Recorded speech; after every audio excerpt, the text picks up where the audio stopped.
In the final day of my sophomore year of high school, I was hit in the face with a baseball bat. As my classmate took a full swing, the bat slipped out of his hands and came flying toward me before striking me directly between the eyes. I have no memory of the moment of impact. The bat smashed into my face with such force that it crushed my nose into a distorted U-shape. The collision sent the soft tissue of my brain slamming into the inside of my skull. Immediately, a wave of swelling surged throughout my head. In a fraction of a second, I had a broken nose, multiple skull fractures, and 2 shattered eye sockets. When I opened my eyes, I saw people staring at me and running over to help. I looked down and noticed spots of red on my clothes. One of my classmates took the shirt off his back and handed it to me. I used it to plug the stream of blood rushing from my broken nose. Shocked and confused, I was unaware of how seriously I had been injured. My teacher looped his arm around my shoulder and we began the long walk to the nurse's office. Across the field, down the hill, and back into school. Random hands touched my sides, holding me upright. We took our time and walked slowly. Nobody realized that every minute mattered. When we arrived at the nurse's office, she asked me a series of questions. "What year is it?" 1998, I answered. It was actually 2002. "Who is the President of the United States?" "Bill Clinton," I said. The correct answer was George W. Bush. "What is your mom's name?" I stalled. 10 seconds passed. "Patty," I said casually, ignoring the fact that it had taken me 10 seconds to remember my own mother's name. That is the last question I remember. My body was unable to handle the rapid swelling in my brain and I lost consciousness before the ambulance arrived. Minutes later, I was carried out of school and taken to the local hospital. Shortly after arriving, my body began shutting down. I struggled with basic functions like swallowing and breathing. I had my first seizure of the day. Then I stopped breathing entirely. As the doctors hurried to supply me with oxygen, they also decided the local hospital was unequipped to handle the situation and ordered a helicopter to fly me to a larger hospital in Cincinnati. I was rolled out of the emergency room doors and toward the helipad across the street. The stretcher rattled on a bumpy sidewalk as one nurse pushed me along while another pumped each breath into me by hand. My mother, who had arrived at the hospital a few moments before, climbed into the helicopter beside me. I remained unconscious and unable to breathe on my own as she held my hand during the flight. While my mother rode with me in the helicopter, my father went home to check on my brother and sister and break the news to them. He choked back tears as he explained to my sister that he would miss her 8th grade graduation ceremony that night. After passing my siblings off to family and friends, he drove to Cincinnati to meet my mother. When my mom and I landed on the roof of the hospital, a team of nearly 20 doctors and nurses sprinted onto the helipad and wheeled me into the trauma unit. By this time, the swelling in my brain had become so severe that I was having repeated post-traumatic seizures. My broken bones needed to be fixed, but I was in no condition to undergo surgery. After yet another seizure, my third of the day, I was put into a medically induced coma and placed on a ventilator. My parents were no strangers to this hospital. 10 years earlier, they had entered the same building on the ground floor after my sister was diagnosed with leukemia at age 3. I was 5 at the time. My brother was just 6 months old. After 2.5 years of chemotherapy treatments, spinal taps, and bone marrow biopsies, my little sister finally walked out of the hospital happy, healthy, and cancer-free. And now, after 10 years of normal life, my parents found themselves back in the same place with a different child. While I slipped into a coma, the hospital sent a priest and a social worker to comfort my parents. It was the same priest who had met with them a decade earlier on the evening they found out my sister had cancer. As day faded into night, a series of machines kept me alive. My parents slept restlessly on a hospital mattress. One moment they would collapse from fatigue, the next they would be wide awake with worry. My mother would tell me later, "It was one of the worst nights I've ever had." My recovery. Mercifully, by the next morning my breathing had rebounded to the point where the doctors felt comfortable releasing me from the coma. When I finally regained consciousness, I discovered that I had lost my ability to smell. As a test, a nurse asked me to blow my nose and sniff an apple juice box. My sense of smell returned, but, to everyone's surprise, the act of blowing my nose forced air through the fractures in my eye socket and pushed my left eye outward. My eyeball bulged out of the socket, held precariously in place by my eyelid and the optic nerve attaching my eye to my brain. The ophthalmologist said my eye would gradually slide back into place as the air seeped out, but it was hard to tell how long this would take. I was scheduled for surgery 1 week later, which would allow me some additional time to heal. I looked like I had been on the wrong end of a boxing match, but I was cleared to leave the hospital. I returned home with a broken nose, half a dozen facial fractures, and a bulging left eye. The following months were hard. It felt like everything in my life was on pause. I had double vision for weeks. I literally couldn't see straight. It took more than a month, but my eyeball did eventually return to its normal location. Between the seizures and my vision problems, it was 8 months before I could drive a car again. At physical therapy, I practiced basic motor patterns like walking in a straight line. I was determined not to let my injury get me down, but there were more than a few moments when I felt depressed and overwhelmed. I became painfully aware of how far I had to go when I returned to the baseball field 1 year later. Baseball had always been a major part of my life. My dad had played minor league baseball for the St. Louis Cardinals, and I had a dream of playing professionally, too. After months of rehabilitation, what I wanted more than anything was to get back on the field. But my return to baseball was not smooth. When the season rolled around, I was the only junior to be cut from the varsity baseball team. I was sent down to play with the sophomores on junior varsity. I had been playing since age 4, and for someone who had spent so much time and effort on the sport, getting cut was humiliating. I vividly remember the day it happened. I sat in my car and cried as I flipped through the radio, desperately searching for a song that would make me feel better. After a year of self-doubt, I managed to make the varsity team as a senior, but I rarely made it on the field. In total, I played 11 innings of high school varsity baseball, barely more than a single game. Despite my lackluster high school career, I still believed I could become a great player. And I knew that if things were going to improve, I was the one responsible for making it happen. The turning point came 2 years after my injury, when I began college at Denison University. It was a new beginning, and it was the place where I would discover the surprising power of small habits for the first time. How I learned about habits. Attending Denison was one of the best decisions of my life. I earned a spot on the baseball team and, although I was at the bottom of the roster as a freshman, I was thrilled. Despite the chaos of my high school years, I had managed to become a college athlete.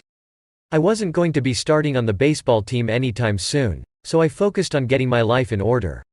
While my peers stayed up late and played video games, I built good sleep habits and went to bed early each night. In the messy world of a college dorm, I made a point to keep my room neat and tidy. These improvements were minor, but they gave me a sense of control over my life. I started to feel confident again. And this growing belief in myself rippled into the classroom as I improved my study habits and managed to earn straight A's during my first year. A habit is a routine or behavior that is performed regularly, and, in many cases, automatically. As each semester passed, I accumulated small but consistent habits that ultimately led to results that were unimaginable to me when I started. For example, for the first time in my life, I made it a habit to lift weights multiple times per week, and in the years that followed, my 6'4" frame bulked up from a featherweight 170 to a lean 200 pounds. When my sophomore season arrived, I earned a starting role on the pitching staff. By my junior year, I was voted team captain, and at the end of the season, I was selected for the all-conference team. But it was not until my senior season that my sleep habits, study habits, and strength training habits really began to pay off.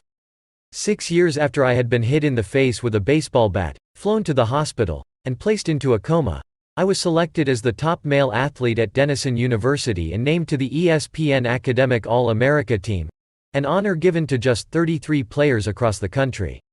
By the time I graduated, I was listed in the school record books in 8 different categories. That same year, I was awarded the university's highest academic honor, the President's Medal. I hope you'll forgive me if this sounds boastful. To be honest, there was nothing legendary or historic about my athletic career. I never ended up playing professionally. However, looking back on those years, I believe I accomplished something just as rare. I fulfilled my potential. And I believe the concepts in this book can help you fulfill your potential as well. We all face challenges in life. This injury was one of mine, and the experience taught me a critical lesson. Changes that seem small and unimportant at first will compound into remarkable results if you're willing to stick with them for years. We all deal with setbacks, but in the long run, the quality of our lives often depends on the quality of our habits. With the same habits, you'll end up with the same results. But with better habits, anything is possible. Maybe there are people who can achieve incredible success overnight. I don't know any of them, and I'm certainly not one of them. There wasn't one defining moment on my journey from medically induced coma to academic All-American. There were many. It was a gradual evolution, a long series of small wins and tiny breakthroughs. The only way I made progress, the only choice I had, was to start small. And I employed this same strategy a few years later when I started my own business and began working on this book. How and why I wrote this book. In November 2012, I began publishing articles at jamesclear.com. For years, I had been keeping notes about my personal experiments with habits, and I was finally ready to share some of them publicly. I began by publishing a new article every Monday and Thursday. Within a few months, this simple writing habit led to my first 1,000 email subscribers, and by the end of 2013 that number had grown to more than 30,000 people. In 2014, my email list expanded to over 100,000 subscribers, which made it one of the fastest growing newsletters on the internet. I had felt like an imposter when I began writing 2 years earlier, but now I was becoming known as an expert on habits, a new label that excited me but also felt uncomfortable. I had never considered myself a master of the topic, but rather someone who was experimenting alongside my readers. In 2015, I reached 200,000 email subscribers and signed a book deal with Penguin Random House to begin writing the book you are reading now. As my audience grew, so did my business opportunities. I was increasingly asked to speak at top companies about the science of habit formation, behavior change, and continuous improvement. I found myself delivering keynote speeches at conferences in the United States and Europe. In 2016, my articles began to appear regularly in major publications like Time, Entrepreneur, and Forbes. Incredibly, my writing was read by over 8 million people that year. Coaches in the NFL, NBA, and MLB began reading my work and sharing it with their teams. At the start of 2017, I launched the Habits Academy, which became the premier training platform for organizations and individuals interested in building better habits in life and work. Fortune 500 companies and growing startups began to enroll their leaders and train their staff. In total, over 10,000 leaders, managers, coaches, and teachers have graduated from the Habits Academy, and my work with them has taught me an incredible amount about what it takes to make habits work in the real world.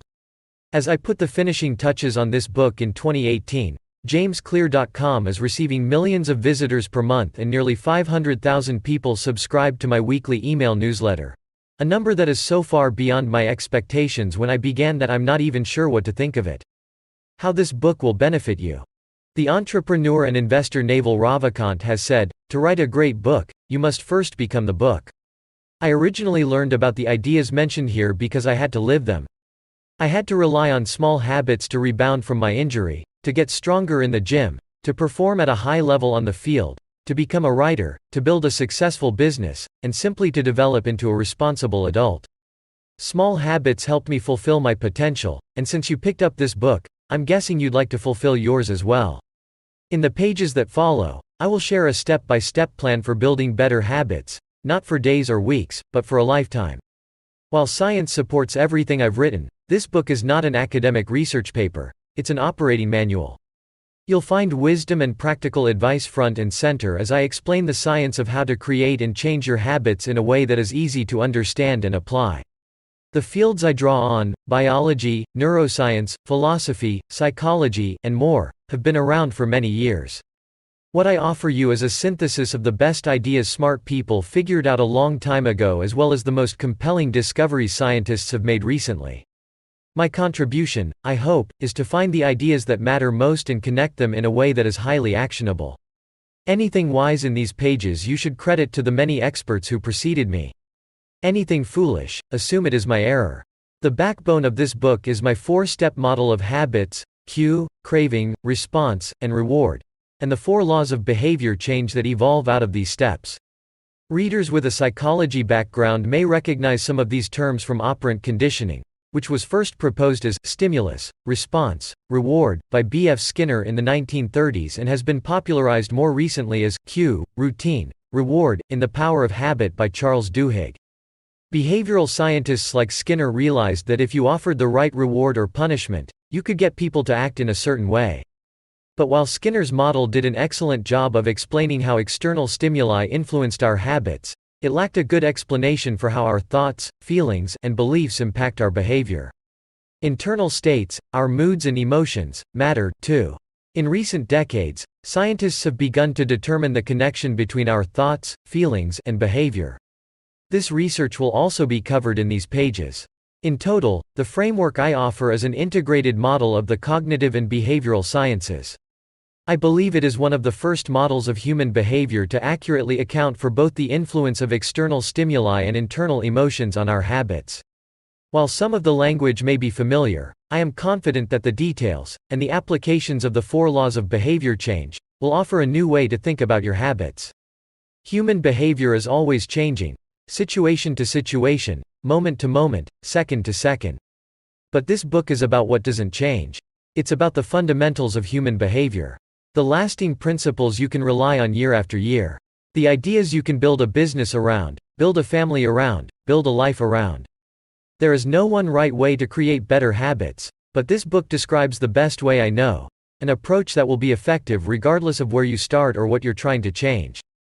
The strategies I cover will be relevant to anyone looking for a step-by-step system for improvement, whether your goals center on health, money, productivity, relationships, or all of the above. As long as human behavior is involved, this book will be your guide. The surprising power of atomic habits. The fate of British cycling changed one day in 2003. The organization, which was the governing body for professional cycling in Great Britain, had recently hired Dave Brailsford as its new performance director. At the time, professional cyclists in Great Britain had endured nearly 100 years of mediocrity.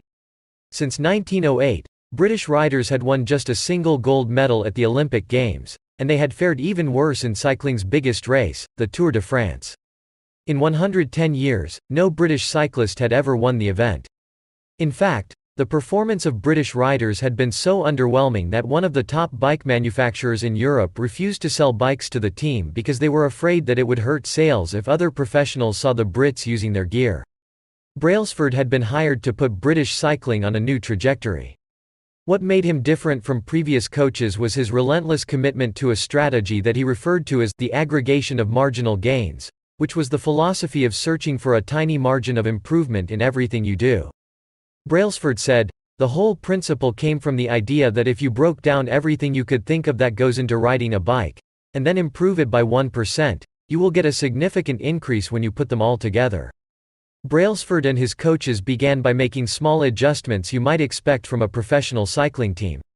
They redesigned the bike seats to make them more comfortable and rubbed alcohol on the tires for a better grip.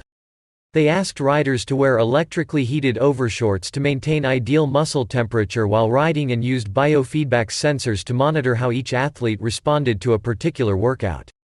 The team tested various fabrics in a wind tunnel and had their outdoor riders switch to indoor racing suits, which proved to be lighter and more aerodynamic.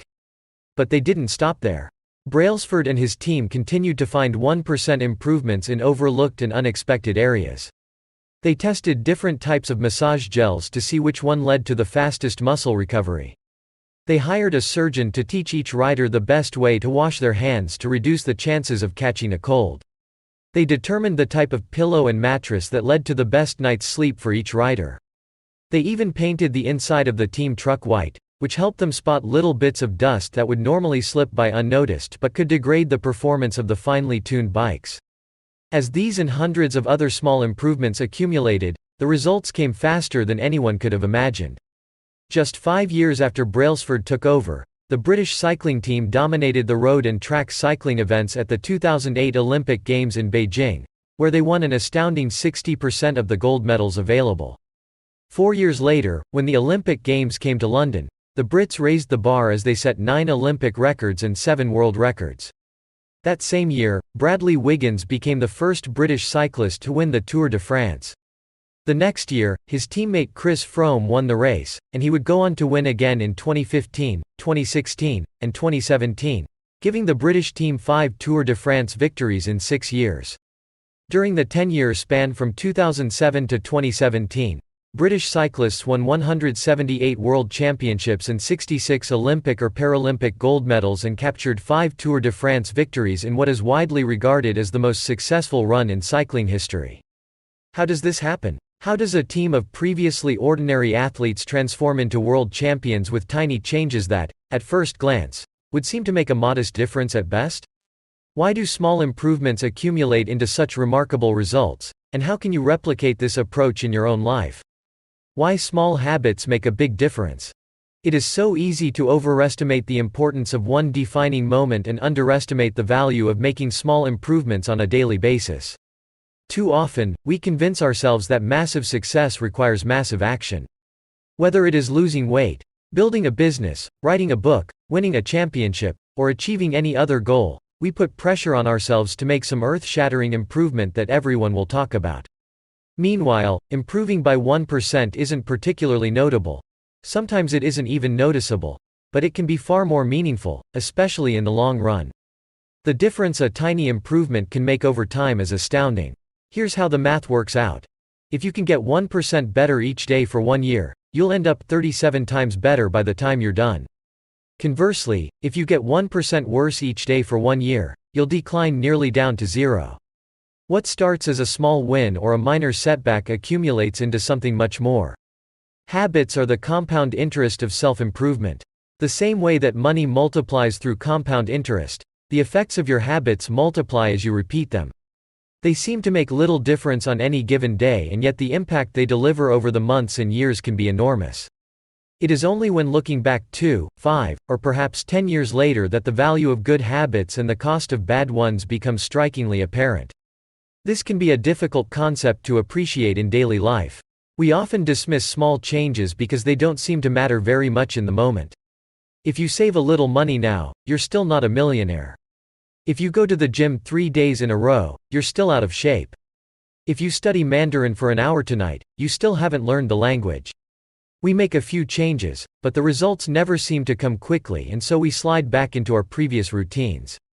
Unfortunately, the slow pace of transformation also makes it easy to let a bad habit slide. If you eat an unhealthy meal today, the scale doesn't move much. If you work late tonight and ignore your family, they will forgive you. If you procrastinate and put your project off until tomorrow, there will usually be time to finish it later. A single decision is easy to dismiss. But when we repeat 1% errors, day after day, by replicating poor decisions, duplicating tiny mistakes, and rationalizing little excuses, our small choices compound into toxic results. It's the accumulation of many missteps, a 1% decline here and there, that eventually leads to a problem. The impact created by a change in your habits is similar to the effect of shifting the route of an airplane by just a few degrees. Imagine you are flying from Los Angeles to New York City. If a pilot leaving from LAX adjusts the heading just 3.5 degrees south, you will land in Washington, D.C., instead of New York. Such a small change is barely noticeable at takeoff. The nose of the airplane moves just a few feet. But when magnified across the entire United States, you end up hundreds of miles apart. Similarly, a slight change in your daily habits can guide your life to a very different destination. Making a choice that is 1% better or 1% worse seems insignificant in the moment. But over the span of moments that make up a lifetime, these choices determine the difference between who you are and who you could be. Success is the product of daily habits, not once-in-a-lifetime transformations. That said, it doesn't matter how successful or unsuccessful you are right now. What matters is whether your habits are putting you on the path toward success. You should be far more concerned with your current trajectory than with your current results. If you're a millionaire but you spend more than you earn each month, then you're on a bad trajectory. If your spending habits don't change, it's not going to end well. Conversely, if you're broke, but you save a little bit every month, then you're on the path toward financial freedom, even if you're moving slower than you'd like. Your outcomes are a lagging measure of your habits. Your net worth is a lagging measure of your financial habits. Your weight is a lagging measure of your eating habits. Your knowledge is a lagging measure of your learning habits. Your clutter is a lagging measure of your cleaning habits. You get what you repeat. If you want to predict where you'll end up in life, all you have to do is follow the curve of tiny gains or tiny losses, and see how your daily choices will compound 10 or 20 years down the line. Are you spending less than you earn each month? Are you making it into the gym each week? Are you reading books and learning something new each day? Tiny battles like these are the ones that will define your future self. Time magnifies the margin between success and failure. It will multiply whatever you feed it. Good habits make time your ally. Bad habits make time your enemy. Habits are a double-edged sword. Bad habits can cut you down just as easily as good habits can build you up, which is why understanding the details is crucial.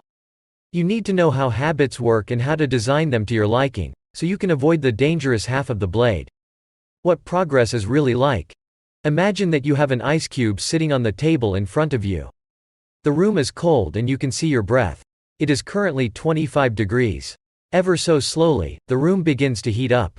26 degrees. 27. 28. The ice cube is still sitting on the table in front of you. 29 degrees. 30. 31. Still, nothing has happened. Then, 32 degrees. The ice begins to melt. A 1-degree shift, seemingly no different from the temperature increases before it, has unlocked a huge change. Breakthrough moments are often the result of many previous actions, which build up the potential required to unleash a major change. This pattern shows up everywhere. Cancer spends 80% of its life undetectable, then takes over the body in months. Bamboo can barely be seen for the first 5 years as it builds extensive root systems underground before exploding 90 feet into the air within 6 weeks. Similarly, habits often appear to make no difference until you cross a critical threshold and unlock a new level of performance. In the early and middle stages of any quest, there is often a valley of disappointment. You expect to make progress in a linear fashion, and it's frustrating how ineffective changes can seem during the first days, weeks, and even months. It doesn't feel like you are going anywhere. It's a hallmark of any compounding process. The most powerful outcomes are delayed. This is one of the core reasons why it is so hard to build habits that last. People make a few small changes, fail to see a tangible result, and decide to stop. You think, I've been running every day for a month, so why can't I see any change in my body? Once this kind of thinking takes over, it's easy to let good habits fall by the wayside.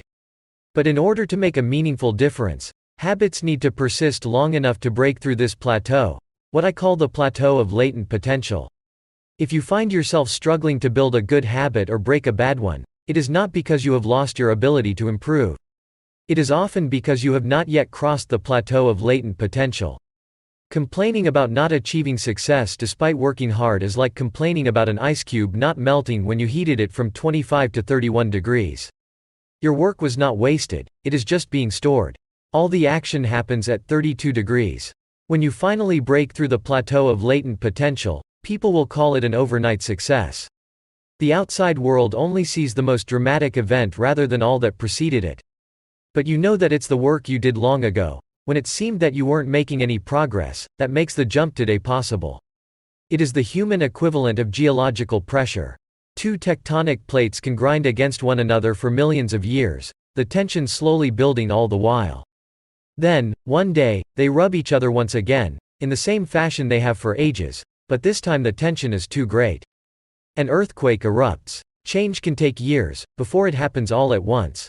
Mastery requires patience. The San Antonio Spurs, one of the most successful teams in NBA history, have a quote from social reformer Jacob Riis hanging in their locker room.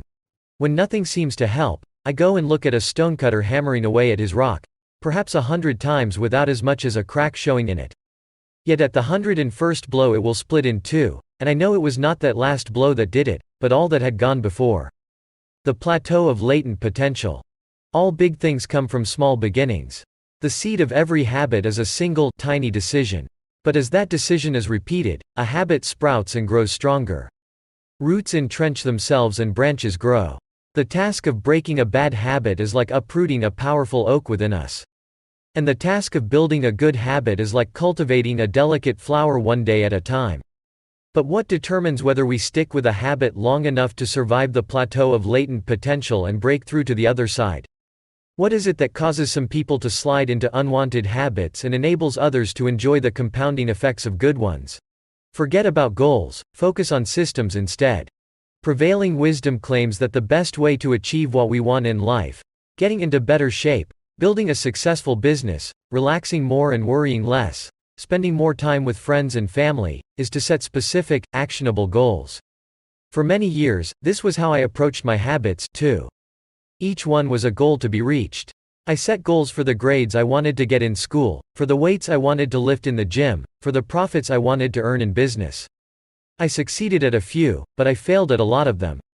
Eventually, I began to realize that my results had very little to do with the goals I set and nearly everything to do with the systems I followed. What's the difference between systems and goals? It's a distinction I first learned from Scott Adams, the cartoonist behind the Dilbert comic. Goals are about the results you want to achieve.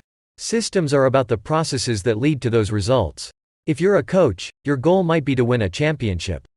Your system is the way you recruit players, manage your assistant coaches, and conduct practice. If you're an entrepreneur, your goal might be to build $1 million business.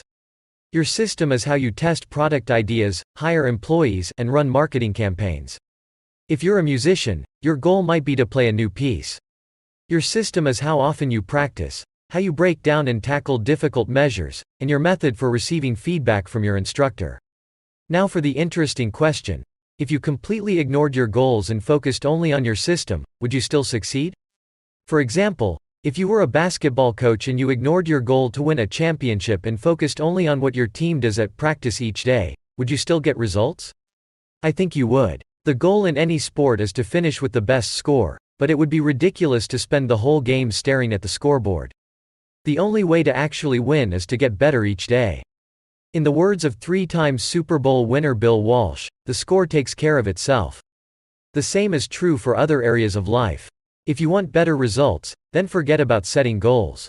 Focus on your system instead. What do I mean by this? Are goals completely useless? Of course not. Goals are good for setting a direction, but systems are best for making progress.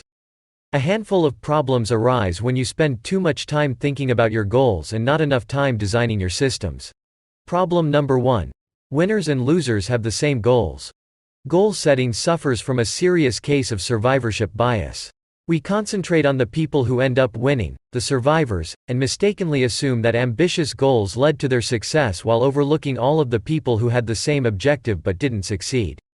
Every Olympian wants to win a gold medal. Every candidate wants to get the job. And if successful and unsuccessful people share the same goals, then the goal cannot be what differentiates the winners from the losers. It wasn't the goal of winning the Tour de France that propelled the British cyclists to the top of the sport. Presumably, they had wanted to win the race every year before, just like every other professional team. The goal had always been there. It was only when they implemented a system of continuous small improvements that they achieved a different outcome. Problem number 2. Achieving a goal is only a momentary change. Imagine you have a messy room and you set a goal to clean it. If you summon the energy to tidy up, then you will have a clean room, for now. But if you maintain the same sloppy, pack-rat habits that led to a messy room in the first place, soon you'll be looking at a new pile of clutter and hoping for another burst of motivation. You're left chasing the same outcome because you never changed the system behind it. You treated a symptom without addressing the cause. Achieving a goal only changes your life for the moment. That's the counterintuitive thing about improvement. We think we need to change our results, but the results are not the problem. What we really need to change are the systems that cause those results. When you solve problems at the results level, you only solve them temporarily. In order to improve for good, you need to solve problems at the systems level. Fix the inputs and the outputs will fix themselves. Problem number 3. Goals restrict your happiness. The implicit assumption behind any goal is this: once I reach my goal, then I'll be happy. The problem with a goals first mentality is that you're continually putting happiness off until the next milestone. I've slipped into this trap so many times I've lost count. For years, happiness was always something for my future self to enjoy.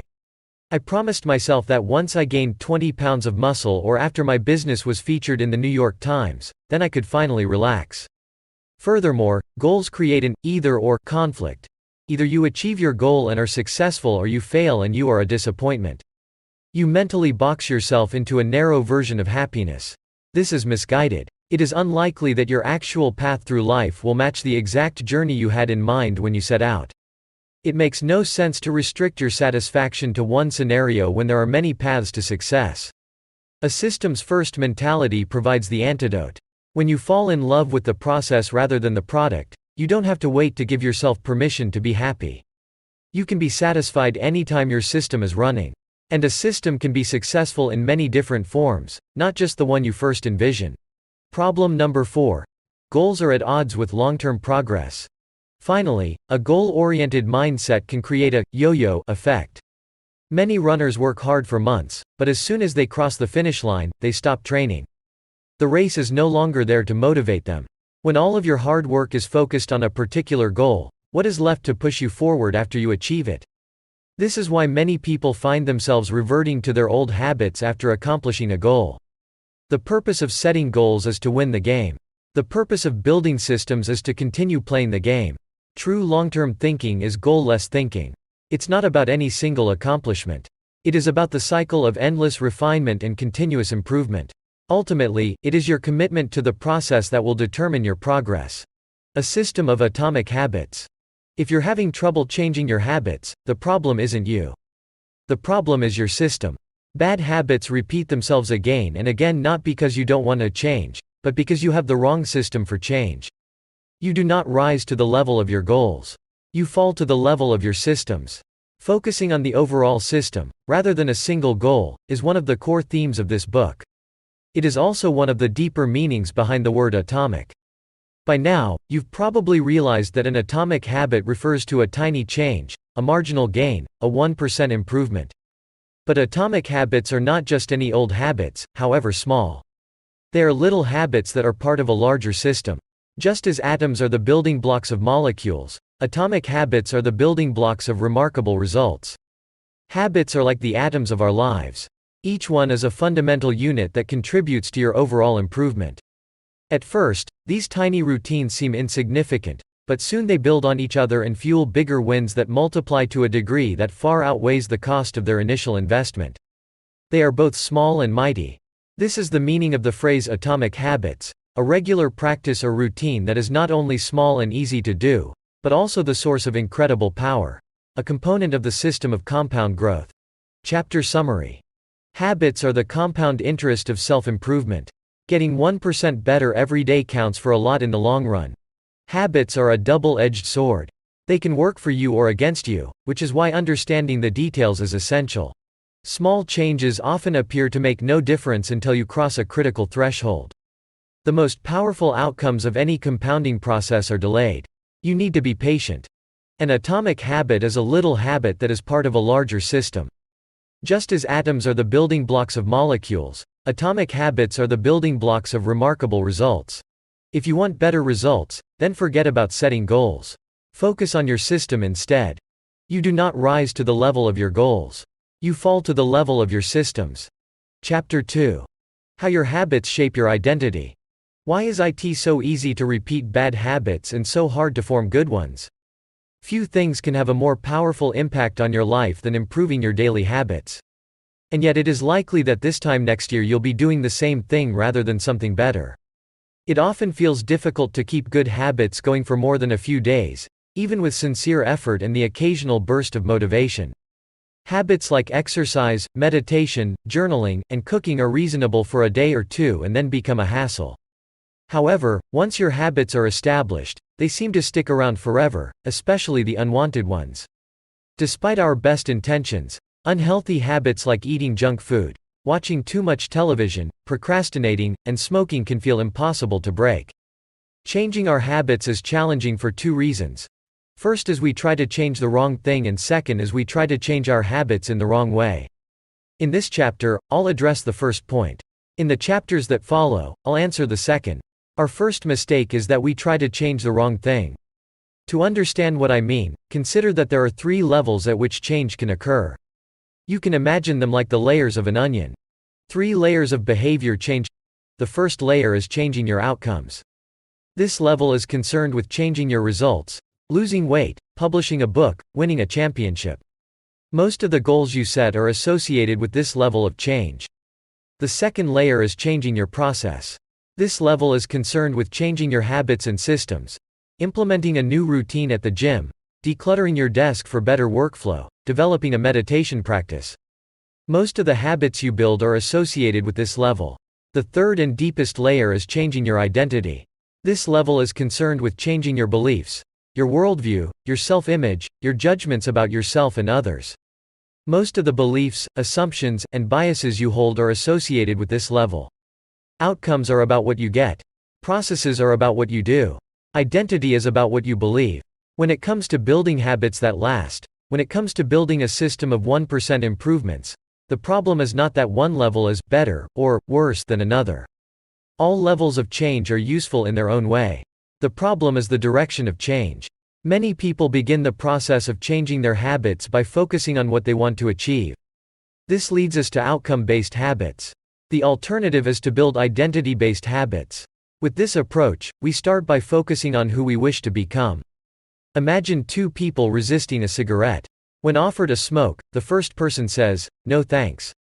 I'm trying to quit." It sounds like a reasonable response, but this person still believes they are a smoker who is trying to be something else. They are hoping their behavior will change while carrying around the same beliefs. The second person declines by saying, "No thanks. I'm not a smoker." It's a small difference, but this statement signals a shift in identity. Smoking was part of their former life, not their current one. They no longer identify as someone who smokes. Most people don't even consider identity change when they set out to improve. They just think, "I want to be skinny," outcome, "and if I stick to this diet, then I'll be skinny," process. They set goals and determine the actions they should take to achieve those goals without considering the beliefs that drive their actions. They never shift the way they look at themselves, and they don't realize that their old identity can sabotage their new plans for change. Behind every system of actions are a system of beliefs. The system of a democracy is founded on beliefs like freedom, majority rule, and social equality. The system of a dictatorship has a very different set of beliefs like absolute authority and strict obedience. You can imagine many ways to try to get more people to vote in a democracy, but such behavior change would never get off the ground in a dictatorship. That's not the identity of the system. Voting is a behavior that is impossible under a certain set of beliefs. A similar pattern exists whether we are discussing individuals, organizations, or societies. There are a set of beliefs and assumptions that shape the system, an identity behind the habits. Behavior that is incongruent with the self will not last. You may want more money, but if your identity is someone who consumes rather than creates, then you'll continue to be pulled toward spending rather than earning. You may want better health, but if you continue to prioritize comfort over accomplishment, you'll be drawn to relaxing rather than training. It's hard to change your habits if you never change the underlying beliefs that led to your past behavior. You have a new goal and a new plan, but you haven't changed who you are. The story of Brian Clark, an entrepreneur from Boulder, Colorado, provides a good example. "For as long as I can remember, I've chewed my fingernails," Clark told me. "It started as a nervous habit when I was young, and then morphed into an undesirable grooming ritual. One day, I resolved to stop chewing my nails until they grew out a bit. Through mindful willpower alone, I managed to do it. Then, Clark did something surprising. I asked my wife to schedule my first ever manicure," he said. "My thought was that if I started paying to maintain my nails, I wouldn't chew them. And it worked, but not for the monetary reason. What happened was the manicure made my fingers look really nice for the first time. The manicurist even said that, other than the chewing, I had really healthy, attractive nails.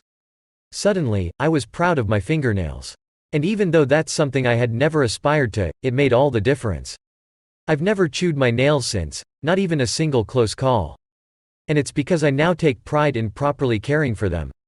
The ultimate form of intrinsic motivation is when a habit becomes part of your identity. It's one thing to say I'm the type of person who wants this. It's something very different to say I'm the type of person who is this. The more pride you have in a particular aspect of your identity, the more motivated you will be to maintain the habits associated with it. If you're proud of how your hair looks, you'll develop all sorts of habits to care for and maintain it. If you're proud of the size of your biceps, you'll make sure you never skip an upper body workout. If you're proud of the scarves you knit, you'll be more likely to spend hours knitting each week. Once your pride gets involved, you'll fight tooth and nail to maintain your habits. True behavior change is identity change. You might start a habit because of motivation, but the only reason you'll stick with one is that it becomes part of your identity. Anyone can convince themselves to visit the gym or eat healthy once or twice, but if you don't shift the belief behind the behavior, then it is hard to stick with long-term changes. Improvements are only temporary until they become part of who you are. The goal is not to read a book, the goal is to become a reader. The goal is not to run a marathon, the goal is to become a runner. The goal is not to learn an instrument, the goal is to become a musician. Your behaviors are usually a reflection of your identity. What you do is an indication of the type of person you believe that you are, either consciously or non-consciously. Research has shown that once a person believes in a particular aspect of their identity, they are more likely to act in alignment with that belief. For example, people who identified as being a voter were more likely to vote than those who simply claimed voting was an action they wanted to perform. Similarly, the person who incorporates exercise into their identity doesn't have to convince themselves to train. Doing the right thing is easy. After all, when your behavior and your identity are fully aligned, you are no longer pursuing behavior change. You are simply acting like the type of person you already believe yourself to be. Like all aspects of habit formation, this, too, is a double-edged sword. When working for you, identity change can be a powerful force for self-improvement. When working against you, though, identity change can be a curse. Once you have adopted an identity, it can be easy to let your allegiance to it impact your ability to change. Many people walk through life in a cognitive slumber, blindly following the norms attached to their identity. When you have repeated a story to yourself for years, it is easy to slide into these mental grooves and accept them as a fact. In time, you begin to resist certain actions because that's not who I am. There is internal pressure to maintain your self-image and behave in a way that is consistent with your beliefs. You find whatever way you can to avoid contradicting yourself. The more deeply a thought or action is tied to your identity, the more difficult it is to change it. It can feel comfortable to believe what your culture believes, group identity, or to do what upholds your self-image, personal identity, even if it's wrong. The biggest barrier to positive change at any level, individual, team, society, is identity conflict. Good habits can make rational sense, but if they conflict with your identity, you will fail to put them into action. On any given day, you may struggle with your habits because you're too busy or too tired or too overwhelmed or hundreds of other reasons. Over the long run, however, the real reason you fail to stick with habits is that your self-image gets in the way. This is why you can't get too attached to one version of your identity. Progress requires unlearning. Becoming the best version of yourself requires you to continuously edit your beliefs, and to upgrade and expand your identity. This brings us to an important question. If your beliefs and worldview play such an important role in your behavior, where do they come from in the first place? How, exactly, is your identity formed? And how can you emphasize new aspects of your identity that serve you and gradually erase the pieces that hinder you? The two-step process to changing your identity emerges out of your habits. You are not born with preset beliefs. Every belief, including those about yourself, is learned and conditioned through experience. More precisely, your habits are how you embody your identity. When you make your bed each day, you embody the identity of an organized person. When you write each day, you embody the identity of a creative person. When you train each day, you embody the identity of an athletic person. The more you repeat a behavior, the more you reinforce the identity associated with that behavior. In fact, the word identity was originally derived from the Latin words essentitas, which means being, and identidem, which means repeatedly. Your identity is literally your repeated beingness. Whatever your identity is right now, you only believe it because you have proof of it. If you go to church every Sunday for 20 years, you have evidence that you are religious. If you study biology for 1 hour every night, you have evidence that you are studious. If you go to the gym even when it's snowing, you have evidence that you are committed to fitness. The more evidence you have for a belief, the more strongly you will believe it. For most of my early life, I didn't consider myself a writer. If you were to ask any of my high school teachers or college professors, they would tell you I was an average writer at best, certainly not a standout. When I began my writing career, I published a new article every Monday and Thursday for the first few years. As the evidence grew, so did my identity as a writer. I didn't start out as a writer. I became one through my habits. Of course, your habits are not the only actions that influence your identity, but by virtue of their frequency they are usually the most important ones. Each experience in life modifies your self-image, but it's unlikely you would consider yourself a soccer player because you kicked a ball once or an artist because you scribbled a picture. As you repeat these actions, however, the evidence accumulates and your self-image begins to change. The effect of one-off experiences tends to fade away while the effect of habits gets reinforced with time, which means your habits contribute most of the evidence that shapes your identity. In this way, the process of building habits is actually the process of becoming yourself. This is a gradual evolution. We do not change by snapping our fingers and deciding to be someone entirely new. We change bit by bit, day by day, habit by habit. We are continually undergoing microevolutions of the self. Each habit is like a suggestion. Hey, maybe this is who I am. If you finish a book, then perhaps you are the type of person who likes reading. If you go to the gym, then perhaps you are the type of person who likes exercise. If you practice playing the guitar, perhaps you are the type of person who likes music. Every action you take is a vote for the type of person you wish to become. No single instance will transform your beliefs, but as the votes build up, so does the evidence of your new identity. This is one reason why meaningful change does not require radical change. Small habits can make a meaningful difference by providing evidence of a new identity. And if a change is meaningful, it actually is big. That's the paradox of making small improvements. Putting this all together, you can see that habits are the path to changing your identity. The most practical way to change who you are is to change what you do.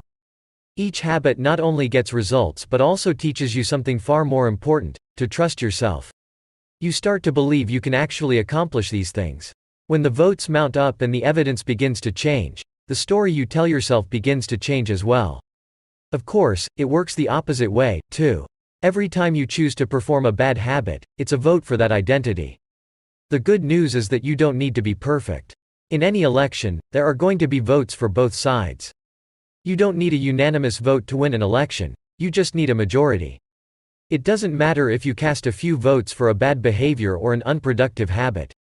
Your goal is simply to win the majority of the time. New identities require new evidence. If you keep casting the same votes you've always cast, you're going to get the same results you've always had. If nothing changes, nothing is going to change. It is a simple two-step process. First, decide the type of person you want to be. Second, prove it to yourself with small wins. First, decide who you want to be. This holds at any level, as an individual, as a team, as a community, as a nation. What do you want to stand for? What are your principles and values? Who do you wish to become? These are big questions, and many people aren't sure where to begin, but they do know what kind of results they want: to get six-pack abs or to feel less anxious or to double their salary. That's fine. Start there and work backward from the results you want to the type of person who could get those results. Ask yourself, who is the type of person that could get the outcome I want? Who is the type of person that could lose 40 pounds? Who is the type of person that could learn a new language? Who is the type of person that could run a successful startup? For example, who is the type of person who could write a book? It's probably someone who is consistent and reliable. Now your focus shifts from writing a book, outcome-based, to being the type of person who is consistent and reliable, identity-based. This process can lead to beliefs like, I'm the kind of teacher who stands up for her students. I'm the kind of doctor who gives each patient the time and empathy they need. I'm the kind of manager who advocates for her employees. Once you have a handle on the type of person you want to be, you can begin taking small steps to reinforce your desired identity. I have a friend who lost over 100 pounds by asking herself, what would a healthy person do? All day long, she would use this question as a guide. Would a healthy person walk or take a cab? Would a healthy person order a burrito or a salad? She figured if she acted like a healthy person long enough, eventually she would become that person. She was right. The concept of identity-based habits is our first introduction to another key theme in this book: feedback loops. Your habits shape your identity, and your identity shapes your habits. It's a two-way street. The formation of all habits is a feedback loop, a concept we will explore in depth in the next chapter. But it's important to let your values, principles, and identity drive the loop rather than your results. The focus should always be on becoming that type of person, not getting a particular outcome. The real reason habits matter. Identity change is the North Star of habit change. The remainder of this book will provide you with step-by-step instructions on how to build better habits in yourself, your family, your team, your company, and anywhere else you wish. But the true question is, are you becoming the type of person you want to become? The first step is not what or how, but who. You need to know who you want to be. Otherwise, your quest for change is like a boat without a rudder. And that's why we are starting here. You have the power to change your beliefs about yourself. Your identity is not set in stone. You have a choice in every moment. You can choose the identity you want to reinforce today with the habits you choose today. And this brings us to the deeper purpose of this book and the real reason habits matter. Building better habits isn't about littering your day with life hacks. It's not about flossing one tooth each night or taking a cold shower each morning or wearing the same outfit each day. It's not about achieving external measures of success like earning more money, losing weight, or reducing stress. Habits can help you achieve all of these things, but fundamentally they are not about having something. They are about becoming someone. Ultimately, your habits matter because they help you become the type of person you wish to be. They are the channel through which you develop your deepest beliefs about yourself. Quite literally, you become your habits. Chapter summary. There are 3 levels of change: outcome change, process change, and identity change. The most effective way to change your habits is to focus not on what you want to achieve, but on who you wish to become. Your identity emerges out of your habits. Every action is a vote for the type of person you wish to become. Becoming the best version of yourself requires you to continuously edit your beliefs, and to upgrade and expand your identity.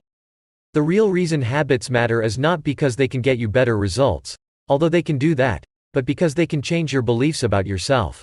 Chapter 3. How to build better habits in 4 simple steps. In 1898, a psychologist named Edward Thorndike conducted an experiment that would lay the foundation for our understanding of how habits form and the rules that guide our behavior. Thorndike was interested in studying the behavior of animals, and he started by working with cats. He would place each cat inside a device known as a puzzle box.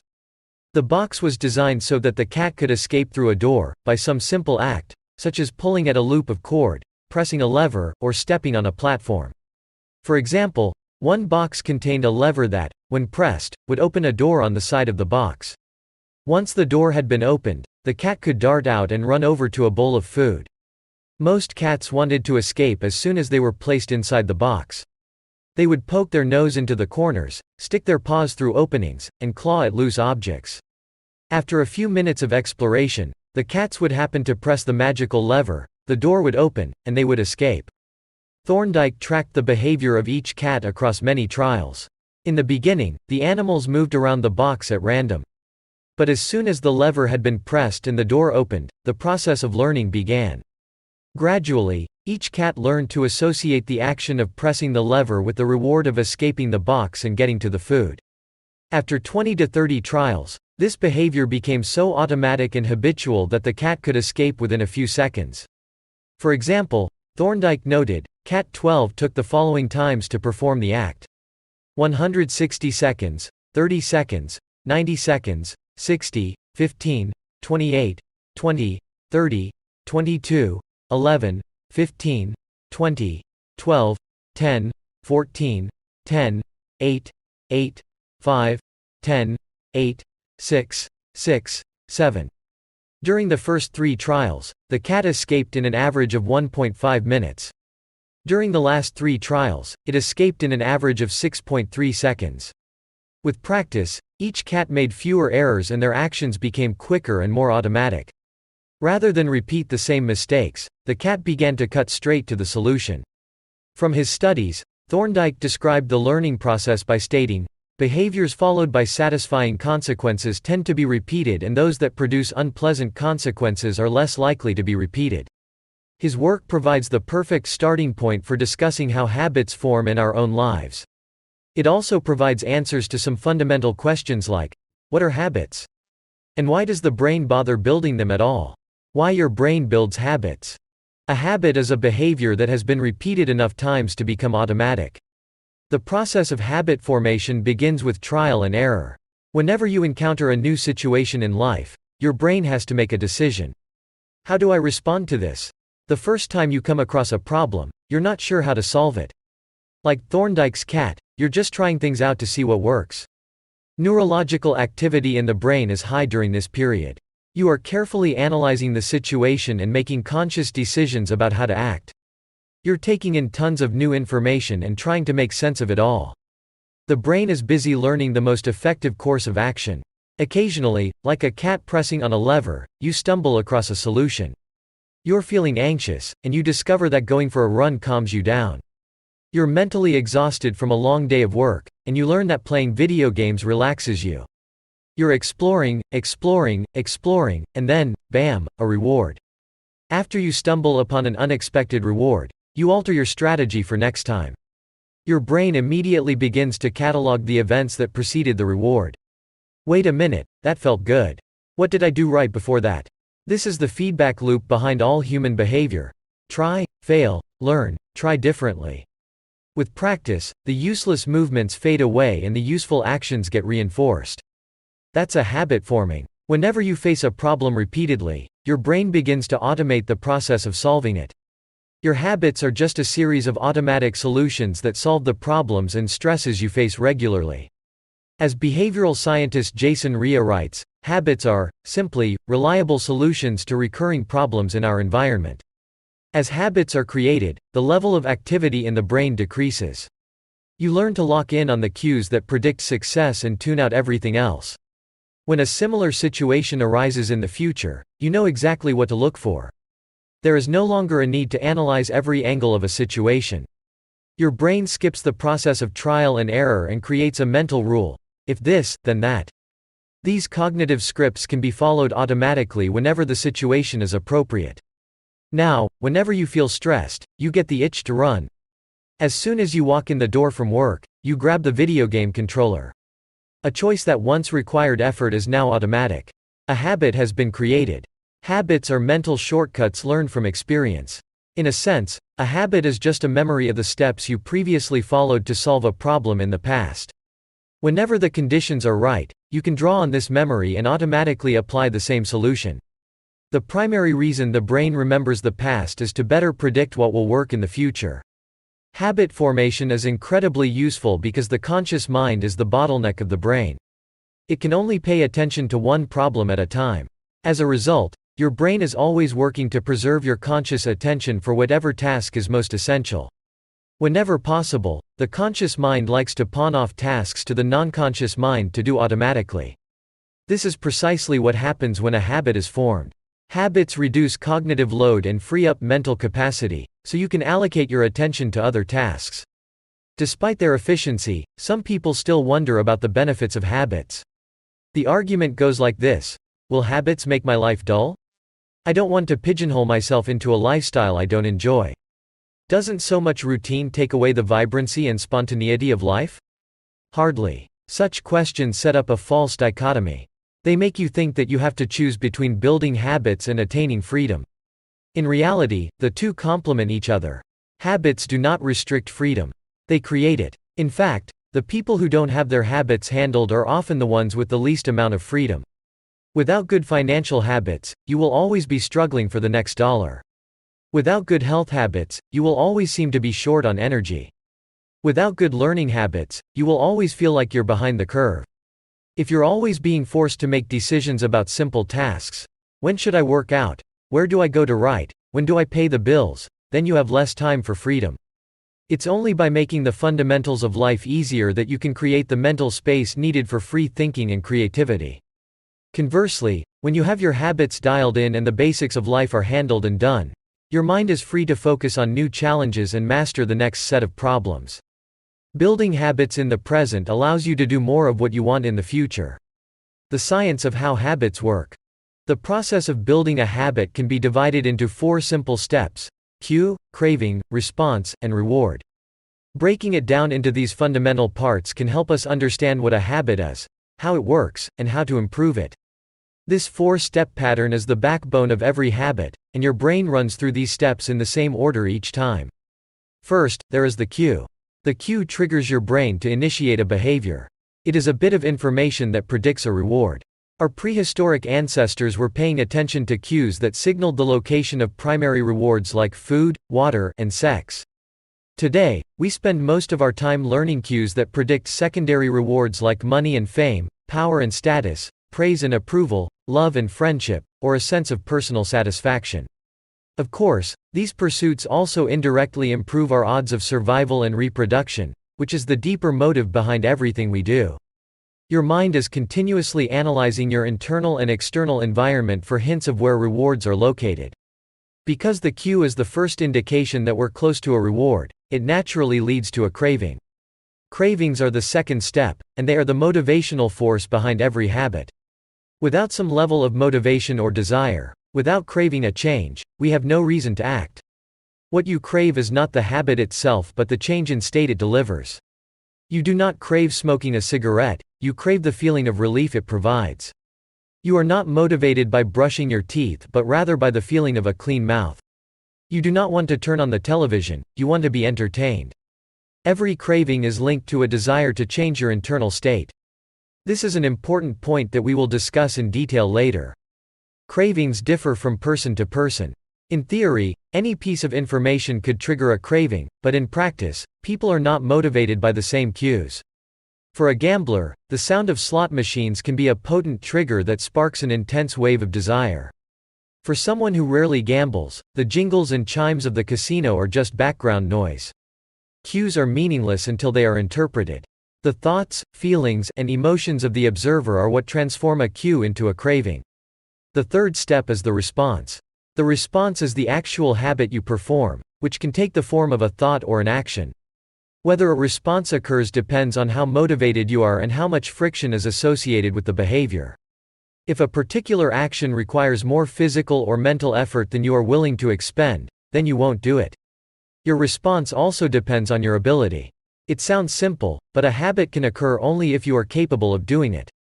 If you want to dunk a basketball but can't jump high enough to reach the hoop, well, you're out of luck. Finally, the response delivers a reward. Rewards are the end goal of every habit. The cue is about noticing the reward. The craving is about wanting the reward. The response is about obtaining the reward. We chase rewards because they serve two purposes. 1. They satisfy us, and 2. They teach us. The first purpose of rewards is to satisfy your craving. Yes, rewards provide benefits on their own. Food and water deliver the energy you need to survive. Getting a promotion brings more money and respect. Getting in shape improves your health and your dating prospects. But the more immediate benefit is that rewards satisfy your craving to eat or to gain status or to win approval. At least for a moment, rewards deliver contentment and relief from craving. Second, rewards teach us which actions are worth remembering in the future. Your brain is a reward detector. As you go about your life, your sensory nervous system is continuously monitoring which actions satisfy your desires and deliver pleasure. Feelings of pleasure and disappointment are part of the feedback mechanism that helps your brain distinguish useful actions from useless ones. Rewards close the feedback loop and complete the habit cycle. If a behavior is insufficient in any of the 4 stages, it will not become a habit. Eliminate the cue and your habit will never start. Reduce the craving and you won't experience enough motivation to act. Make the behavior difficult and you won't be able to do it. And if the reward fails to satisfy your desire, then you'll have no reason to do it again in the future. Without the first 3 steps, a behavior will not occur. Without all 4, a behavior will not be repeated. The habit loop.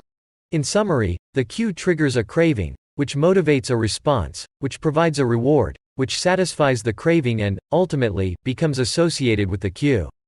Together, these 4 steps form a neurological feedback loop: cue, craving, response, reward. Cue, craving, response, reward, that ultimately allows you to create automatic habits. This cycle is known as the habit loop. This 4-step process is not something that happens occasionally, but rather it is an endless feedback loop that is running and active during every moment you are alive, even now. The brain is continually scanning the environment, predicting what will happen next, trying out different responses, and learning from the results. The entire process is completed in a split second, and we use it again and again without realizing everything that has been packed into the previous moment. We can split these 4 steps into 2 phases: the problem phase and the solution phase. The problem phase includes the cue and the craving, and it is when you realize that something needs to change. The solution phase includes the response and the reward, and it is when you take action and achieve the change you desire. All behavior is driven by the desire to solve a problem. Sometimes the problem is that you notice something good and you want to obtain it. Sometimes the problem is that you are experiencing pain and you want to relieve it. Either way, the purpose of every habit is to solve the problems you face. In the table on the following page, you can see a few examples of what this looks like in real life.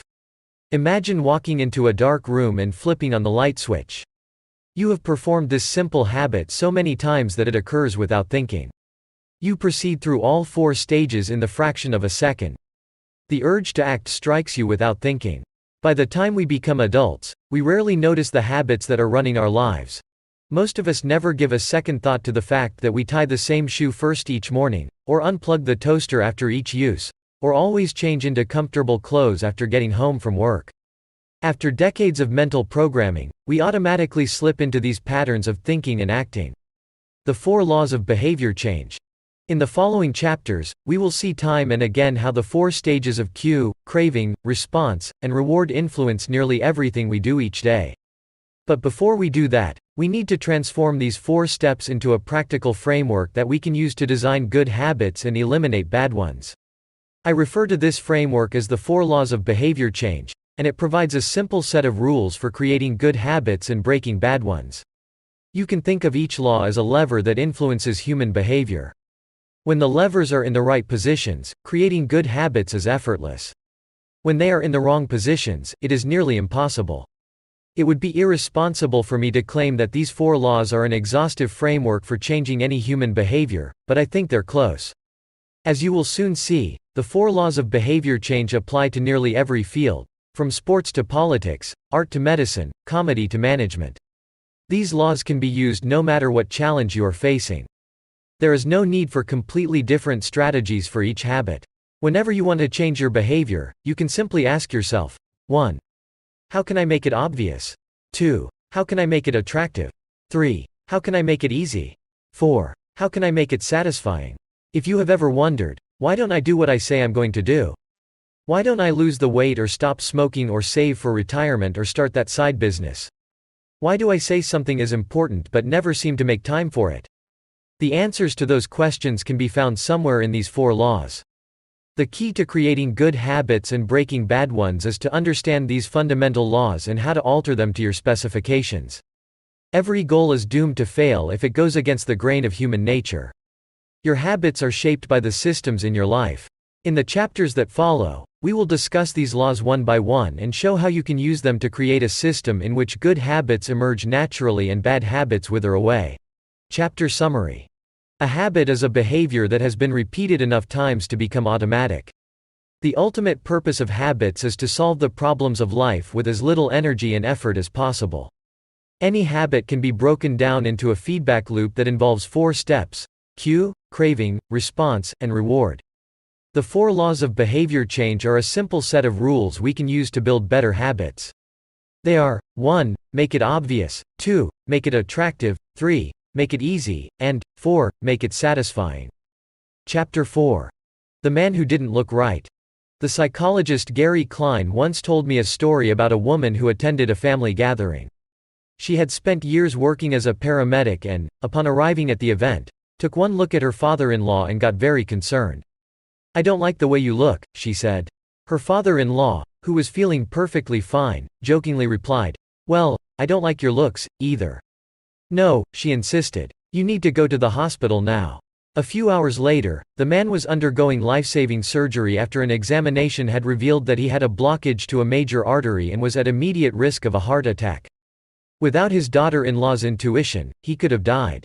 What did the paramedic see? How did she predict his impending heart attack? When major arteries are obstructed, the body focuses on sending blood to critical organs and away from peripheral locations near the surface of the skin. The result is a change in the pattern of distribution of blood in the face.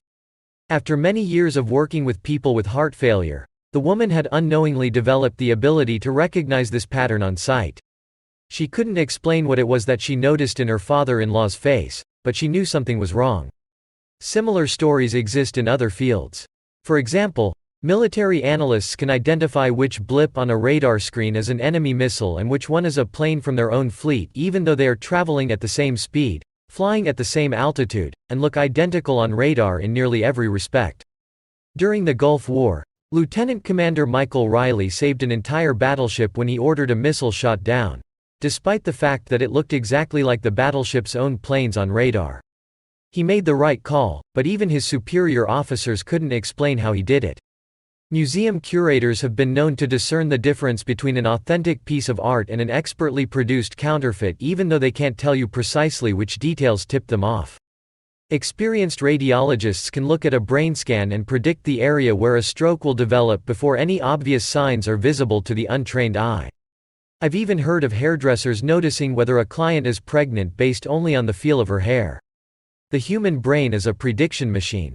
It is continuously taking in your surroundings and analyzing the information it comes across.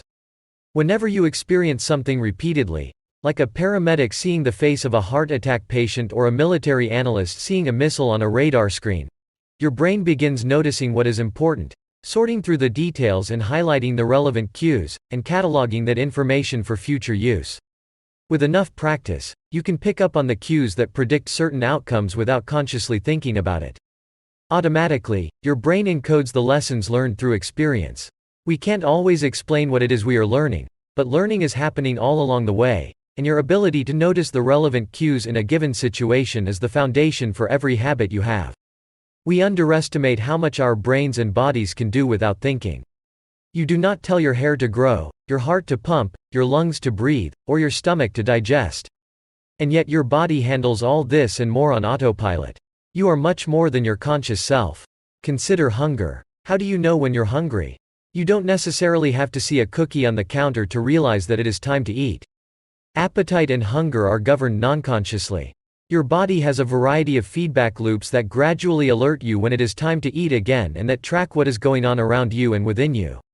Cravings can arise thanks to hormones and chemicals circulating through your body.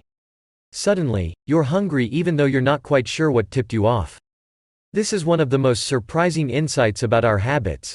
You don't need to be aware of the cue for a habit to begin. You can notice an opportunity and take action without dedicating conscious attention to it.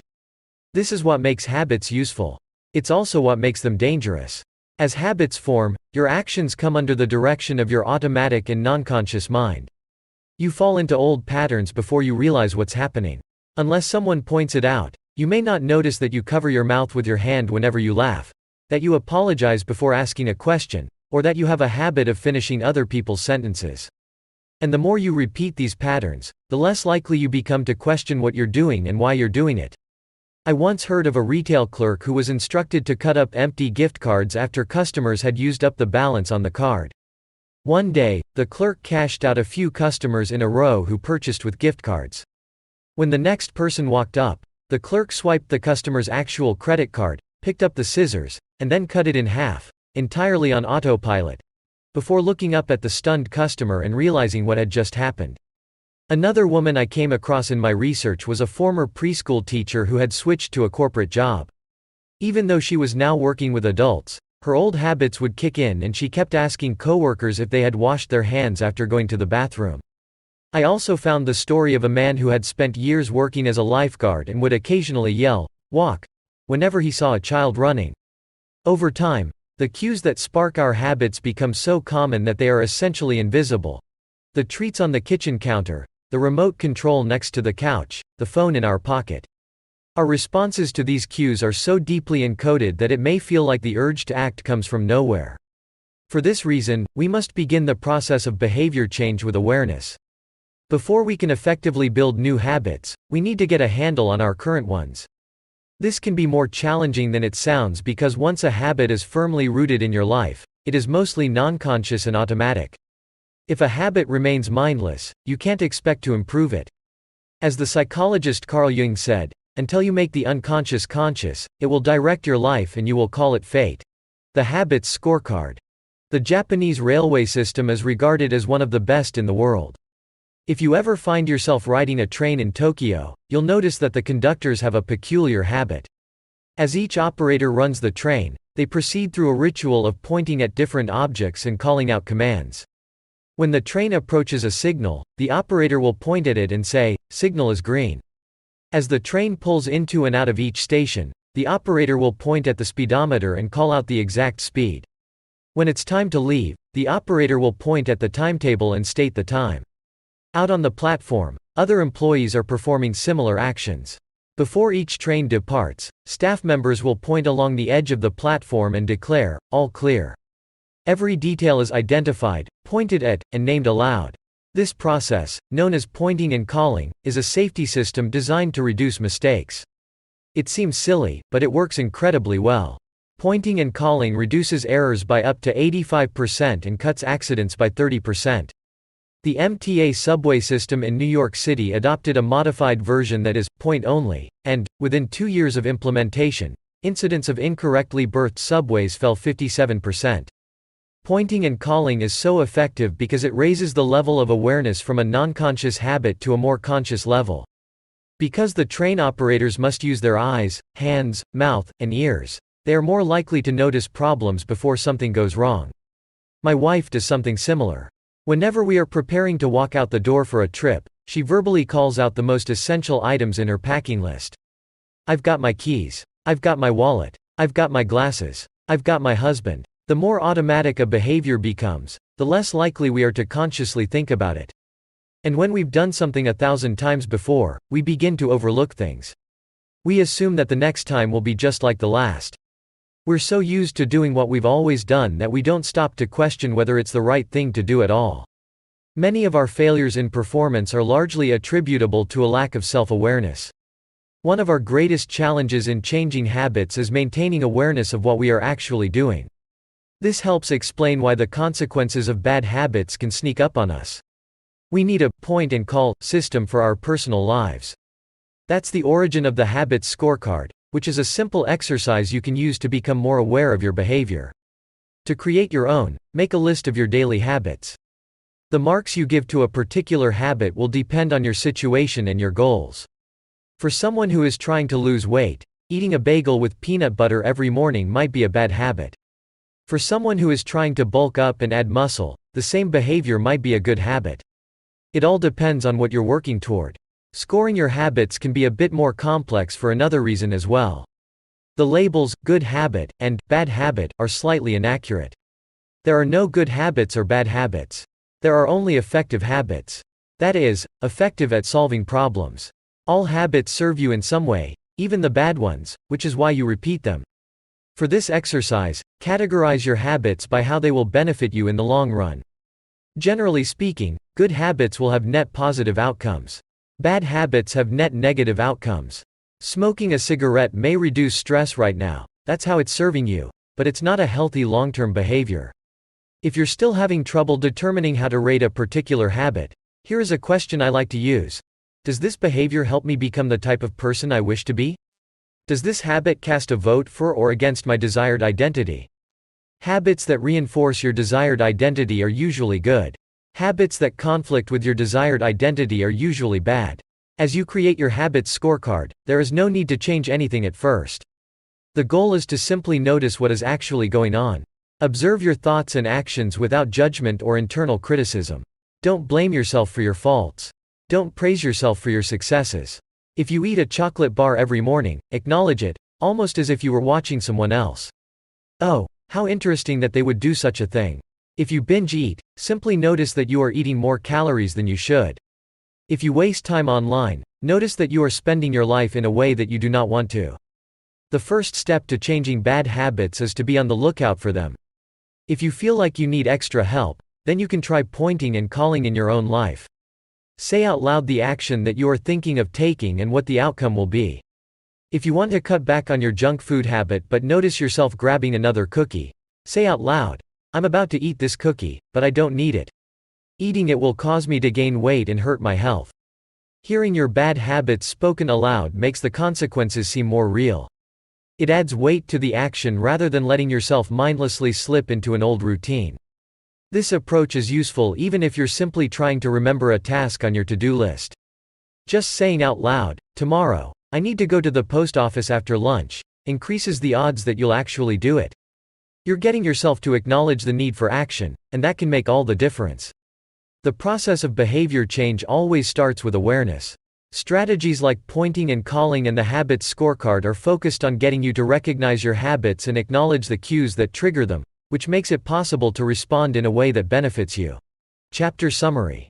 With enough practice, Your brain will pick up on the cues that predict certain outcomes without consciously thinking about it. Once our habits become automatic, we stop paying attention to what we are doing. The process of behavior change always starts with awareness. You need to be aware of your habits before you can change them. Pointing and calling raises your level of awareness from a non-conscious habit to a more conscious level by verbalizing your actions. The Habits Scorecard is a simple exercise you can use to become more aware of your behavior. Chapter 5. The Best Way to Start a New Habit.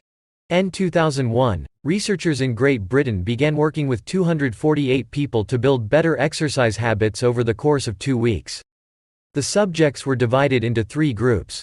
The first group was the control group. They were simply asked to track how often they exercised. The second group was the motivation group. They were asked not only to track their workouts but also to read some material on the benefits of exercise. The researchers also explained to the group how exercise could reduce the risk of coronary heart disease and improve heart health. Finally, there was the third group.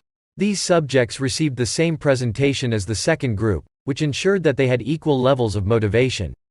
However, they were also asked to formulate a plan for when and where they would exercise over the following week. Specifically, each member of the third group completed the following sentence: "During the next week, I will partake in at least 20 minutes of vigorous exercise on day, at time, in place." In the first and second groups, 35 to 38% of people exercised at least once per week. Interestingly, the motivational presentation given to the second group seemed to have no meaningful impact on behavior. But 91% of the third group exercised at least once per week, more than double the normal rate.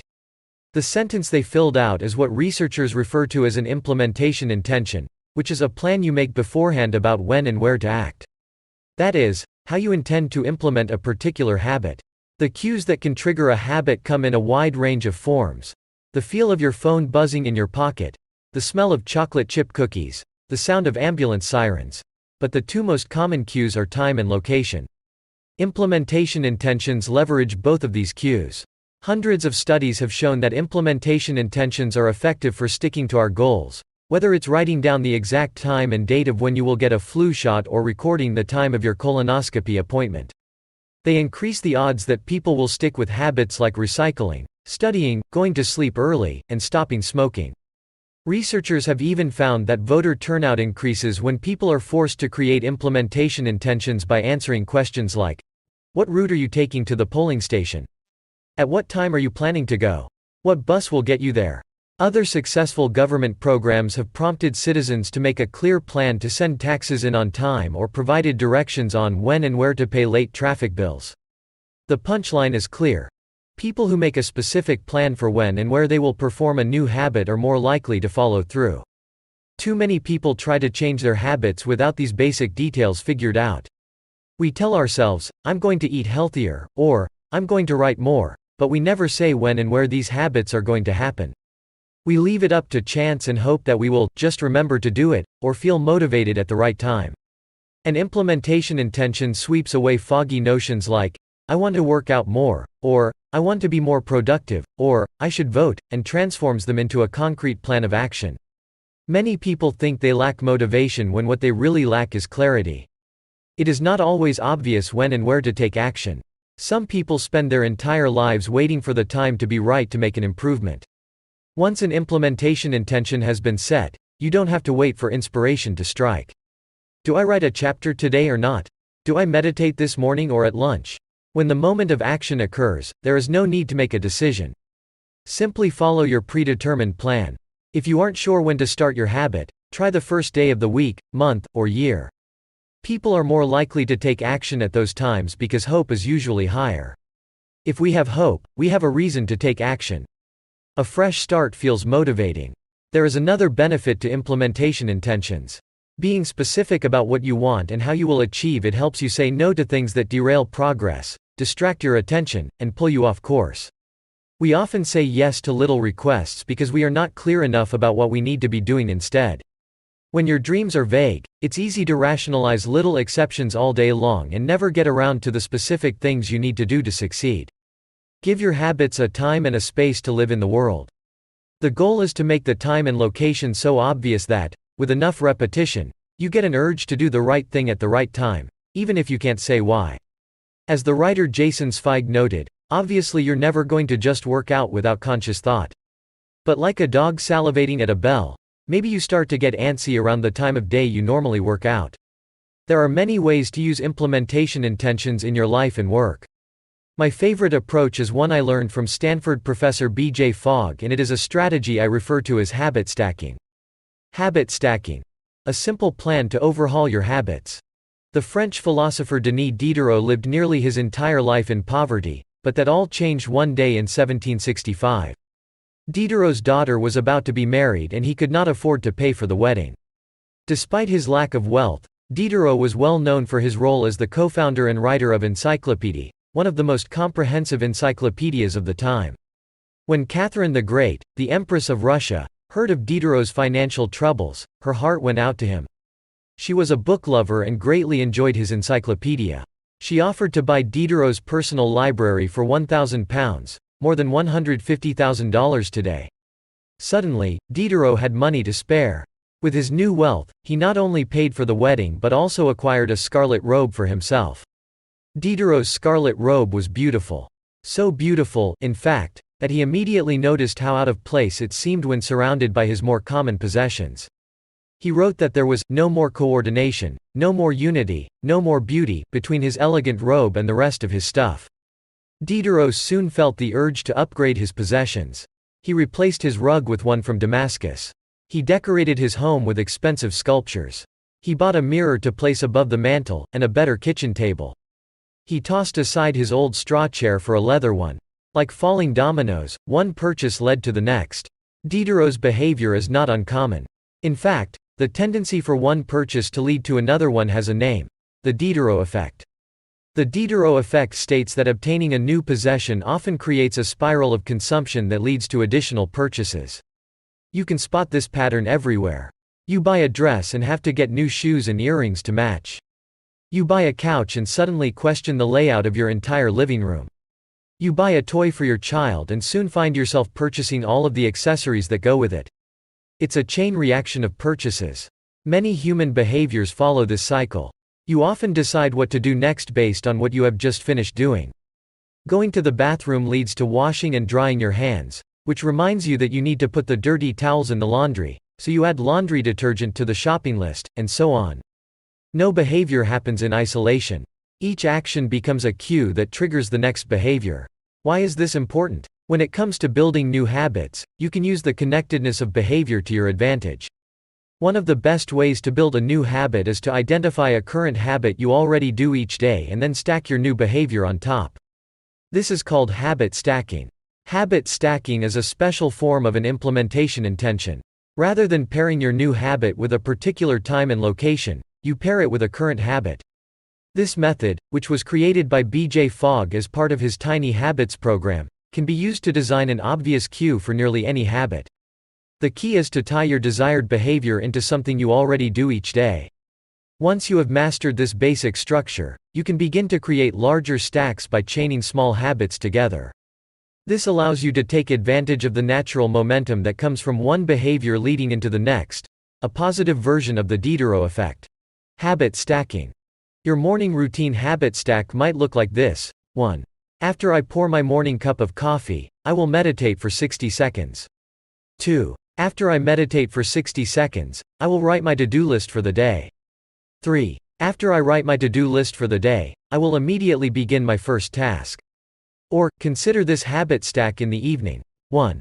After I finish eating dinner, I will put my plate directly into the dishwasher. 2. After I put my dishes away, I will immediately wipe down the counter. 3. After I wipe down the counter, I will set out my coffee mug for tomorrow morning. You can also insert new behaviors into the middle of your current routines. For example, you may already have a morning routine that looks like this: wake up, make my bed, take a shower. Let's say you want to develop the habit of reading more each night. You can expand your habit stack and try something like: wake up, make my bed, place a book on my pillow greater than take a shower. Now, when you climb into bed each night, a book will be sitting there waiting for you to enjoy. Overall, habit stacking allows you to create a set of simple rules that guide your future behavior. It's like you always have a game plan for which action should come next. Once you get comfortable with this approach, you can develop general habit stacks to guide you whenever the situation is appropriate. Exercise. When I see a set of stairs, I will take them instead of using the elevator. Social skills. When I walk into a party, I will introduce myself to someone I don't know yet. Finances. When I want to buy something over $100, I will wait 24 hours before purchasing. Healthy eating. When I serve myself a meal, I will always put veggies on my plate first. Minimalism. When I buy a new item, I will give something away. One in, one out. Mood. When the phone rings, I will take one deep breath and smile before answering.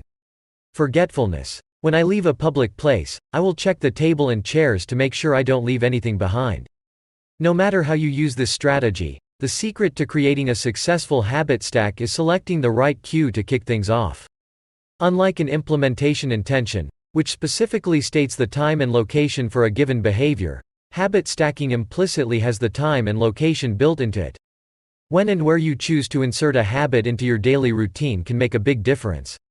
If you're trying to add meditation into your morning routine but mornings are chaotic and your kids keep running into the room, then that may be the wrong place and time. Consider when you are most likely to be successful. Don't ask yourself to do a habit when you're likely to be occupied with something else. Your cue should also have the same frequency as your desired habit. If you want to do a habit every day, but you stack it on top of a habit that only happens on Mondays, that's not a good choice. One way to find the right trigger for your habit stack is by brainstorming a list of your current habits. You can use your habits scorecard from the last chapter as a starting point. Alternatively, you can create a list with 2 columns. In the first column, write down the habits you do each day without fail.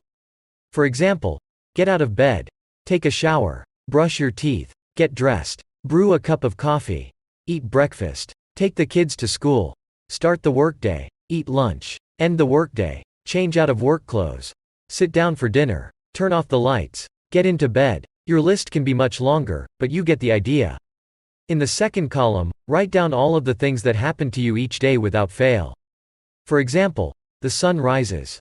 You get a text message. The song you are listening to ends. The sun sets. Armed with these 2 lists, you can begin searching for the best place to layer your new habit into your lifestyle. Habit stacking works best when the cue is highly specific and immediately actionable. Many people select cues that are too vague. I made this mistake myself. When I wanted to start a push-up habit, my habit stack was, when I take a break for lunch, I will do 10 push-ups. At first glance, this sounded reasonable. But soon, I realized the trigger was unclear. Would I do my push-ups before I ate lunch? After I ate lunch? Where would I do them? After a few inconsistent days, I changed my habit stack to, when I close my laptop for lunch, I will do 10 push-ups next to my desk. Ambiguity gone. Habits like, read more, or, eat better are worthy causes, but these goals do not provide instruction on how and when to act. Be specific and clear. After I close the door. After I brush my teeth. After I sit down at the table. The specificity is important. The more tightly bound your new habit is to a specific cue, the better the odds are that you will notice when the time comes to act. The first law of behavior change is to make it obvious. Strategies like implementation intentions and habit stacking are among the most practical ways to create obvious cues for your habits and design a clear plan for when and where to take action. Chapter summary. The first law of behavior change is make it obvious. The 2 most common cues are time and location. Creating an implementation intention is a strategy you can use to pair a new habit with a specific time and location.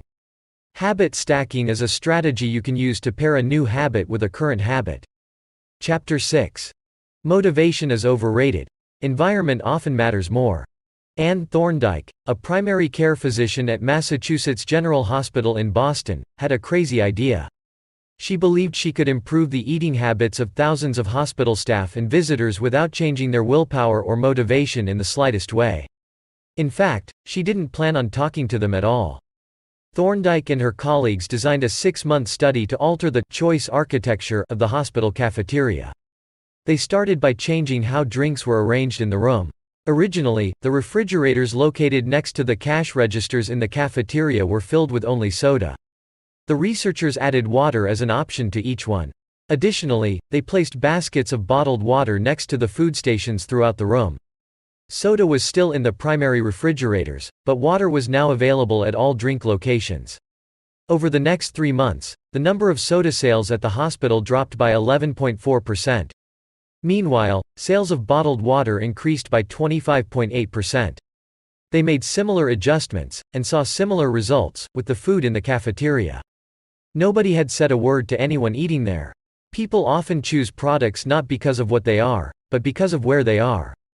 If I walk into the kitchen and see a plate of cookies on the counter, I'll pick up half a dozen and start eating, even if I hadn't been thinking about them beforehand and didn't necessarily feel hungry. If the communal table at the office is always filled with donuts and bagels, it's going to be hard not to grab one every now and then. Your habits change depending on the room you are in and the cues in front of you. Environment is the invisible hand that shapes human behavior.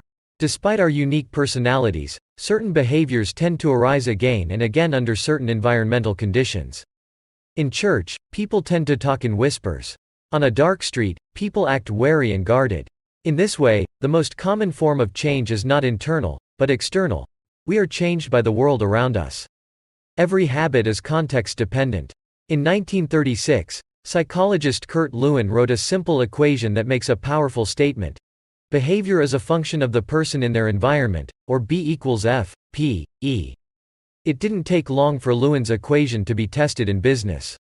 In 1952, the economist Hawkins Stern described a phenomenon he called suggestion impulse buying, which is triggered when a shopper sees a product for the first time and visualizes a need for it. In other words, customers will occasionally buy products not because they want them but because of how they are presented to them. For example, items at eye level tend to be purchased more than those down near the floor. For this reason, you'll find expensive brand names featured in easy-to-reach locations on store shelves because they drive the most profit, while cheaper alternatives are tucked away in harder-to-reach spots. The same goes for end caps, which are the units at the end of aisles. End caps are money-making machines for retailers because they are obvious locations that encounter a lot of foot traffic. For example, 45% of Coca-Cola sales come specifically from end-of-the-aisle racks. The more obviously available a product or service is, the more likely you are to try it. People drink Bud Light because it is in every bar and visit Starbucks because it is on every corner. We like to think that we are in control. If we choose water over soda, we assume it is because we wanted to do so. The truth, however, is that many of the actions we take each day are shaped not by purposeful drive and choice but by the most obvious option. Every living being has its own methods for sensing and understanding the world. Eagles have remarkable long-distance vision. Snakes can smell by tasting the air with their highly sensitive tongues. Sharks can detect small amounts of electricity and vibrations in the water caused by nearby fish. Even bacteria have chemoreceptors, tiny sensory cells that allow them to detect toxic chemicals in their environment. In humans, perception is directed by the sensory nervous system. We perceive the world through sight, sound, smell, touch, and taste. But we also have other ways of sensing stimuli. Some are conscious, but many are non-conscious. For instance, you can notice when the temperature drops before a storm, or when the pain in your gut rises during a stomachache, or when you fall off balance while walking on rocky ground. Receptors in your body pick up on a wide range of internal stimuli, such as the amount of salt in your blood or the need to drink when thirsty. The most powerful of all human sensory abilities, however, is vision. The human body has about 11 million sensory receptors. Approximately 10 million of those are dedicated to sight. Some experts estimate that half of the brain's resources are used on vision.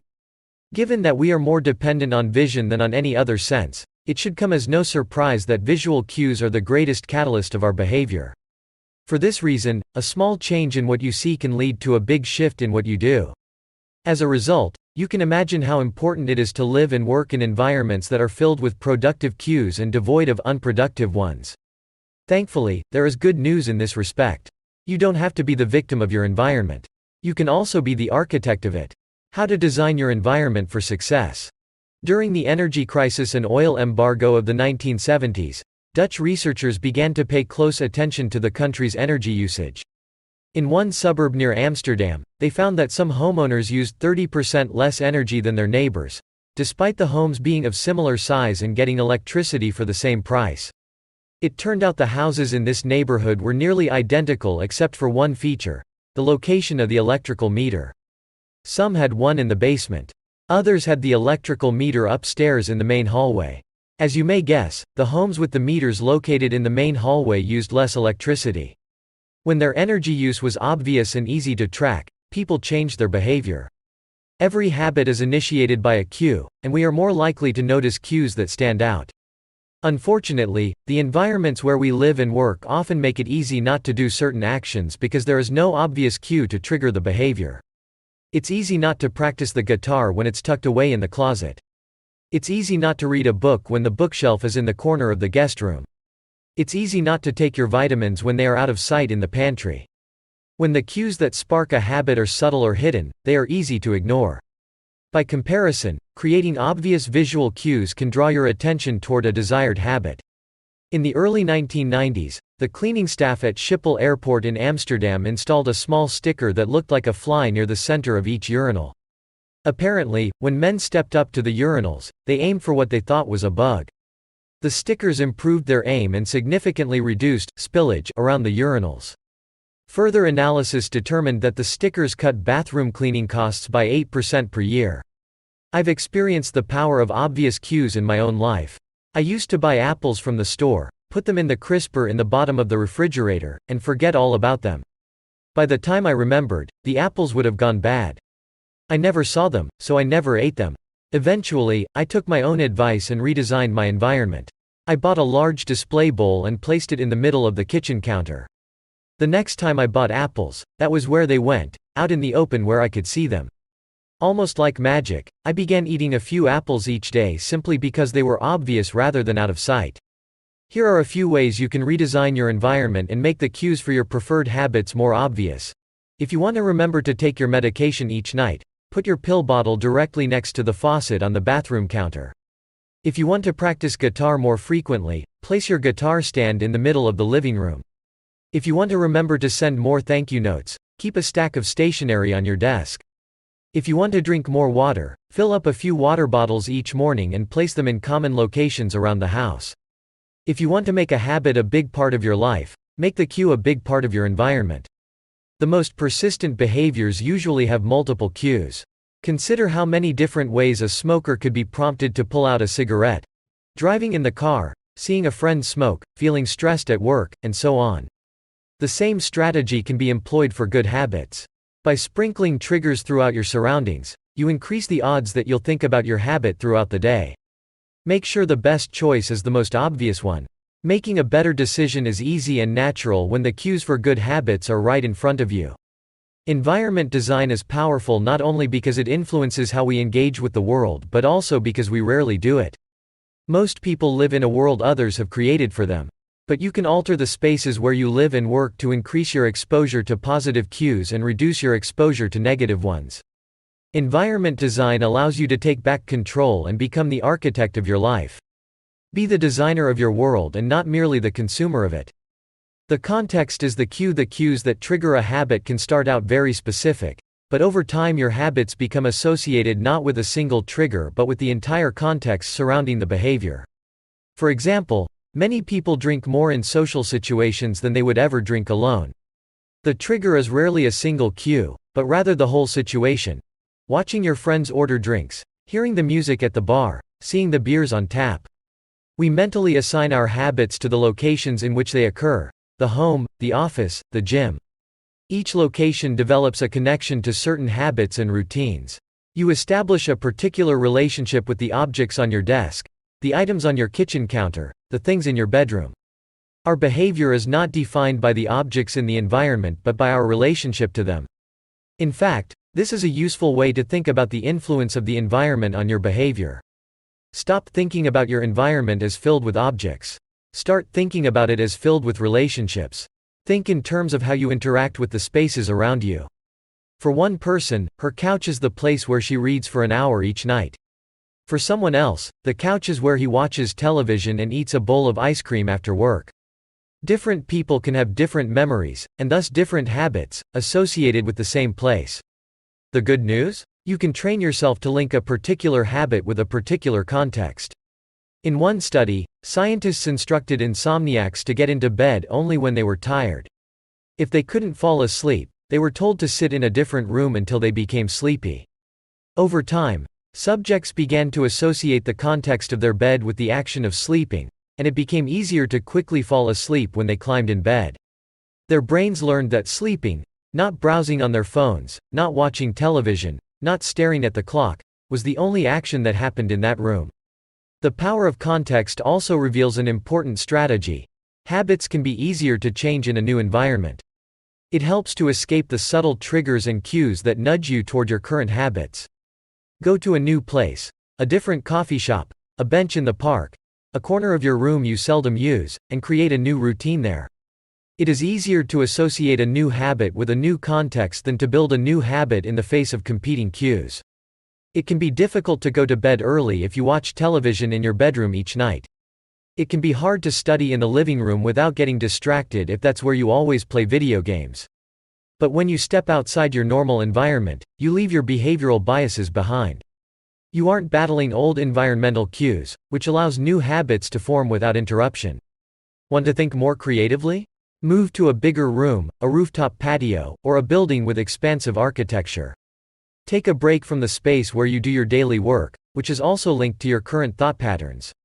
Trying to eat healthier? It is likely that you shop on autopilot at your regular supermarket. Try a new grocery store.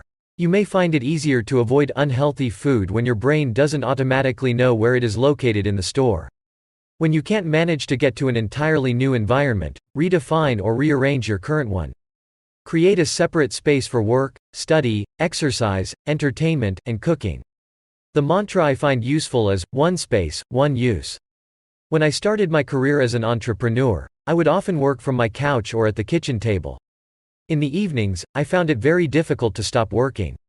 There was no clear division between the end of work time and the beginning of personal time.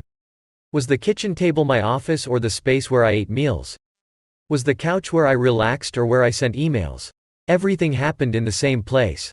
A few years later, I could finally afford to move to a home with a separate room for my office. Suddenly, work was something that happened in here, and personal life was something that happened out there. It was easier for me to turn off the professional side of my brain when there was a clear dividing line between work life and home life. Each room had one primary use. The kitchen was for cooking. The office was for working. Whenever possible, avoid mixing the context of one habit with another. When you start mixing contexts, you'll start mixing habits, and the easier ones will usually win out. This is one reason why the versatility of modern technology is both a strength and a weakness. You can use your phone for all sorts of tasks, which makes it a powerful device. But when you can use your phone to do nearly anything, it becomes hard to associate it with one task. You want to be productive, but you're also conditioned to browse social media, check email, and play video games whenever you open your phone. It's a mishmash of cues. You may be thinking, you don't understand. I live in New York City. My apartment is the size of a smartphone. I need each room to play multiple roles. Fair enough. If your space is limited, divide your room into activity zones. A chair for reading, a desk for writing, a table for eating. You can do the same with your digital spaces. I know a writer who uses his computer only for writing, his tablet only for reading, and his phone only for social media and texting. Every habit should have a home. If you can manage to stick with this strategy, each context will become associated with a particular habit and mode of thought. Habits thrive under predictable circumstances like these. Focus comes automatically when you are sitting at your work desk. Relaxation is easier when you are in a space designed for that purpose. Sleep comes quickly when it is the only thing that happens in your bedroom. If you want behaviors that are stable and predictable, you need an environment that is stable and predictable. A stable environment where everything has a place and a purpose is an environment where habits can easily form. Chapter summary. Small changes in context can lead to large changes in behavior over time. Every habit is initiated by a cue. We are more likely to notice cues that stand out. Make the cues of good habits obvious in your environment. Gradually, your habits become associated not with a single trigger but with the entire context surrounding the behavior. The context becomes the cue. It is easier to build new habits in a new environment because you are not fighting against old cues. Chapter 7. The Secret to Self-Control. In 1971, as the Vietnam War was heading into its 16th year, Congressman Robert Steele from Connecticut and Morgan Murphy from Illinois made a discovery that stunned the American public. While visiting the troops, they had learned that over 15% of U.S. soldiers stationed there were heroin addicts. Follow-up research revealed that 35% of service members in Vietnam had tried heroin and as many as 20% were addicted. The problem was even worse than they had initially thought. The discovery led to a flurry of activity in Washington, including the creation of the Special Action Office of Drug Abuse Prevention under President Nixon to promote prevention and rehabilitation and to track addicted service members when they returned home. Lee Robbins was one of the researchers in charge. In a finding that completely upended the accepted beliefs about addiction, Robbins found that when soldiers who had been heroin users returned home, only 5% of them became re-addicted within a year, and just 12% relapsed within 3 years. In other words, approximately 9 out of 10 soldiers who used heroin in Vietnam eliminated their addiction nearly overnight. This finding contradicted the prevailing view at the time, which considered heroin addiction to be a permanent and irreversible condition. Instead, Robbins revealed that addictions could spontaneously dissolve if there was a radical change in the environment. In Vietnam, soldiers spent all day surrounded by cues triggering heroin use. It was easy to access, they were engulfed by the constant stress of war, they built friendships with fellow soldiers who were also heroin users, and they were thousands of miles from home. Once a soldier returned to the United States, though, he found himself in an environment devoid of those triggers. When the context changed, so did the habit. Compare this situation to that of a typical drug user. Someone becomes addicted at home or with friends, goes to a clinic to get clean, which is devoid of all the environmental stimuli that prompt their habit, then returns to their old neighborhood with all of their previous cues that caused them to get addicted in the first place. It's no wonder that usually you see numbers that are the exact opposite of those in the Vietnam study. Typically, 90% of heroin users become re-addicted once they return home from rehab. The Vietnam studies ran counter to many of our cultural beliefs about bad habits because it challenged the conventional association of unhealthy behavior as a moral weakness. If you're overweight, a smoker, or an addict, you've been told your entire life that it is because you lack self-control, maybe even that you're a bad person. The idea that a little bit of discipline would solve all our problems is deeply embedded in our culture. Recent research, however, shows something different. When scientists analyze people who appear to have tremendous self-control, it turns out those individuals aren't all that different from those who are struggling. Instead, disciplined people are better at structuring their lives in a way that does not require heroic willpower and self-control. In other words, they spend less time in tempting situations. The people with the best self-control are typically the ones who need to use it the least. It's easier to practice self-restraint when you don't have to use it very often. So, yes, perseverance, grit, and willpower are essential to success, but the way to improve these qualities is not by wishing you were a more disciplined person, but by creating a more disciplined environment. This counterintuitive idea makes even more sense once you understand what happens when a habit is formed in the brain. A habit that has been encoded in the mind is ready to be used whenever the relevant situation arises. When Patty Allwell, a therapist from Austin, Texas, started smoking, she would often light up while riding horses with a friend. Eventually, she quit smoking and avoided it for years. She had also stopped riding. Decades later, she hopped on a horse again and found herself craving a cigarette for the first time in forever. The cues were still internalized, she just hadn't been exposed to them in a long time. Once a habit has been encoded, the urge to act follows whenever the environmental cues reappear. This is one reason behavior change techniques can backfire. Shaming obese people with weight loss presentations can make them feel stressed, and as a result many people return to their favorite coping strategy: overeating. Showing pictures of blackened lungs to smokers leads to higher levels of anxiety, which drives many people to reach for a cigarette. If you're not careful about cues, you can cause the very behavior you want to stop. Bad habits are autocatalytic, the process feeds itself. They foster the feelings they try to numb. You feel bad, so you eat junk food. Because you eat junk food, you feel bad. Watching television makes you feel sluggish, so you watch more television because you don't have the energy to do anything else. Worrying about your health makes you feel anxious, which causes you to smoke to ease your anxiety, which makes your health even worse and soon you're feeling more anxious. It's a downward spiral, a runaway train of bad habits. Researchers refer to this phenomenon as cue-induced wanting. An external trigger causes a compulsive craving to repeat a bad habit. Once you notice something, you begin to want it. This process is happening all the time, often without us realizing it. Scientists have found that showing addicts a picture of cocaine for just 33 milliseconds stimulates the reward pathway in the brain and sparks desire. This speed is too fast for the brain to consciously register. The addicts couldn't even tell you what they had seen, but they craved the drug all the same. Here's the punchline. You can break a habit, but you're unlikely to forget it. Once the mental grooves of habit have been carved into your brain, they are nearly impossible to remove entirely, even if they go unused for quite a while. And that means that simply resisting temptation is an ineffective strategy. It is hard to maintain a Zen attitude in a life filled with interruptions. It takes too much energy. In the short run, you can choose to overpower temptation. In the long run, we become a product of the environment that we live in. To put it bluntly, I have never seen someone consistently stick to positive habits in a negative environment. A more reliable approach is to cut bad habits off at the source. One of the most practical ways to eliminate a bad habit is to reduce exposure to the cue that causes it. If you can't seem to get any work done, leave your phone in another room for a few hours. If you're continually feeling like you're not enough, stop following social media accounts that trigger jealousy and envy. If you're wasting too much time watching television, move the TV out of the bedroom. If you're spending too much money on electronics, quit reading reviews of the latest tech gear. If you're playing too many video games, unplug the console and put it in a closet after each use. This practice is an inversion of the first law of behavior change. Rather than make it obvious, you can make it invisible. I'm often surprised by how effective simple changes like these can be. Remove a single cue and the entire habit often fades away.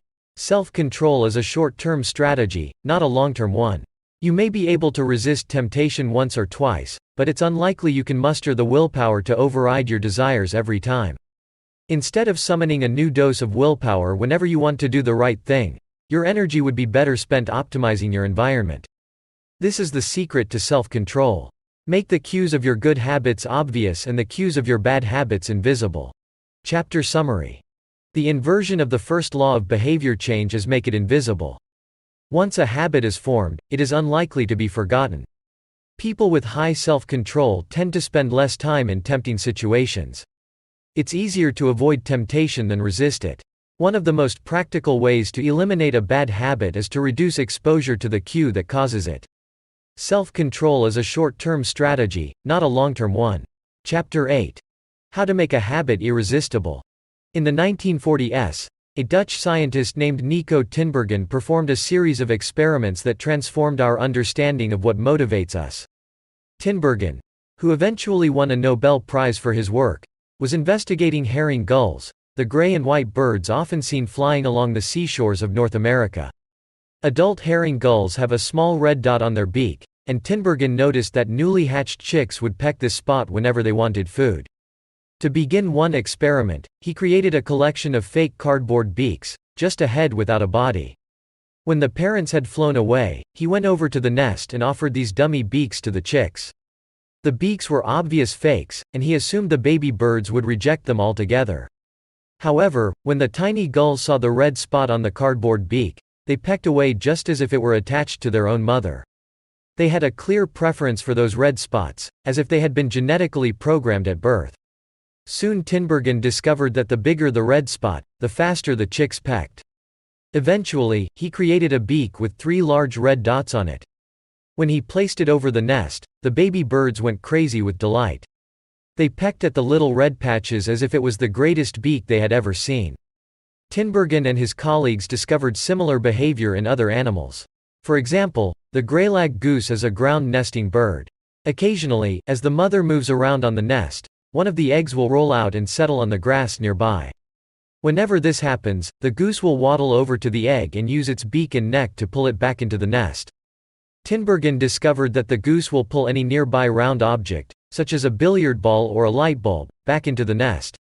The bigger the object, the greater their response. One goose even made a tremendous effort to roll a volleyball back and sit on top. Like the baby gulls automatically pecking at red dots, the greylag goose was following an instinctive rule: When I see a round object nearby, I must roll it back into the nest. The bigger the round object, the harder I should try to get it. It's like the brain of each animal is preloaded with certain rules for behavior, and when it comes across an exaggerated version of that rule, it lights up like a Christmas tree. Scientists refer to these exaggerated cues as supernormal stimuli. A supernormal stimulus is a heightened version of reality, like a beak with 3 red dots or an egg the size of a volleyball, and it elicits a stronger response than usual. Humans are also prone to fall for exaggerated versions of reality.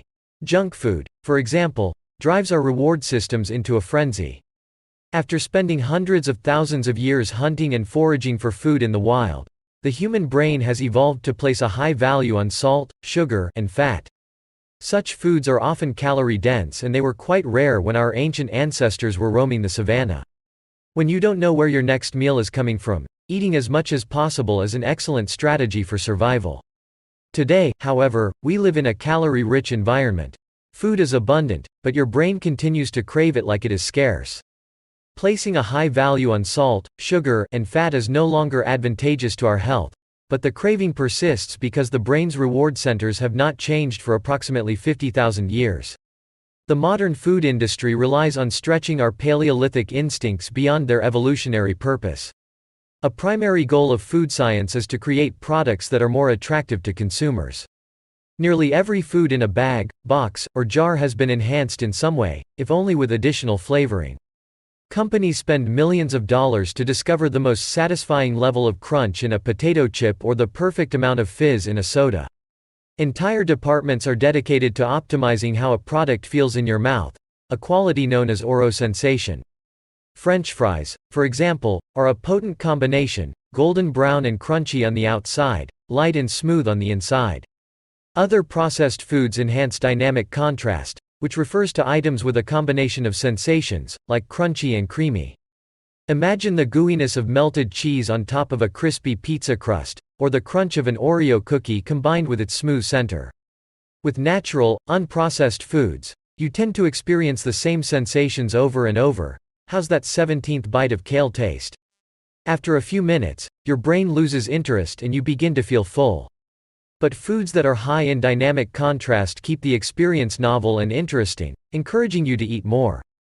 Ultimately, such strategies enable food scientists to find the bliss point for each product, the precise combination of salt, sugar, and fat that excites your brain and keeps you coming back for more.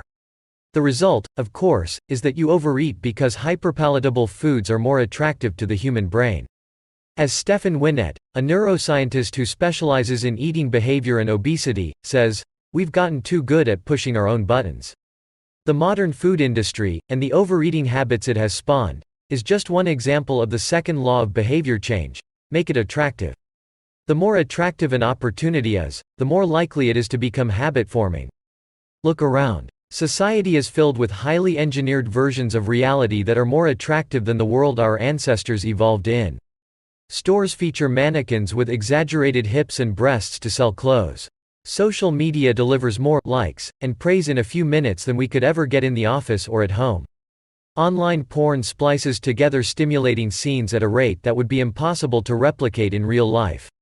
Advertisements are created with a combination of ideal lighting, professional makeup, and photoshopped edits. Even the model doesn't look like the person in the final image. These are the supernormal stimuli of our modern world. They exaggerate features that are naturally attractive to us, and our instincts go wild as a result, driving us into excessive shopping habits, social media habits, porn habits, eating habits, and many others. If history serves as a guide, the opportunities of the future will be more attractive than those of today. The trend is for rewards to become more concentrated and stimuli to become more enticing. Junk food is a more concentrated form of calories than natural foods. Hard liquor is a more concentrated form of alcohol than beer. Video games are a more concentrated form of play than board games. Compared to nature, these pleasure-packed experiences are hard to resist. We have the brains of our ancestors but temptations they never had to face. If you want to increase the odds that a behavior will occur, then you need to make it attractive. Throughout our discussion of the second law, our goal is to learn how to make our habits irresistible. While it is not possible to transform every habit into a supernormal stimulus, we can make any habit more enticing. To do this, we must start by understanding what a craving is and how it works. We begin by examining a biological signature that all habits share, the dopamine spike. The dopamine-driven feedback loop. Scientists can track the precise moment a craving occurs by measuring a neurotransmitter called dopamine. The importance of dopamine became apparent in 1954 when the neuroscientists James Olds and Peter Milner ran an experiment that revealed the neurological processes behind craving and desire. By implanting electrodes in the brains of rats, the researchers blocked the release of dopamine. To the surprise of the scientists, the rats lost all will to live. They wouldn't eat. They wouldn't have sex. They didn't crave anything. Within a few days, the animals died of thirst. In follow-up studies, other scientists also inhibited the dopamine-releasing parts of the brain, but this time, they squirted little droplets of sugar into the mouths of the dopamine-depleted rats. Their little rat faces lit up with pleasurable grins from the tasty substance. Even though dopamine was blocked, they liked the sugar just as much as before, they just didn't want it anymore. The ability to experience pleasure remained, but without dopamine, desire died. And without desire, action stopped. When other researchers reversed this process and flooded the reward system of the brain with dopamine, animals performed habits at breakneck speed. In one study, mice received a powerful hit of dopamine each time they poked their nose in a box. Within minutes, the mice developed a craving so strong they began poking their nose into the box 800 times per hour. Humans are not so different. The average slot machine player will spin the wheel 600 times per hour. Habits are a dopamine-driven feedback loop. Every behavior that is highly habit-forming, taking drugs, eating junk food, playing video games, browsing social media, is associated with higher levels of dopamine. The same can be said for our most basic habitual behaviors like eating food, drinking water, having sex, and interacting socially. For years, scientists assumed dopamine was all about pleasure, but now we know it plays a central role in many neurological processes, including motivation, learning and memory, punishment and aversion, and voluntary movement. When it comes to habits, the key takeaway is this: dopamine is released not only when you experience pleasure, but also when you anticipate it. Gambling addicts have a dopamine spike right before they place a bet, not after they win. Cocaine addicts get a surge of dopamine when they see the powder, not after they take it. Whenever you predict that an opportunity will be rewarding, your levels of dopamine spike in anticipation. And whenever dopamine rises, so does your motivation to act. It is the anticipation of a reward, not the fulfillment of it, that gets us to take action. Interestingly, the reward system that is activated in the brain when you receive a reward is the same system that is activated when you anticipate a reward. This is one reason the anticipation of an experience can often feel better than the attainment of it. As a child, thinking about Christmas morning can be better than opening the gifts. As an adult, daydreaming about an upcoming vacation can be more enjoyable than actually being on vacation. Scientists refer to this as the difference between wanting and liking. The dopamine spike. Your brain has far more neural circuitry allocated for wanting rewards than for liking them. The wanting centers in the brain are large. The brainstem, the nucleus accumbens, the ventral tegmental area, the dorsal striatum, the amygdala, and portions of the prefrontal cortex. By comparison, the liking centers of the brain are much smaller. They are often referred to as hedonic hotspots, and are distributed like tiny islands throughout the brain. For instance, researchers have found that 100% of the nucleus accumbens is activated during wanting. Meanwhile, only 10% of the structure is activated during liking. The fact that the brain allocates so much precious space to the regions responsible for craving and desire provides further evidence of the crucial role these processes play. Desire is the engine that drives behavior. Every action is taken because of the anticipation that precedes it. It is the craving that leads to the response. These insights reveal the importance of the second law of behavior change. We need to make our habits attractive because it is the expectation of a rewarding experience that motivates us to act in the first place. This is where a strategy known as temptation bundling comes into play. How to use temptation bundling to make your habits more attractive. Ronan Byrne, an electrical engineering student in Dublin, Ireland, enjoyed watching Netflix, but he also knew that he should exercise more often than he did. Putting his engineering skills to use, Byrne hacked his stationary bike and connected it to his laptop and television. Then he wrote a computer program that would allow Netflix to run only if he was cycling at a certain speed. If he slowed down for too long, whatever show he was watching would pause until he started pedaling again. He was, in the words of one fan, eliminating obesity one Netflix binge at a time. He was also employing temptation bundling to make his exercise habit more attractive. Temptation bundling works by linking an action you want to do with an action you need to do. In Byrne's case, he bundled watching Netflix, the thing he wanted to do, with riding his stationary bike, the thing he needed to do. Businesses are masters at temptation bundling. For instance, when the American Broadcasting Company, more commonly known as ABC, launched its Thursday night television lineup for the 2014-2015 season, they promoted temptation bundling on a massive scale. Every Thursday, the company would air 3 shows created by screenwriter Shonda Rhimes: Grey's Anatomy, Scandal, and How to Get Away with Murder. They branded it as TGIT on ABC. TGIT stands for Thank God It's Thursday. In addition to promoting the shows, ABC encouraged viewers to make popcorn, drink red wine, and enjoy the evening. Andrew Kubitz, head of scheduling for ABC, described the idea behind the campaign. "We see Thursday night as a viewership opportunity, with either couples or women by themselves who want to sit down and escape and have fun and drink their red wine and have some popcorn." The brilliance of this strategy is that ABC was associating the thing they needed viewers to do, watch their shows, with activities their viewers already wanted to do: relax, drink wine, and eat popcorn. Over time, people began to connect watching ABC with feeling relaxed and entertained. If you drink red wine and eat popcorn at 8 p.m. every Thursday, then eventually, 8 p.m. on Thursday, means relaxation and entertainment. The reward gets associated with the cue, and the habit of turning on the television becomes more attractive. You're more likely to find a behavior attractive if you get to do one of your favorite things at the same time. Perhaps you want to hear about the latest celebrity gossip, but you need to get in shape. Using temptation bundling, you could only read the tabloids and watch reality shows at the gym. Maybe you want to get a pedicure, but you need to clean out your email inbox. Solution: only get a pedicure while processing overdue work emails. Temptation bundling is one way to apply a psychology theory known as Premack's principle. Named after the work of Professor David Premack, the principle states that more probable behaviors will reinforce less probable behaviors.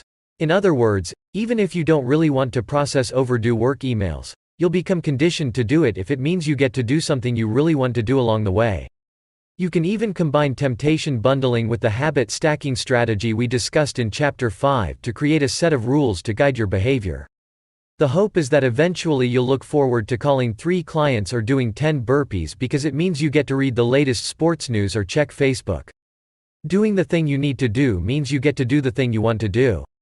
We began this chapter by discussing supernormal stimuli, which are heightened versions of reality that increase our desire to take action.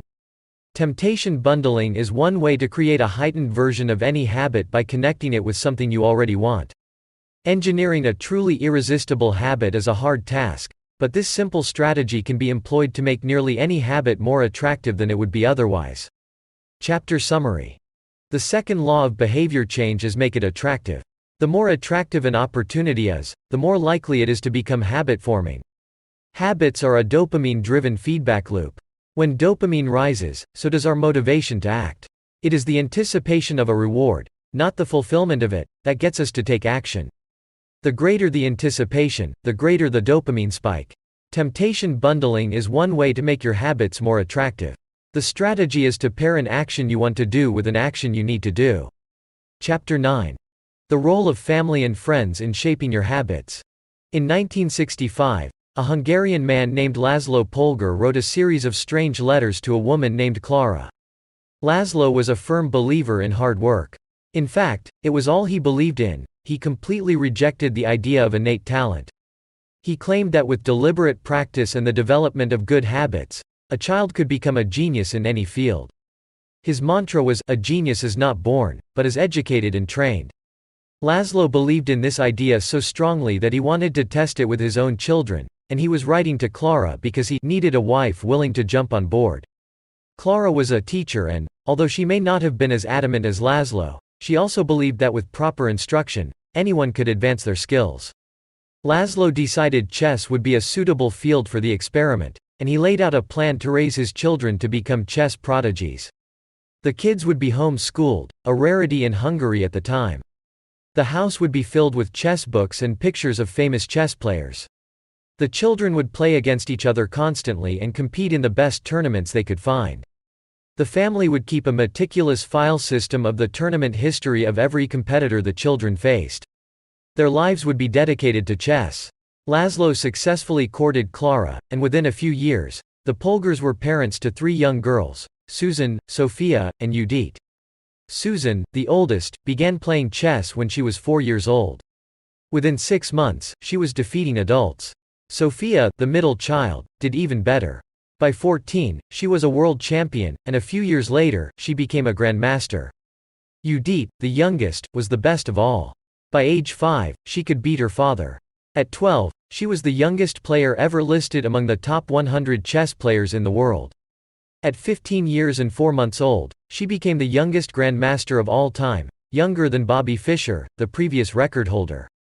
For 27 years, she was the #1 ranked female chess player in the world.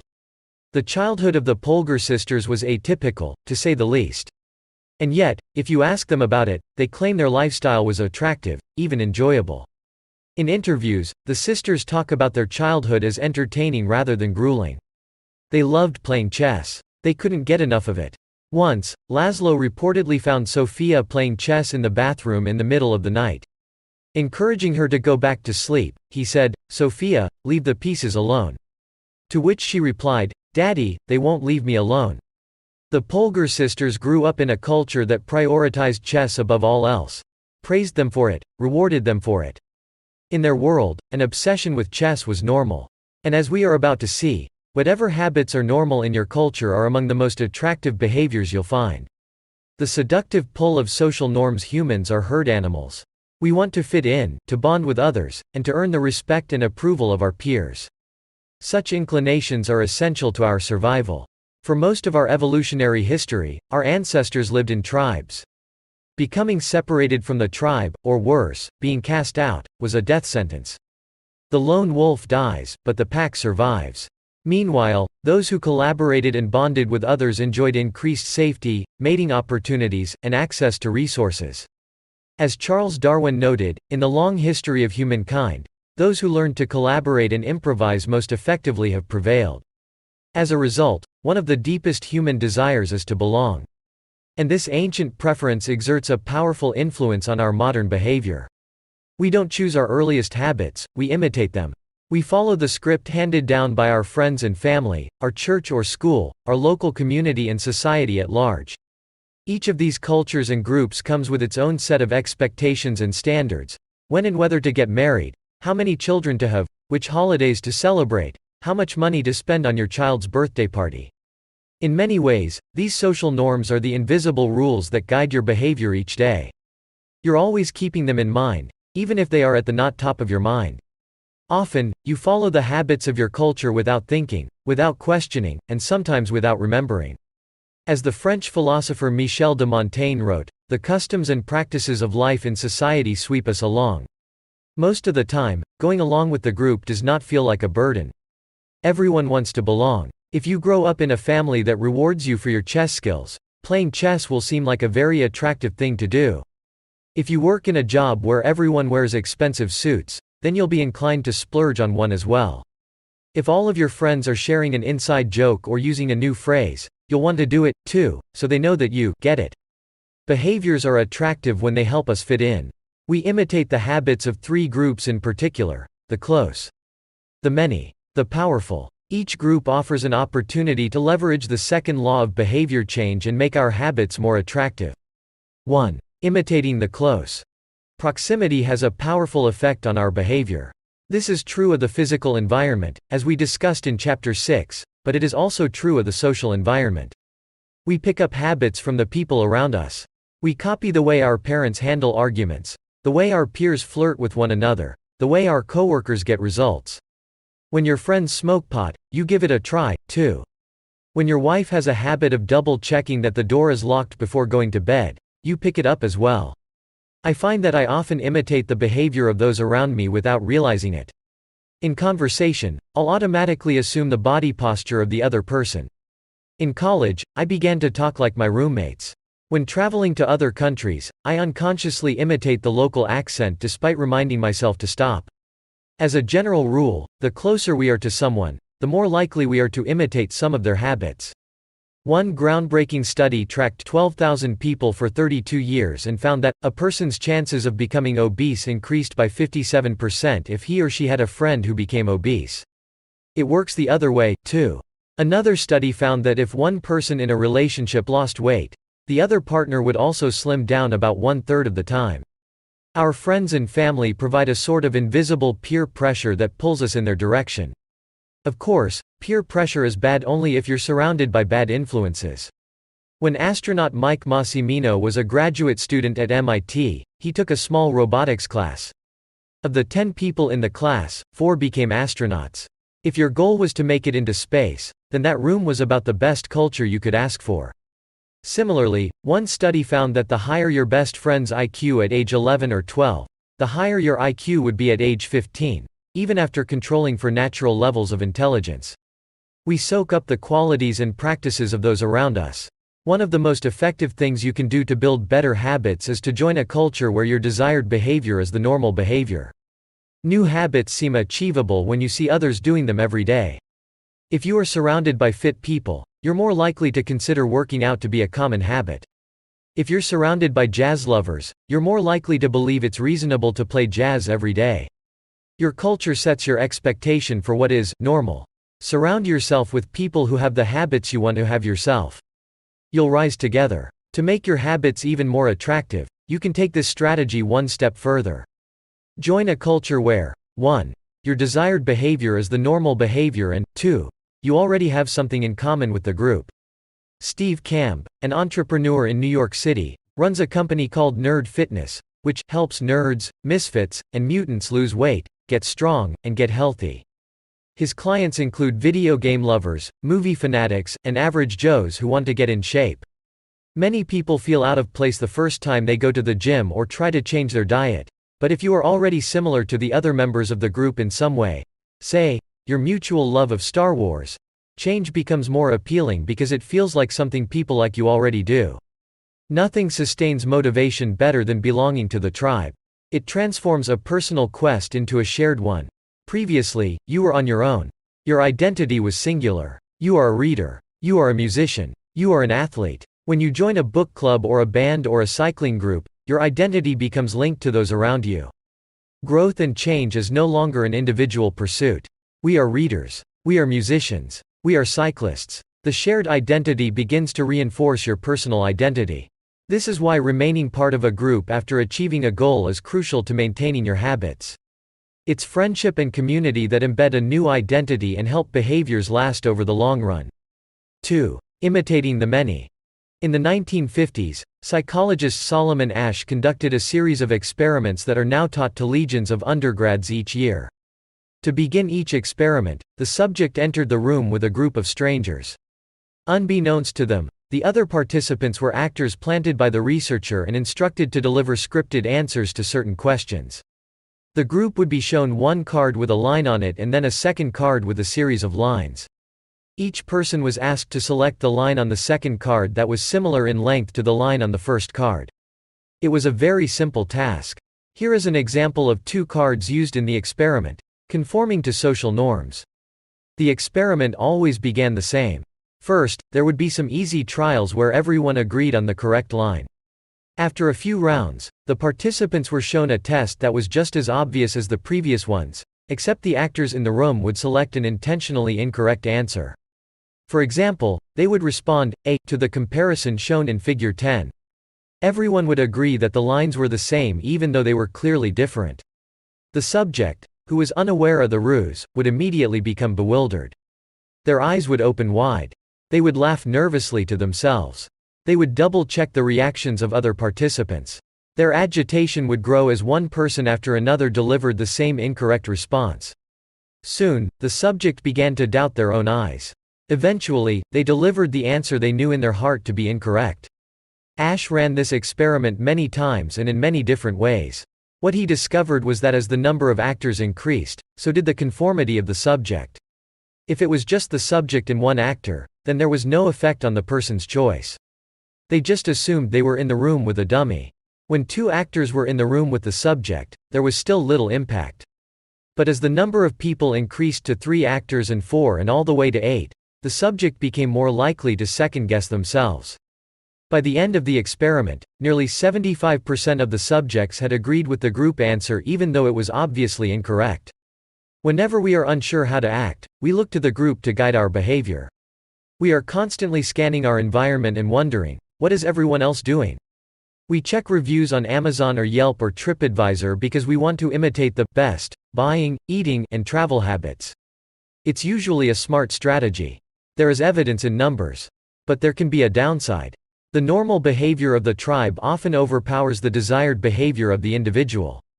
For example, one study found that when a chimpanzee learns an effective way to crack nuts open as a member of one group and then switches to a new group that uses a less effective strategy, it will avoid using the superior nut cracking method just to blend in with the rest of the chimps.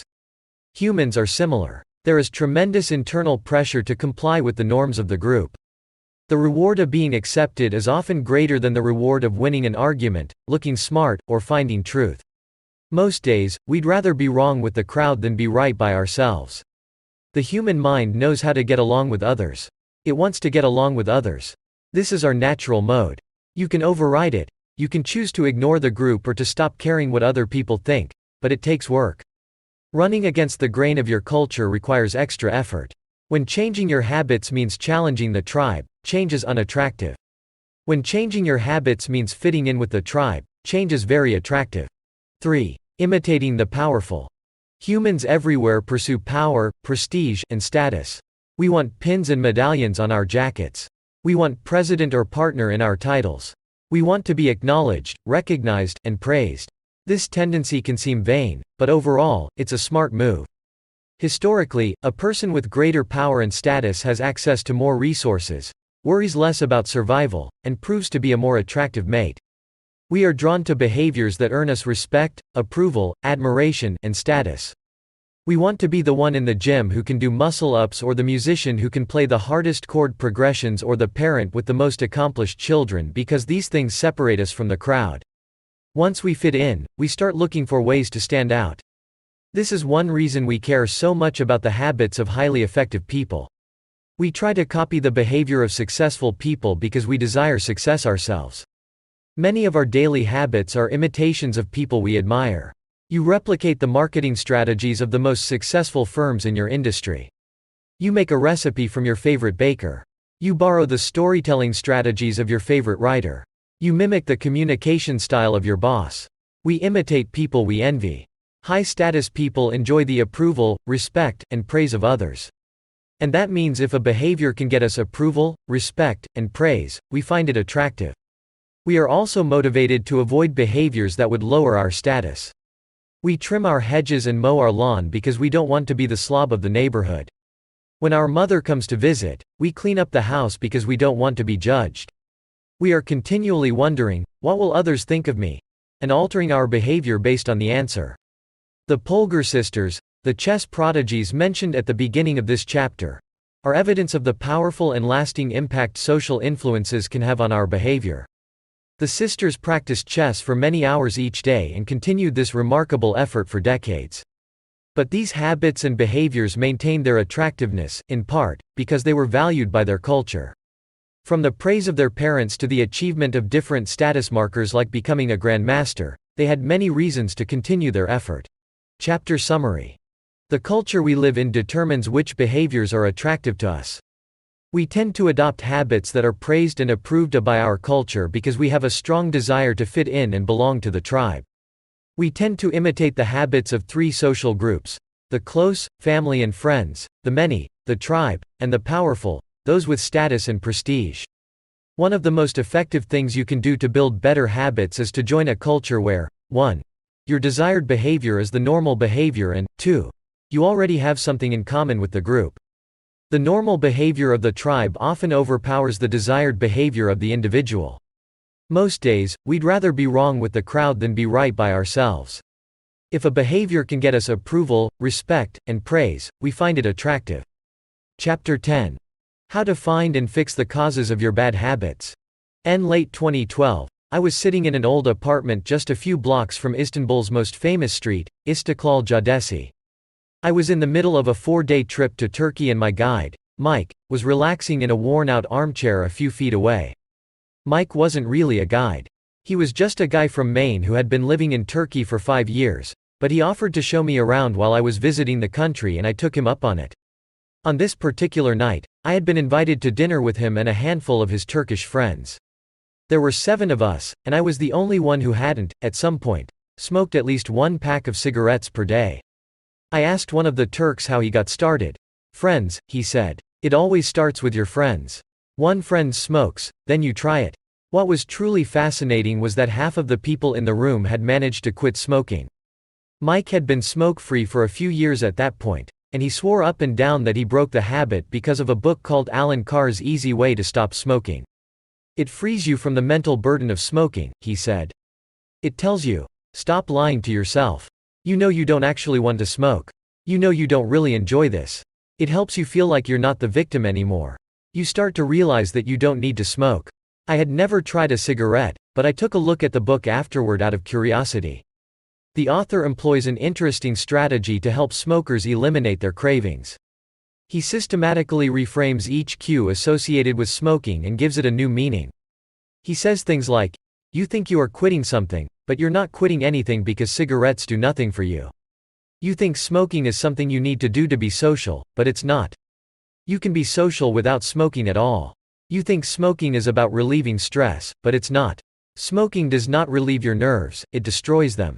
Over and over, he repeats these phrases and others like them. "Get it clearly into your mind," he says. "You are losing nothing and you are making marvelous positive gains not only in health, energy and money but also in confidence, self-respect, freedom and, most important of all, in the length and quality of your future life." By the time you get to the end of the book, smoking seems like the most ridiculous thing in the world to do. And if you no longer expect smoking to bring you any benefits, you have no reason to smoke. It is an inversion of the second law of behavior change: make it unattractive. Now, I know this idea might sound overly simplistic. Just change your mind and you can quit smoking. But stick with me for a minute. Where cravings come from. Every behavior has a surface-level craving and a deeper, underlying motive. I often have a craving that goes something like this: I want to eat tacos. If you were to ask me why I want to eat tacos, I wouldn't say, because I need food to survive. But the truth is, somewhere deep down, I am motivated to eat tacos because I have to eat to survive. The underlying motive is to obtain food and water even if my specific craving is for a taco. Some of our underlying motives include: conserve energy. Obtain food and water, find love and reproduce. Connect and bond with others. Win social acceptance and approval, reduce uncertainty. Achieve status and prestige. A craving is just a specific manifestation of a deeper underlying motive. Your brain did not evolve with a desire to smoke cigarettes or to check Instagram or to play video games. At a deep level, you simply want to reduce uncertainty and relieve anxiety, to win social acceptance and approval, or to achieve status. Look at nearly any product that is habit-forming and you'll see that it does not create a new motivation, but rather latches onto the underlying motives of human nature. Your habits are modern-day solutions to ancient desires. New versions of old vices. The underlying motives behind human behavior remain the same. The specific habits we perform differ based on the period of history. Here's the powerful part. There are many different ways to address the same underlying motive. One person might learn to reduce stress by smoking a cigarette. Another person learns to ease their anxiety by going for a run. Your current habits are not necessarily the best way to solve the problems you face. They are just the methods you learn to use.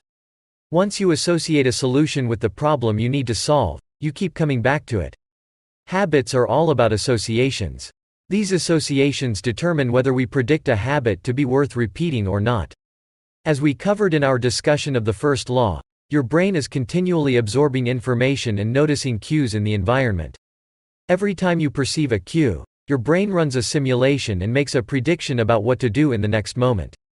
You see a cue, categorize it based on past experience, and determine the appropriate response.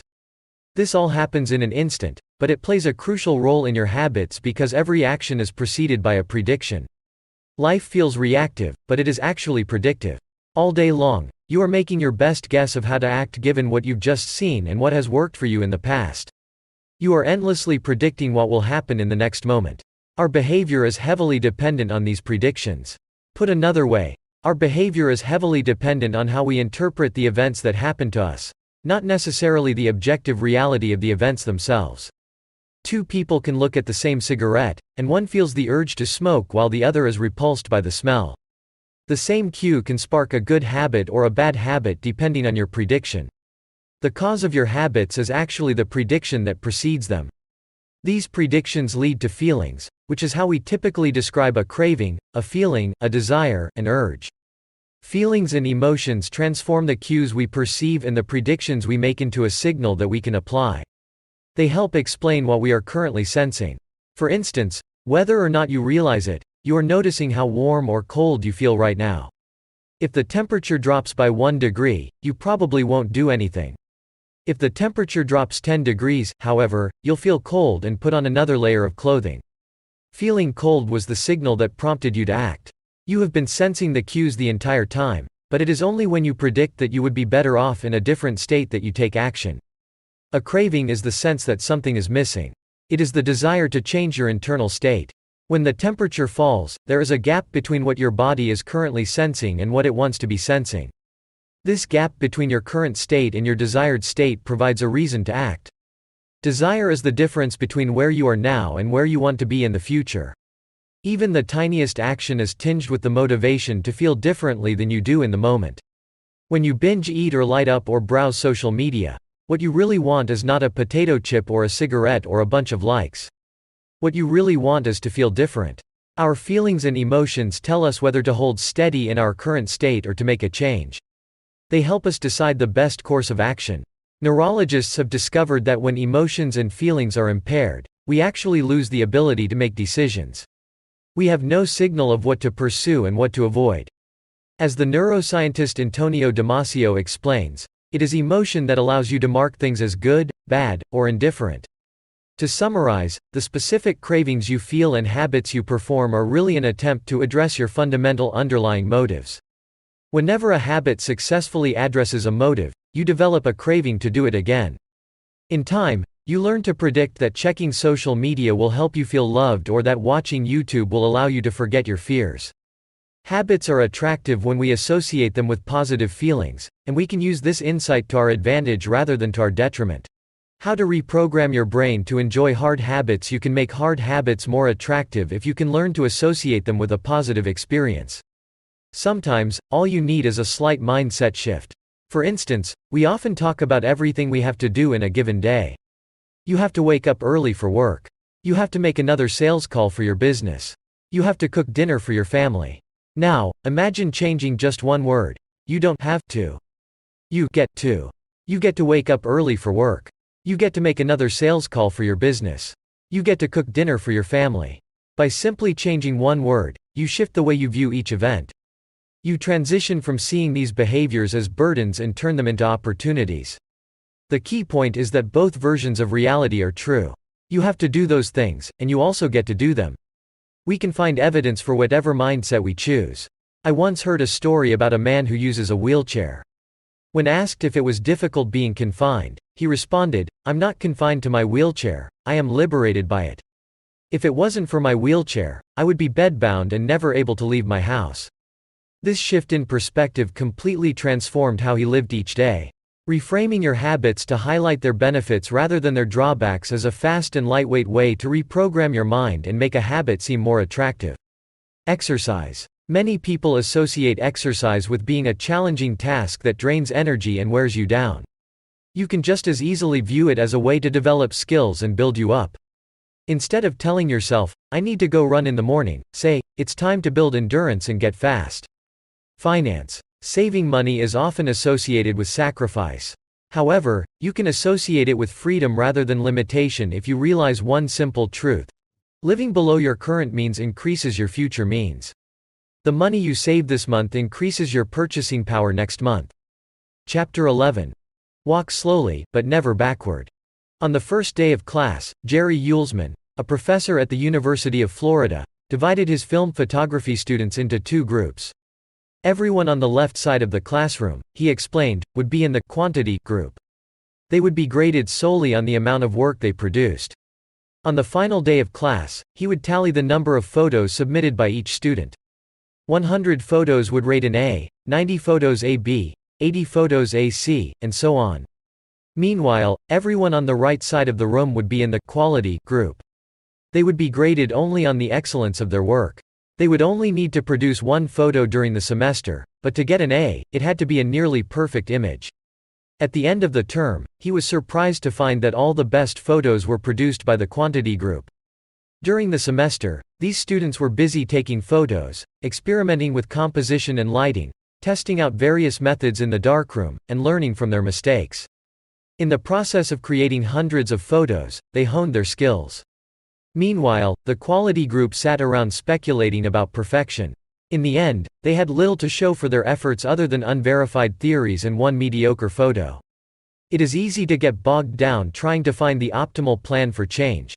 The fastest way to lose weight, the best program to build muscle, the perfect idea for a side hustle. We are so focused on figuring out the best approach that we never get around to taking action. As Voltaire once wrote, the best is the enemy of the good. I refer to this as the difference between being in motion and taking action. The two ideas sound similar, but they're not the same. When you're in motion, you're planning and strategizing and learning. Those are all good things, but they don't produce a result. Action, on the other hand, is the type of behavior that will deliver an outcome. If I outline 20 ideas for articles I want to write, that's motion. If I actually sit down and write an article, that's action. If I search for a better diet plan and read a few books on the topic, that's motion. If I actually eat a healthy meal, that's action. Sometimes motion is useful, but it will never produce an outcome by itself. It doesn't matter how many times you go talk to the personal trainer, that motion will never get you in shape. Only the action of working out will get the result you're looking to achieve. If motion doesn't lead to results, why do we do it? Sometimes we do it because we actually need to plan or learn more.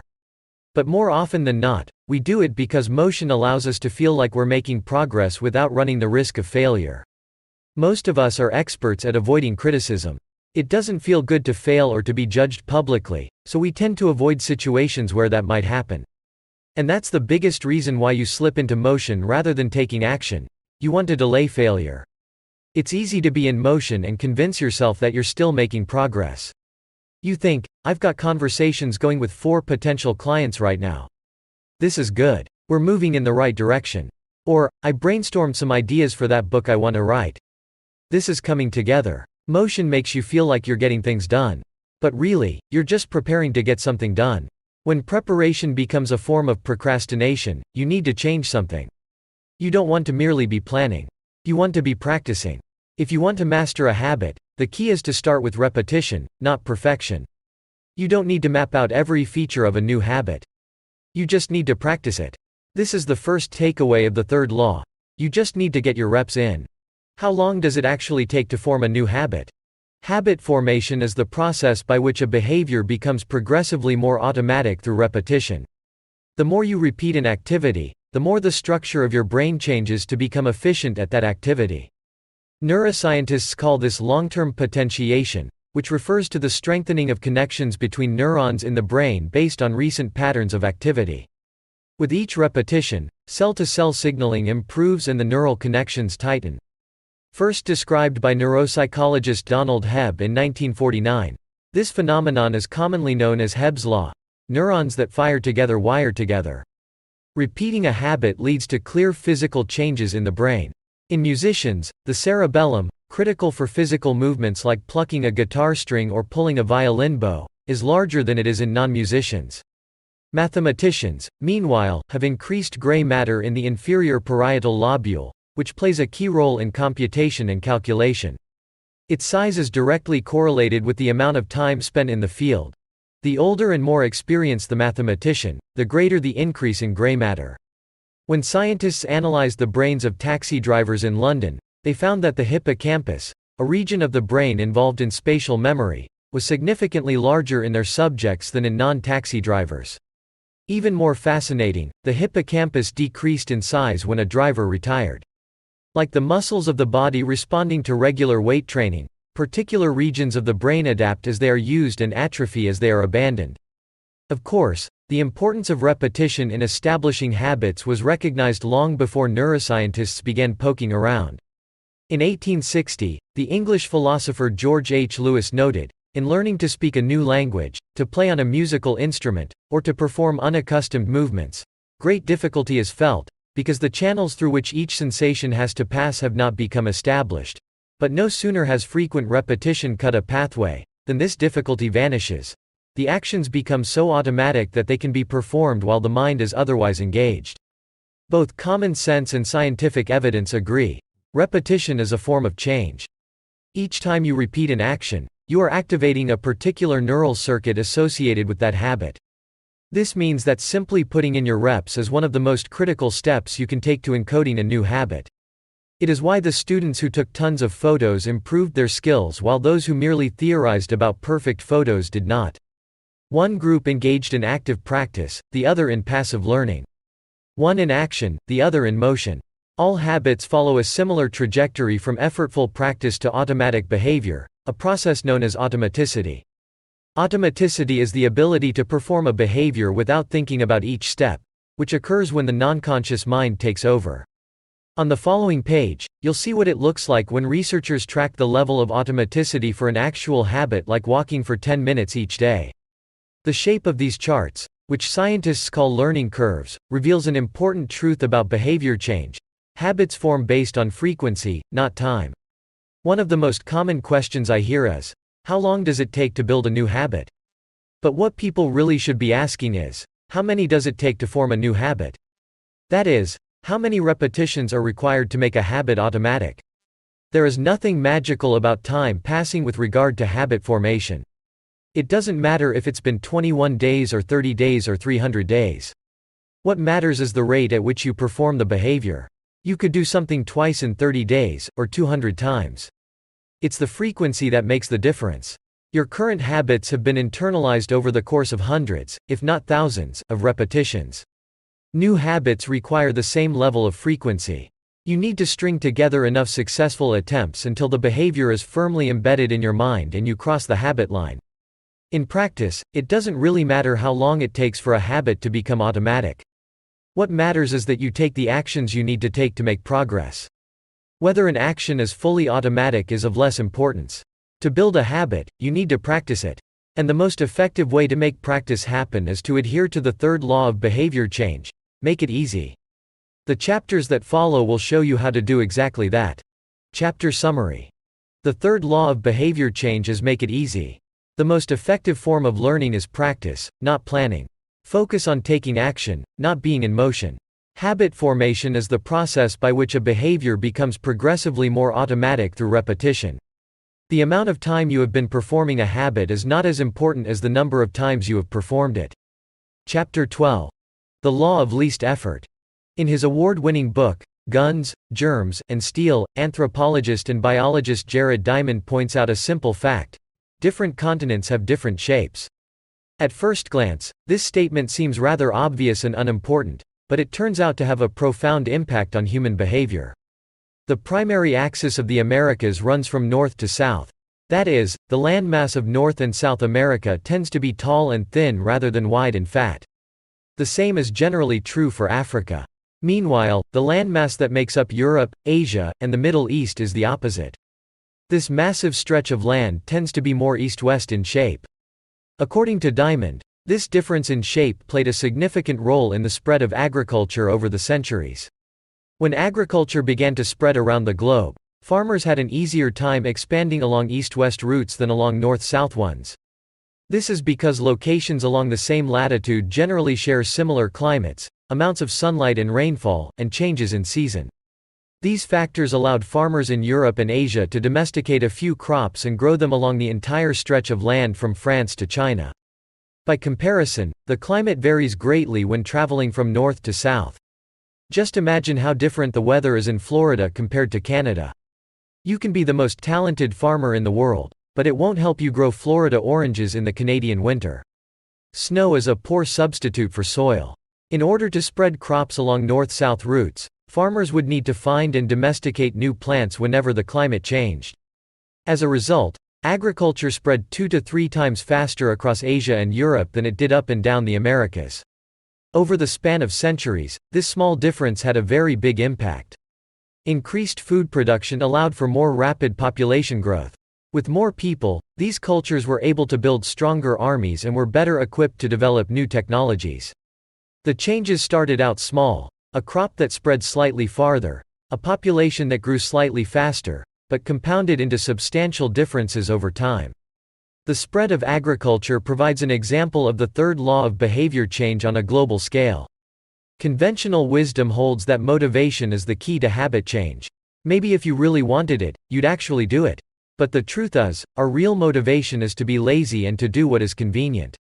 And despite what the latest productivity bestseller will tell you, this is a smart strategy, not a dumb one.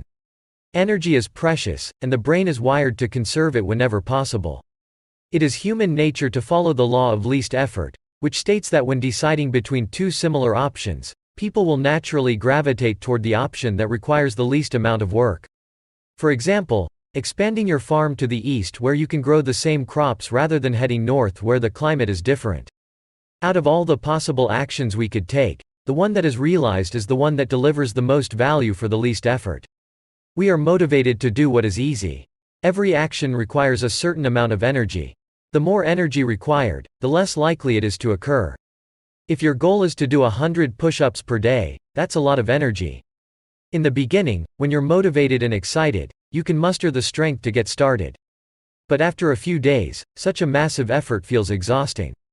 Meanwhile, sticking to the habit of doing 1 push-up per day requires almost no energy to get started.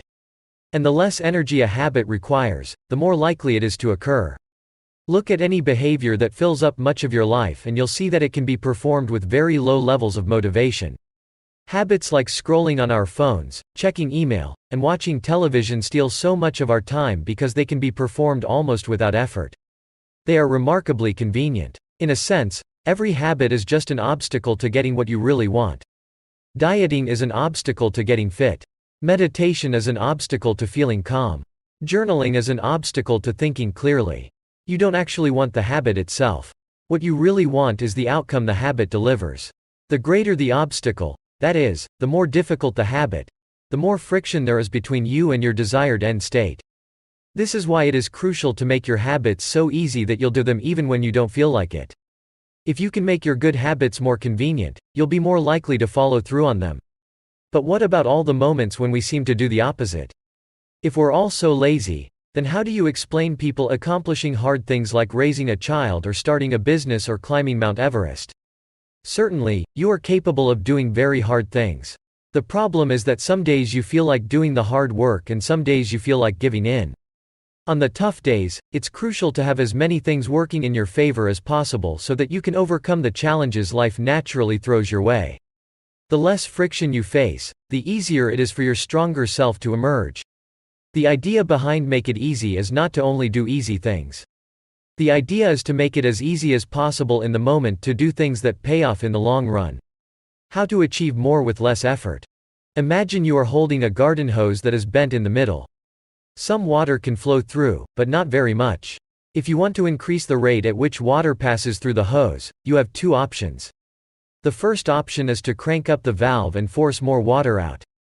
The second option is to simply remove the bend in the hose and let water flow through naturally. Trying to pump up your motivation to stick with a hard habit is like trying to force water through a bent hose. You can do it, but it requires a lot of effort and increases the tension in your life. Meanwhile, making your habits simple and easy is like removing the bend in the hose. Rather than trying to overcome the friction in your life, you reduce it. One of the most effective ways to reduce the friction associated with your habits is to practice environment design. In Chapter 6, we discussed environment design as a method for making cues more obvious, but you can also optimize your environment to make actions easier. For example, when deciding where to practice a new habit, it is best to choose a place that is already along the path of your daily routine. Habits are easier to build when they fit into the flow of your life. You are more likely to go to the gym if it is on your way to work because stopping doesn't add much friction to your lifestyle. By comparison, if the gym is off the path of your normal commute, even by just a few blocks, now you're going out of your way to get there. Perhaps even more effective is reducing the friction within your home or office. Too often, we try to start habits in high-friction environments. We try to follow a strict diet while we are out to dinner with friends. We try to write a book in a chaotic household. We try to concentrate while using a smartphone filled with distractions. It doesn't have to be this way. We can remove the points of friction that hold us back. This is precisely what electronics manufacturers in Japan began to do in the 1970s. In an article published in The New Yorker titled, "Better All the Time," James Surovitsky writes, Japanese firms emphasized what came to be known as lean production, relentlessly looking to remove waste of all kinds from the production process, down to redesigning workspaces, so workers didn't have to waste time twisting and turning to reach their tools. The result was that Japanese factories were more efficient and Japanese products were more reliable than American ones.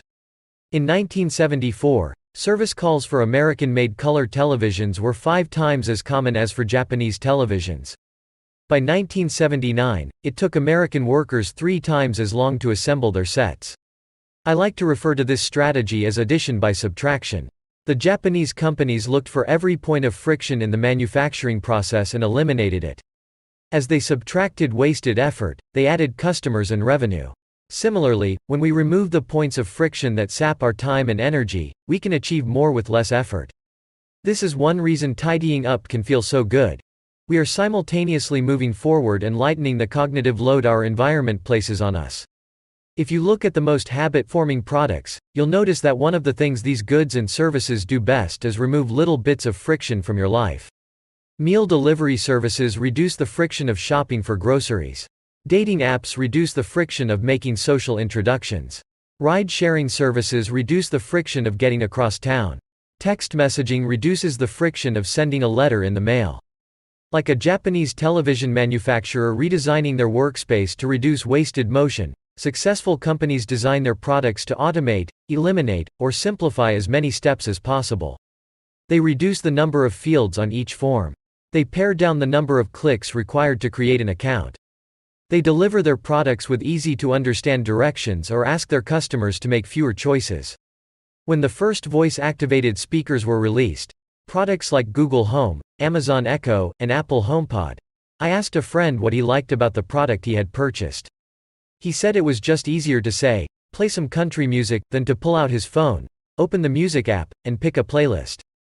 Of course, just a few years earlier, having unlimited access to music in your pocket was a remarkably frictionless behavior compared to driving to the store and buying a CD. Business is a never-ending quest to deliver the same result in an easier fashion. Similar strategies have been used effectively by governments. When the British government wanted to increase tax collection rates, they switched from sending citizens to a web page where the tax form could be downloaded to linking directly to the form. Reducing that one step in the process increased the response rate from 19.2% to 23.4%. For a country like the United Kingdom, those percentage points represent millions in tax revenue. The central idea is to create an environment where doing the right thing is as easy as possible. Much of the battle of building better habits comes down to finding ways to reduce the friction associated with our good habits and increase the friction associated with our bad ones. Prime the environment for future use. Oswald Knuckles is an IT developer from Natchez, Mississippi. He is also someone who understands the power of priming his environment. Knuckles dialed in his cleaning habits by following a strategy he refers to as resetting the room. For instance, when he finishes watching television, he places the remote back on the TV stand, arranges the pillows on the couch, and folds the blanket. When he leaves his car, he throws any trash away. Whenever he takes a shower, he wipes down the toilet while the shower is warming up. As he notes, the perfect time to clean the toilet is right before you wash yourself in the shower anyway. The purpose of resetting each room is not simply to clean up after the last action, but to prepare for the next action. When I walk into a room, everything is in its right place, Knuckles wrote. Because I do this every day in every room, stuff always stays in good shape. People think I work hard, but I'm actually really lazy. I'm just proactively lazy. It gives you so much time back. Whenever you organize a space for its intended purpose, you are priming it to make the next action easy. For instance, my wife keeps a box of greeting cards that are pre-sorted by occasion, birthday, sympathy, wedding, graduation, and more. Whenever necessary, she grabs an appropriate card and sends it off. She is incredibly good at remembering to send cards because she has reduced the friction of doing so. For years, I was the opposite. Someone would have a baby and I would think, I should send a card. But then weeks would pass and by the time I remembered to pick one up at the store, it was too late. The habit wasn't easy. There are many ways to prime your environment so it's ready for immediate use. If you want to cook a healthy breakfast, place the skillet on the stove, set the cooking spray on the counter, and lay out any plates and utensils you'll need the night before. When you wake up, making breakfast will be easy. Want to draw more? Put your pencils, pens, notebooks, and drawing tools on top of your desk, within easy reach. Want to exercise? Set out your workout clothes, shoes, gym bag, and water bottle ahead of time. Want to improve your diet? Chop up a ton of fruits and vegetables on weekends and pack them in containers, so you have easy access to healthy, ready-to-eat options during the week. These are simple ways to make the good habit the path of least resistance. You can also invert this principle and prime the environment to make bad behaviors difficult. If you find yourself watching too much television, for example, then unplug it after each use. Only plug it back in if you can say out loud the name of the show you want to watch. This setup creates just enough friction to prevent mindless viewing. If that doesn't do it, you can take it a step further. Unplug the television and take the batteries out of the remote after each use, so it takes an extra 10 seconds to turn it back on. And if you're really hardcore, move the television out of the living room and into a closet after each use. You can be sure you'll only take it out when you really want to watch something. The greater the friction, the less likely the habit. Whenever possible, I leave my phone in a different room until lunch. When it's right next to me, I'll check it all morning for no reason at all. But when it is in another room, I rarely think about it. And the friction is high enough that I won't go get it without a reason. As a result, I get 3 to 4 hours each morning when I can work without interruption. If sticking your phone in another room doesn't seem like enough, tell a friend or family member to hide it from you for a few hours. Ask a coworker to keep it at their desk in the morning and give it back to you at lunch. It is remarkable how little friction is required to prevent unwanted behavior. When I hide beer in the back of the fridge where I can't see it, I drink less. When I delete social media apps from my phone, it can be weeks before I download them again and log in. These tricks are unlikely to curb a true addiction, but for many of us, a little bit of friction can be the difference between sticking with a good habit or sliding into a bad one. Imagine the cumulative impact of making dozens of these changes and living in an environment designed to make the good behaviors easier and the bad behaviors harder. Whether we are approaching behavior change as an individual, a parent, a coach, or a leader, we should ask ourselves the same question. How can we design a world where it's easy to do what's right? Redesign your life so the actions that matter most are also the actions that are easiest to do. Chapter summary. Human behavior follows the law of least effort. We will naturally gravitate toward the option that requires the least amount of work. Create an environment where doing the right thing is as easy as possible. Reduce the friction associated with good behaviors. When friction is low, habits are easy. Increase the friction associated with bad behaviors. When friction is high, habits are difficult. Prime your environment to make future actions easier. Chapter 13. How to stop procrastinating by using the 2-minute rule.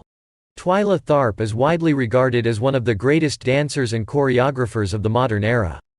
In 1992, she was awarded a MacArthur Fellowship, often referred to as the Genius Grant, and she has spent the bulk of her career touring the globe to perform her original works. She also credits much of her success to simple daily habits.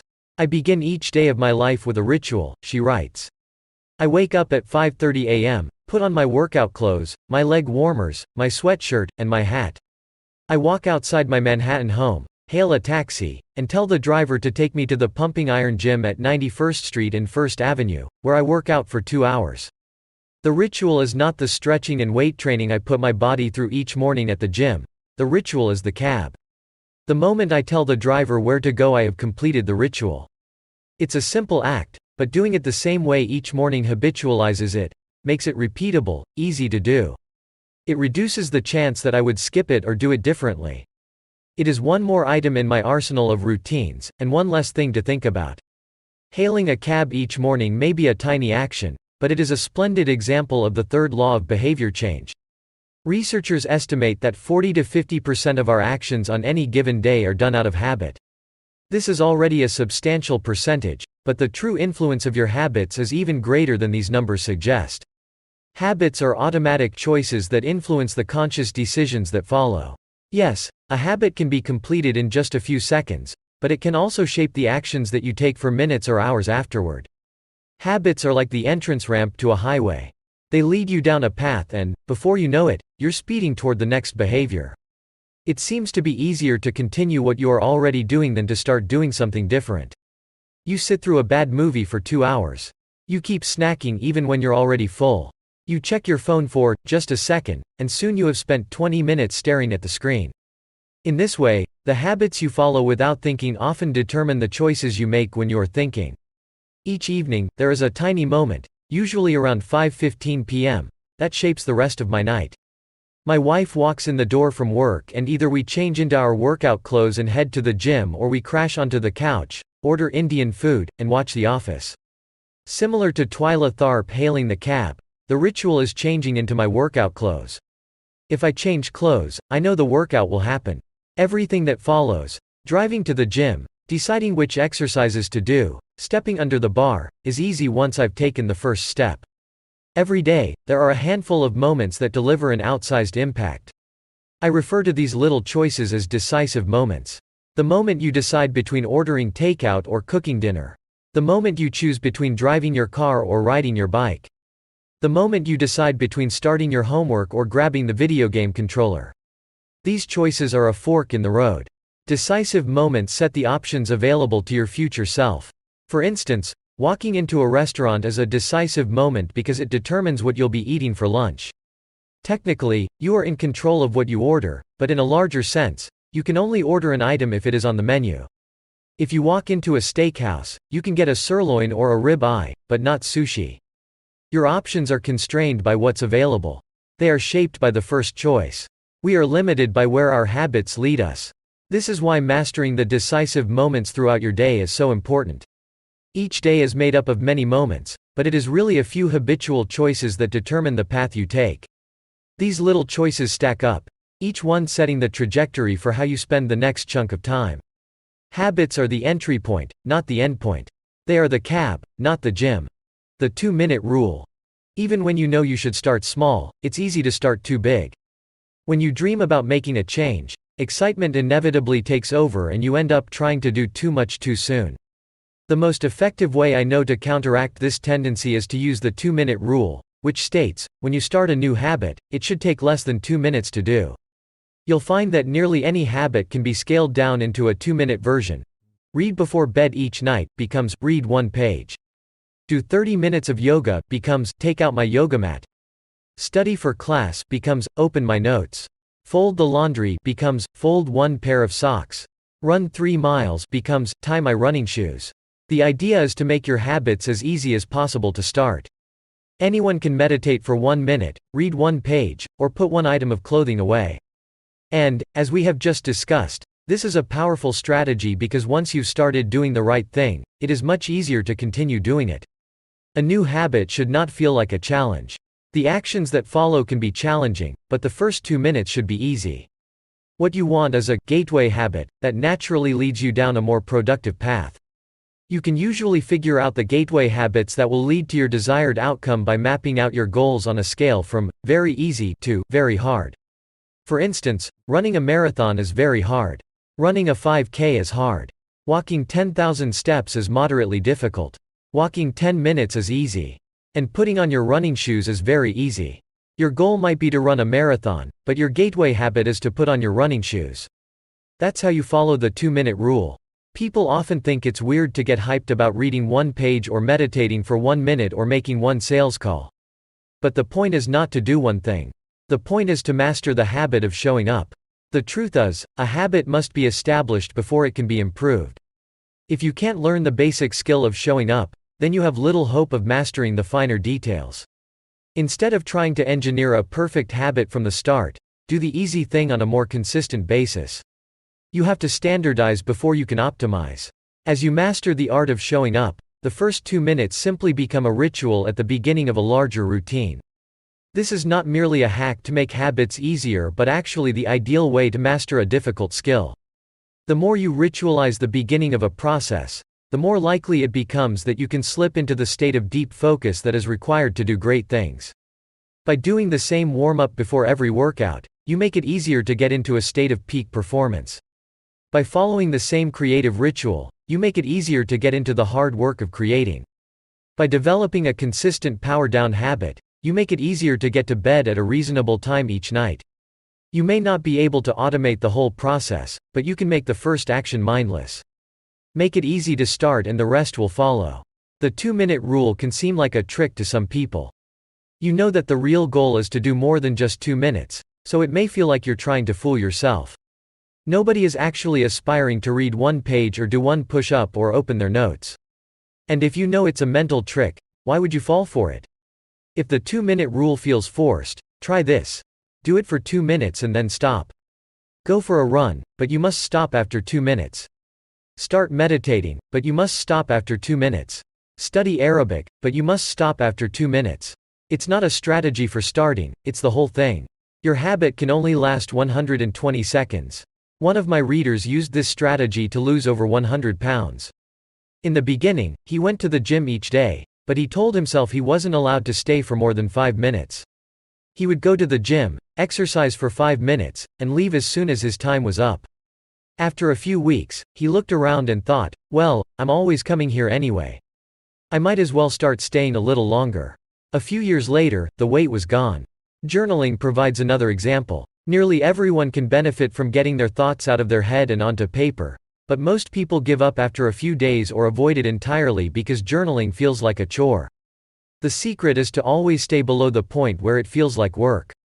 Greg McKeown, a leadership consultant from the United Kingdom, built a daily journaling habit by specifically writing less than he felt like. He always stopped journaling before it seemed like a hassle.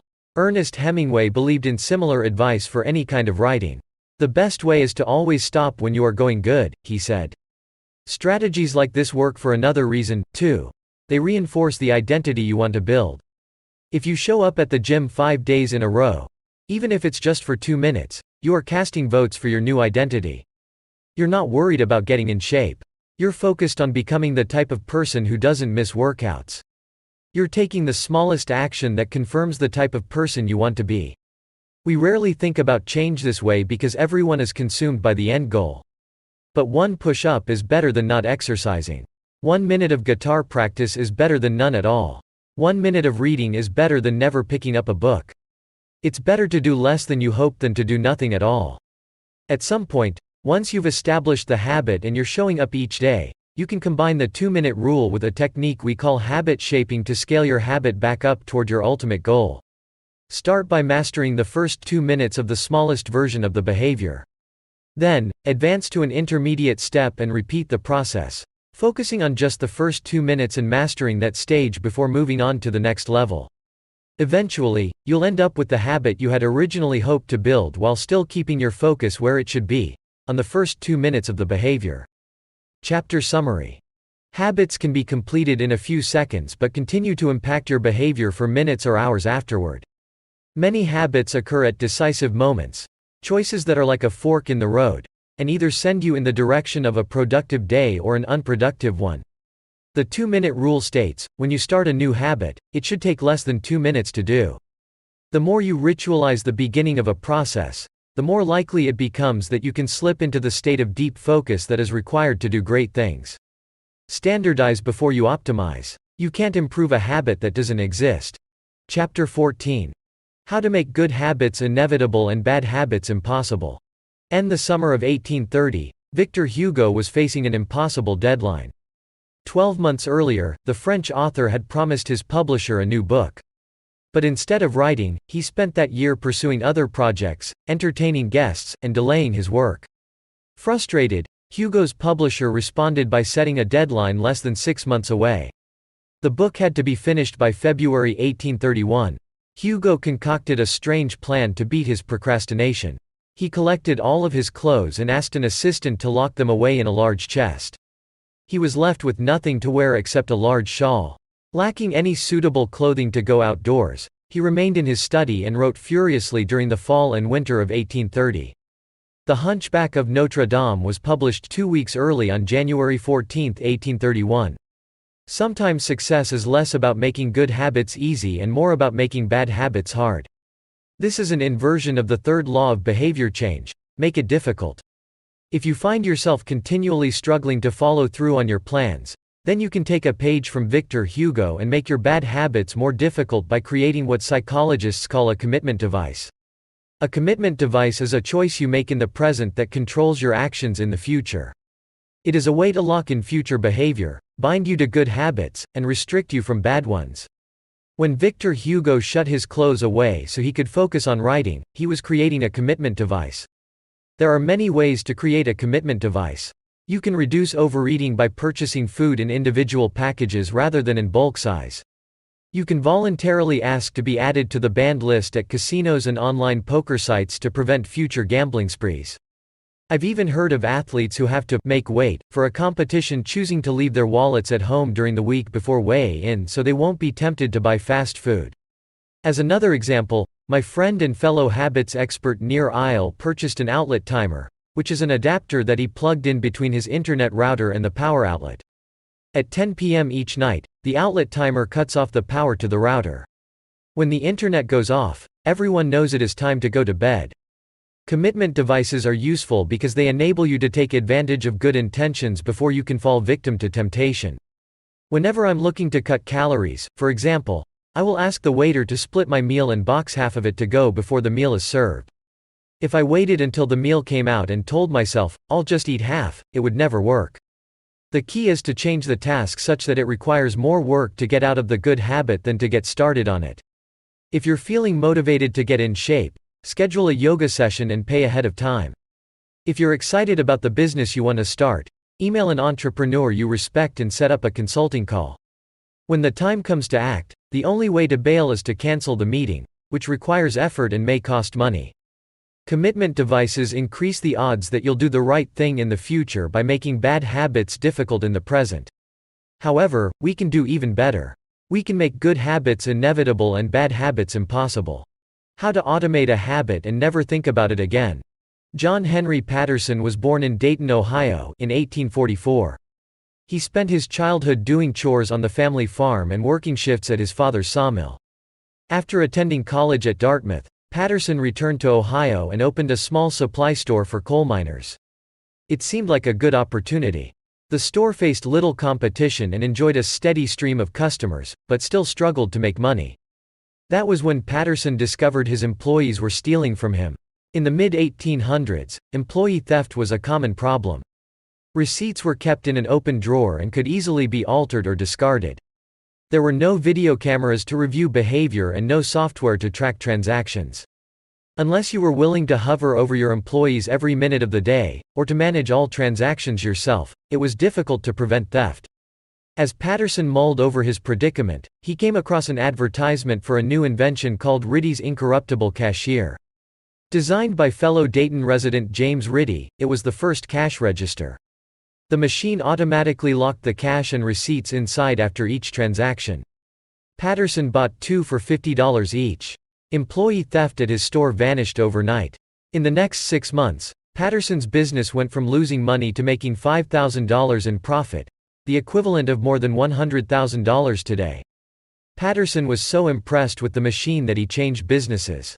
He bought the rights to Riddy's invention and opened the National Cash Register Company. 10 years later, National Cash Register had over 1,000 employees and was on its way to becoming one of the most successful businesses of its time. The best way to break a bad habit is to make it impractical to do. Increase the friction until you don't even have the option to act.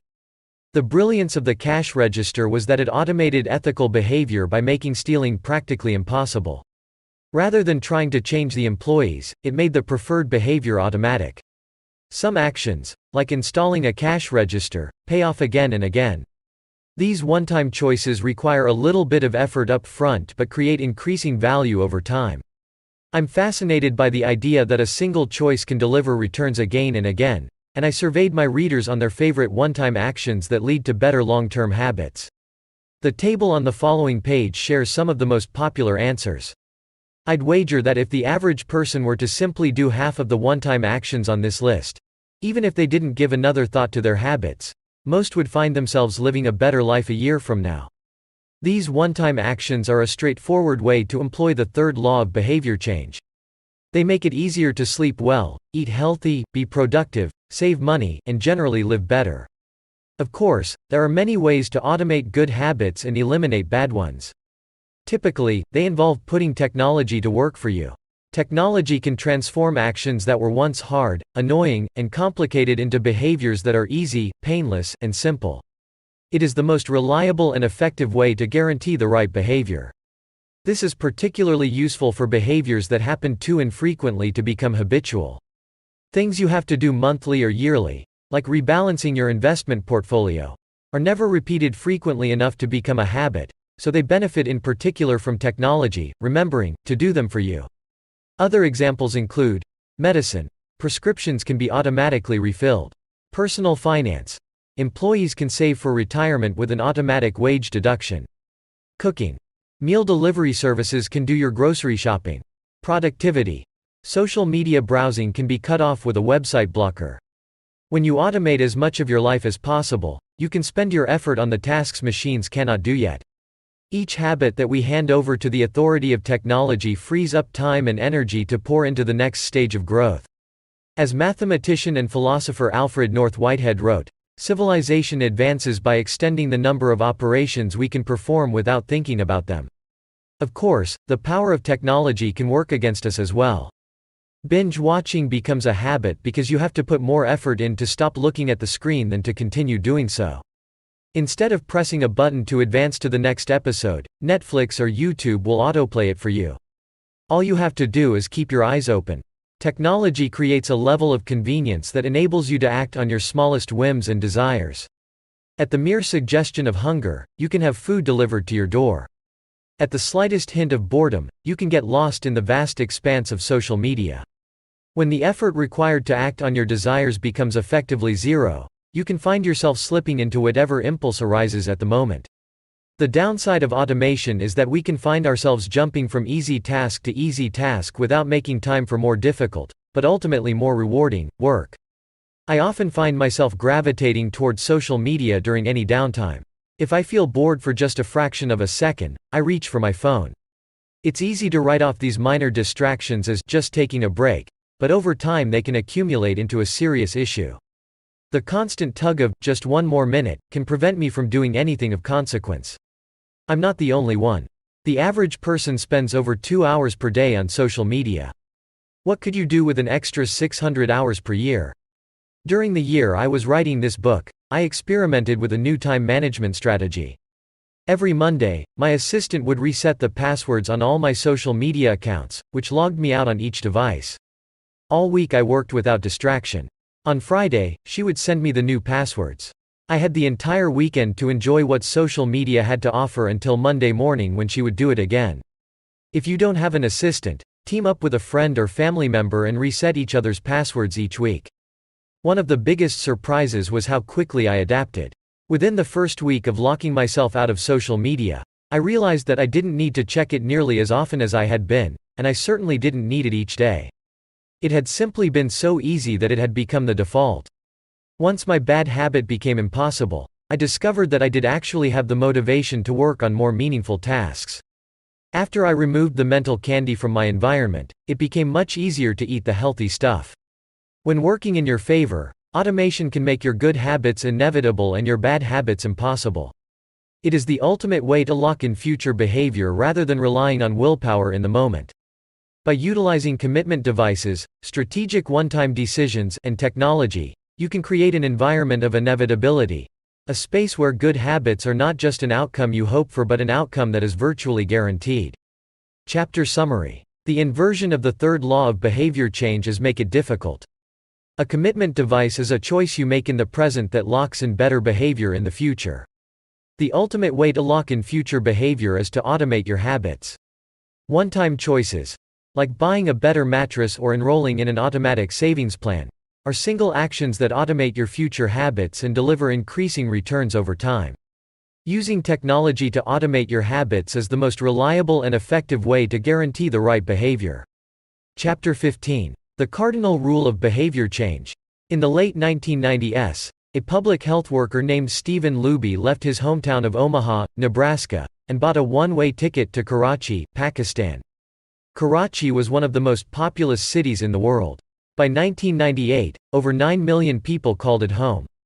It was the economic center of Pakistan and a transportation hub, with some of the most active airports and seaports in the region. In the commercial parts of town, you could find all of the standard urban amenities and bustling downtown streets. But Karachi was also one of the least livable cities in the world. Over 60% of Karachi's residents lived in squatter settlements and slums. These densely packed neighborhoods were filled with makeshift houses cobbled together from old boards, cinder blocks, and other discarded materials. There was no waste removal system, no electricity grid, no clean water supply. When dry, the streets were a combination of dust and trash. When wet, they became a muddy pit of sewage. Mosquito colonies thrived in pools of stagnant water, and children played among the garbage. The unsanitary conditions lead to widespread illness and disease. Contaminated water sources caused epidemics of diarrhea, vomiting, and abdominal pain. Nearly one-third of the children living there were malnourished. With so many people crammed into such a small space, viruses and bacterial infections spread rapidly. It was this public health crisis that had brought Stephen Luby to Pakistan. Luby and his team realized that in an environment with poor sanitation, the simple habit of washing your hands could make a real difference in the health of the residents. But they soon discovered that many people were already aware that handwashing was important. And yet, despite this knowledge, many residents were washing their hands in a haphazard fashion. Some people would just run their hands under the water quickly. Others would only wash one hand. Many would simply forget to wash their hands before preparing food. Everyone said handwashing was important, but few people made a habit out of it. The problem wasn't knowledge. The problem was consistency. That was when Luby and his team partnered with Procter & Gamble to supply the neighborhood with Safeguard soap. Compared to your standard bar of soap, using Safeguard was a more enjoyable experience. In Pakistan, Safeguard was a premium soap, Luby told me. The study participants commonly mentioned how much they liked it. The soap foamed easily, and people were able to lather their hands with suds. It smelled great. Instantly, handwashing became slightly more pleasurable. I see the goal of handwashing promotion not as behavior change but as habit adoption, Luby said. It is a lot easier for people to adopt a product that provides a strong positive sensory signal, for example the mint taste of toothpaste, than it is to adopt a habit that does not provide pleasurable sensory feedback, like flossing one's teeth. The marketing team at Procter & Gamble talked about trying to create a positive handwashing experience. Within months, the researchers saw a rapid shift in the health of children in the neighborhood. The rate of diarrhea fell by 52%, pneumonia by 48%, and impetigo, a bacterial skin infection, by 35%. The long-term effects were even better. We went back to some of the households in Karachi 6 years after, Luby told me. Over 95% of households who had been given the soap for free and encouraged to wash their hands had a handwashing station with soap and water available. When our study team visited, we had not given any soap to the intervention group for over 5 years, but during the trial they had become so habituated to wash their hands that they had maintained the practice. It was a powerful example of the fourth and final law of behavior change: make it satisfying. We are more likely to repeat a behavior when the experience is satisfying. This is entirely logical. Feelings of pleasure, even minor ones like washing your hands with soap that smells nice and lathers well, are signals that tell the brain, this feels good. Do this again, next time. Pleasure teaches your brain that a behavior is worth remembering and repeating. Take the story of chewing gum. Chewing gum had been sold commercially throughout the 1800s, but it wasn't until Wrigley launched in 1891 that it became a worldwide habit. Early versions were made from relatively bland resins, chewy, but not tasty. Wrigley revolutionized the industry by adding flavors like spearmint and juicy fruit, which made the product flavorful and fun to use. Then they went a step further and began pushing chewing gum as a pathway to a clean mouth. Advertisements told readers to refresh your taste. Tasty flavors and the feeling of a fresh mouth provided little bits of immediate reinforcement and made the product satisfying to use. Consumption skyrocketed, and Wrigley became the largest chewing gum company in the world. Toothpaste had a similar trajectory. Manufacturers enjoyed great success when they added flavors like spearmint, peppermint, and cinnamon to their products. These flavors don't improve the effectiveness of toothpaste. They simply create a clean mouth feel and make the experience of brushing your teeth more pleasurable. My wife actually stopped using Sensodyne because she didn't like the aftertaste. She switched to a brand with a stronger mint flavor, which proved to be more satisfying. Conversely, if an experience is not satisfying, we have little reason to repeat it. In my research, I came across the story of a woman who had a narcissistic relative who drove her nuts. In an attempt to spend less time with this egomaniac, she acted as dull and as boring as possible whenever he was around. Within a few encounters, he started avoiding her because he found her so uninteresting. Stories like these are evidence of the cardinal rule of behavior change: what is rewarded is repeated. What is punished is avoided. You learn what to do in the future based on what you were rewarded for doing, or punished for doing, in the past. Positive emotions cultivate habits. Negative emotions destroy them. The first three laws of behavior change: make it obvious, make it attractive, and make it easy, increase the odds that a behavior will be performed this time. The fourth law of behavior change: make it satisfying, increases the odds that a behavior will be repeated next time. It completes the habit loop. But there is a trick. We are not looking for just any type of satisfaction. We are looking for immediate satisfaction. The mismatch between immediate and delayed rewards. Imagine you're an animal roaming the plains of Africa, a giraffe or an elephant or a lion. On any given day, most of your decisions have an immediate impact. You are always thinking about what to eat or where to sleep or how to avoid a predator.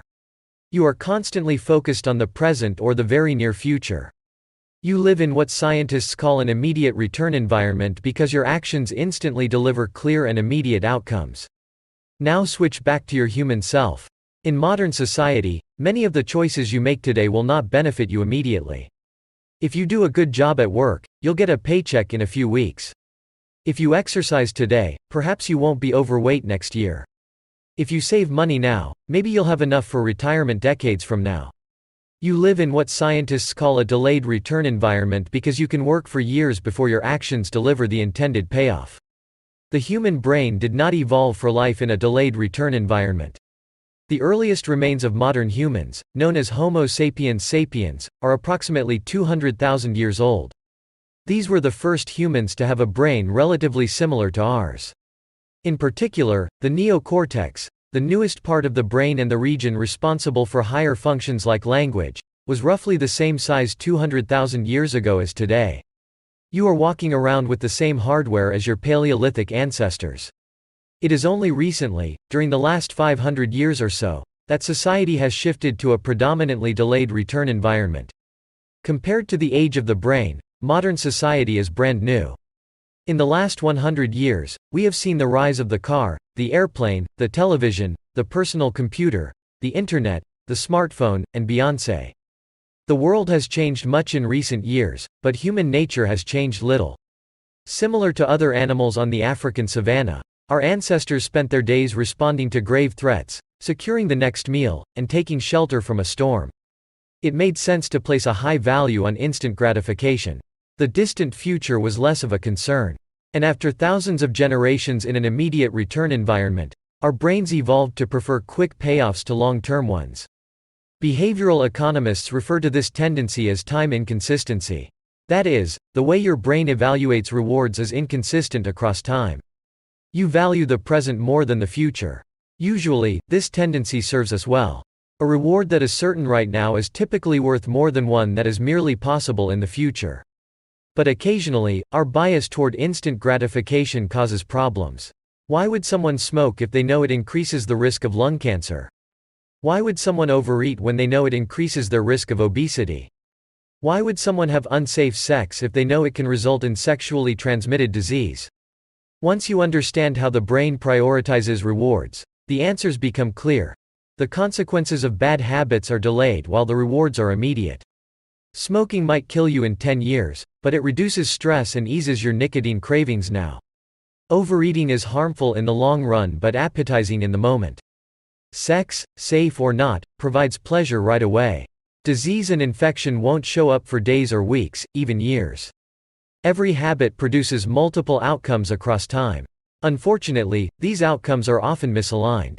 With our bad habits, the immediate outcome usually feels good, but the ultimate outcome feels bad. With good habits, it is the reverse. The immediate outcome is unenjoyable, but the ultimate outcome feels good. The French economist Frédéric Bastiat explained the problem clearly when he wrote, "It almost always happens that when the immediate consequence is favorable, the later consequences are disastrous, and vice versa often. The sweeter the first fruit of a habit, the more bitter are its later fruits." Put another way, the costs of your good habits are in the present. The costs of your bad habits are in the future.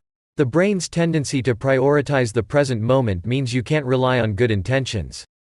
When you make a plan, to lose weight, write a book, or learn a language, you are actually making plans for your future self.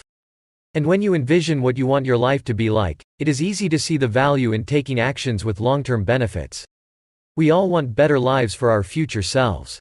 However, when the moment of decision arrives, instant gratification usually wins.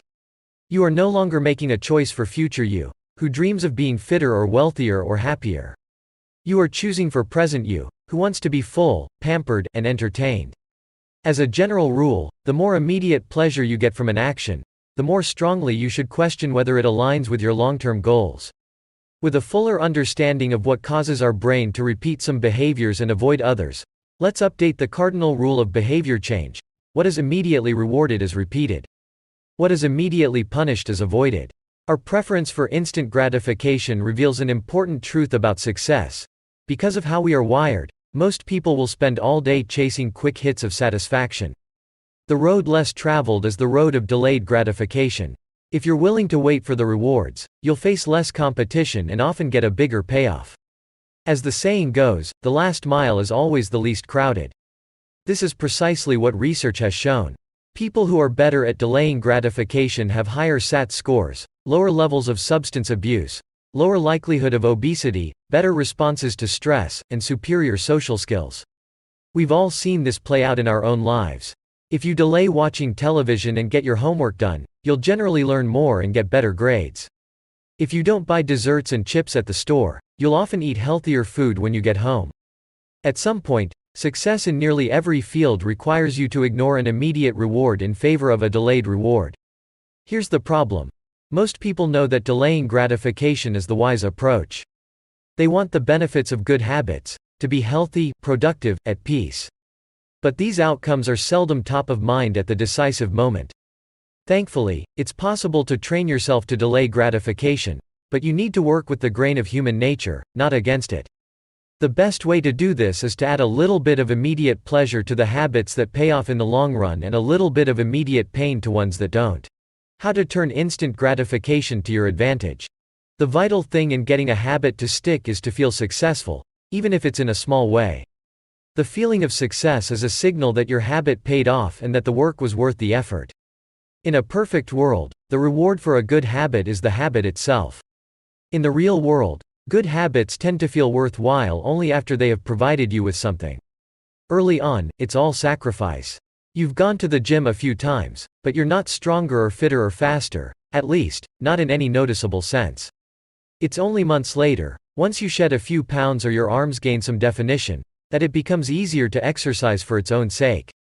In the beginning, you need a reason to stay on track. This is why immediate rewards are essential.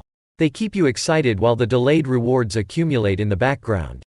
What we're really talking about here, when we're discussing immediate rewards, is the ending of a behavior. The ending of any experience is vital because we tend to remember it more than other phases. You want the ending of your habit to be satisfying. The best approach is to use reinforcement, which refers to the process of using an immediate reward to increase the rate of a behavior. Habit stacking, which we covered in Chapter 5, ties your habit to an immediate cue, which makes it obvious when to start. Reinforcement ties your habit to an immediate reward, which makes it satisfying when you finish. Immediate reinforcement can be especially helpful when dealing with habits of avoidance, which are behaviors you want to stop doing. It can be challenging to stick with habits like, no frivolous purchases, or, no alcohol this month, because nothing happens when you skip happy hour drinks or don't buy that pair of shoes. It can be hard to feel satisfied when there is no action in the first place. All you're doing is resisting temptation, and there isn't much satisfying about that. One solution is to turn the situation on its head. You want to make avoidance visible. Open a savings account and label it for something you want, maybe, leather jacket. Whenever you pass on a purchase, put the same amount of money in the account. Skip your morning latte? Transfer $5. Pass on another month of Netflix? Move $10 over. It's like creating a loyalty program for yourself. The immediate reward of seeing yourself save money toward the leather jacket feels a lot better than being deprived. You are making it satisfying to do nothing. One of my readers and his wife used a similar setup. They wanted to stop eating out so much and start cooking together more. They labeled their savings account, "Trip to Europe."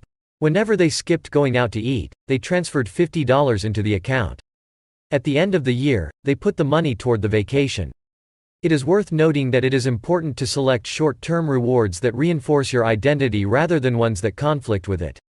Buying a new jacket is fine if you're trying to lose weight or read more books, but it doesn't work if you're trying to budget and save money. Instead, taking a bubble bath or going on a leisurely walk are good examples of rewarding yourself with free time, which aligns with your ultimate goal of more freedom and financial independence. Similarly, if your reward for exercising is eating a bowl of ice cream, then you're casting votes for conflicting identities, and it ends up being a wash.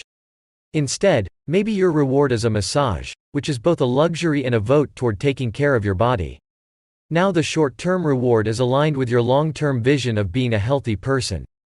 Eventually, as intrinsic rewards like a better mood, more energy, and reduced stress kick in, you'll become less concerned with chasing the secondary reward.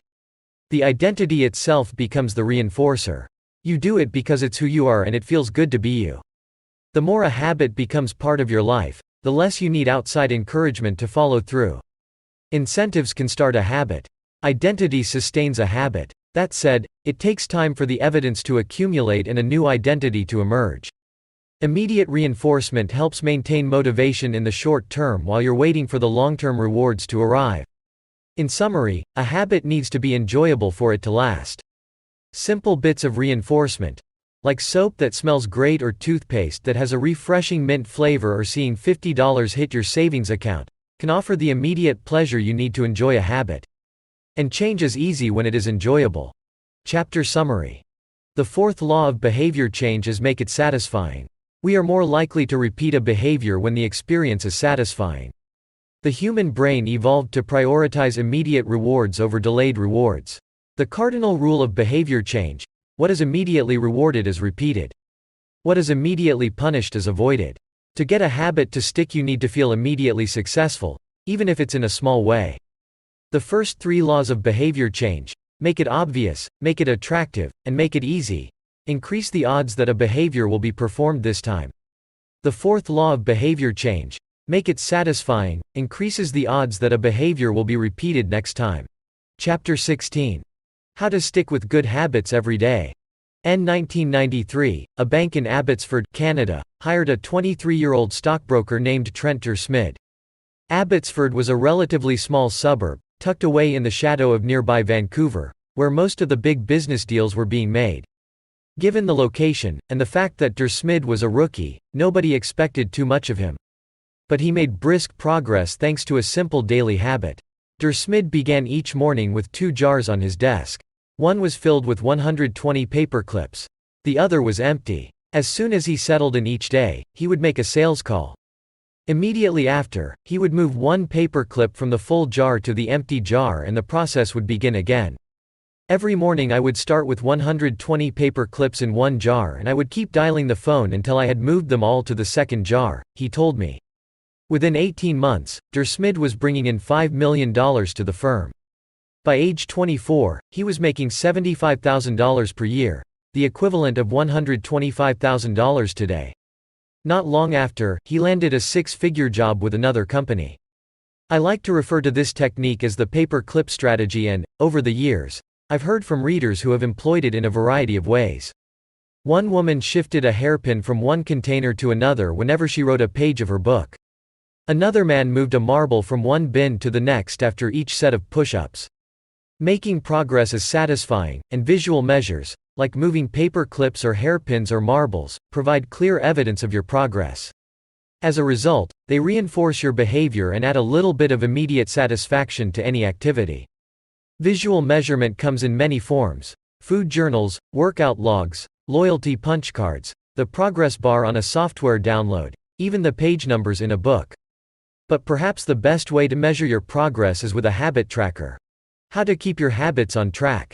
A habit tracker is a simple way to measure whether you did a habit. The most basic format is to get a calendar and cross off each day you stick with your routine. For example, if you meditate on Monday, Wednesday, and Friday, each of those dates gets an X. As time rolls by, the calendar becomes a record of your habit streak. Countless people have tracked their habits, but perhaps the most famous was Benjamin Franklin.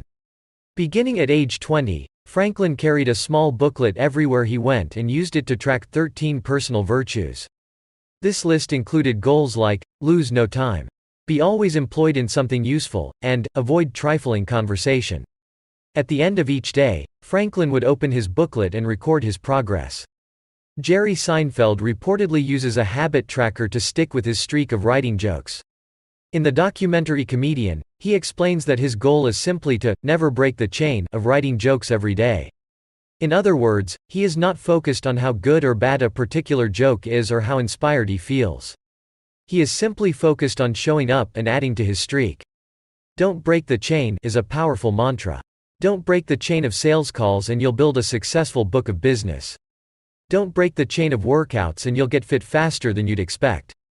Don't break the chain of creating every day and you will end up with an impressive portfolio. Habit tracking is powerful because it leverages multiple laws of behavior change. It simultaneously makes a behavior obvious, attractive, and satisfying. Let's break down each one. Benefit 1. Habit tracking is obvious. Recording your last action creates a trigger that can initiate your next one. Habit tracking naturally builds a series of visual cues like the streak of X's on your calendar or the list of meals in your food log. When you look at the calendar and see your streak, you'll be reminded to act again. Research has shown that people who track their progress on goals like losing weight, quitting smoking, and lowering blood pressure are all more likely to improve than those who don't. One study of more than 1,600 people found that those who kept a daily food log lost twice as much weight as those who did not. The mere act of tracking a behavior can spark the urge to change it. Habit tracking also keeps you honest. Most of us have a distorted view of our own behavior. We think we act better than we do.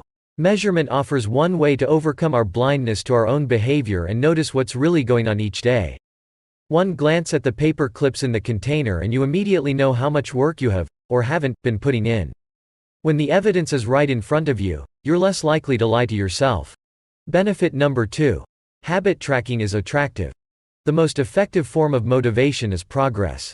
When we get a signal that we are moving forward, we become more motivated to continue down that path. In this way, habit tracking can have an addictive effect on motivation. Each small win feeds your desire. This can be particularly powerful on a bad day.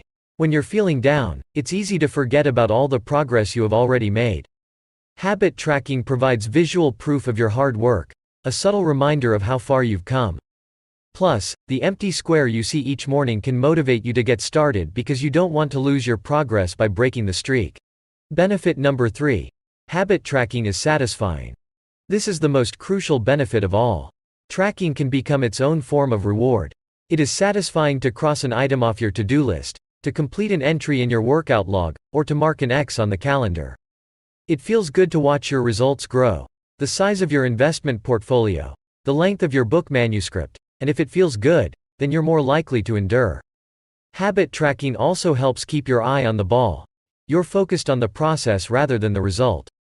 You're not fixated on getting six-pack abs. You're just trying to keep the streak alive and become the type of person who doesn't miss workouts. In summary, habit tracking, 1. Creates a visual cue that can remind you to act. 2. Is inherently motivating because you see the progress you are making and don't want to lose it. And 3. Feels satisfying whenever you record another successful instance of your habit. Furthermore, habit tracking provides visual proof that you are casting votes for the type of person you wish to become, which is a delightful form of immediate and intrinsic gratification.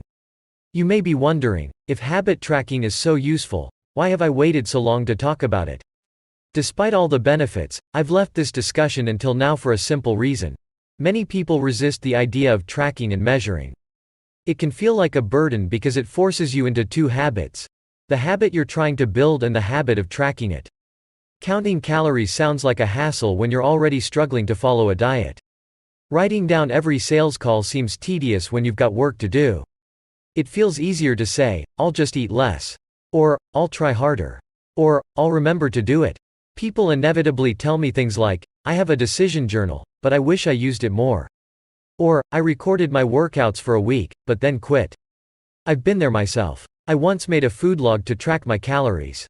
I managed to do it for one meal and then gave up. Tracking isn't for everyone, and there is no need to measure your entire life. But nearly anyone can benefit from it in some form, even if it's only temporary. What can we do to make tracking easier? First, whenever possible, measurement should be automated. You'll probably be surprised by how much you're already tracking without knowing it. Your credit card statement tracks how often you go out to eat. Your Fitbit registers how many steps you take and how long you sleep.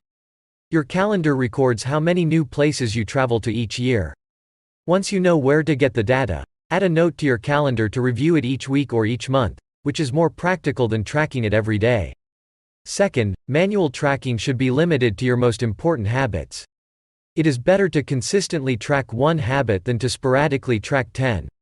Finally, record each measurement immediately after the habit occurs. The completion of the behavior is the cue to write it down. This approach allows you to combine the habit stacking method mentioned in Chapter 5 with habit tracking. These tactics can make tracking your habits easier. Even if you aren't the type of person who enjoys recording your behavior, I think you'll find a few weeks of measurements to be insightful.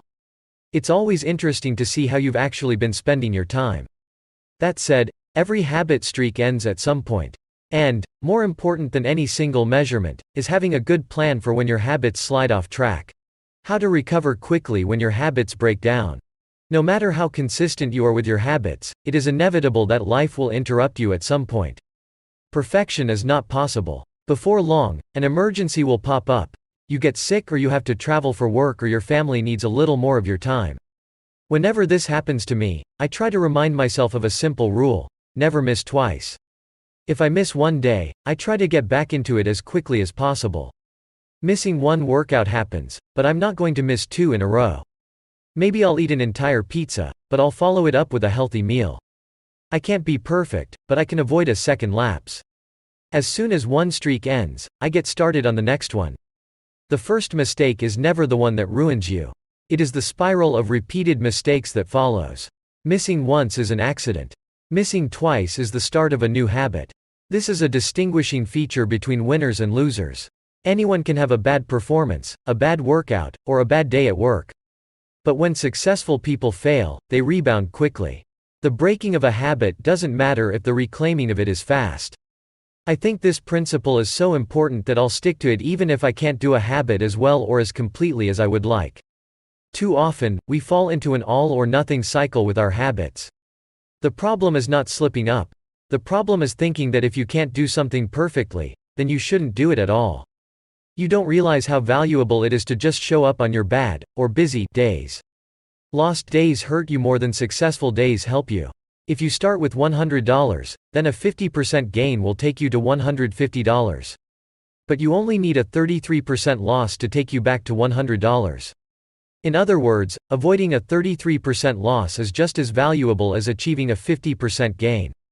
As Charlie Munger says, the first rule of compounding: never interrupt it unnecessarily. This is why the bad workouts are often the most important ones. Sluggish days and bad workouts maintain the compound gains you accrued from previous good days.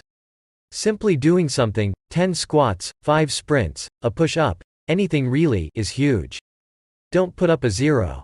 Don't let losses eat into your compounding. Furthermore, it's not always about what happens during the workout.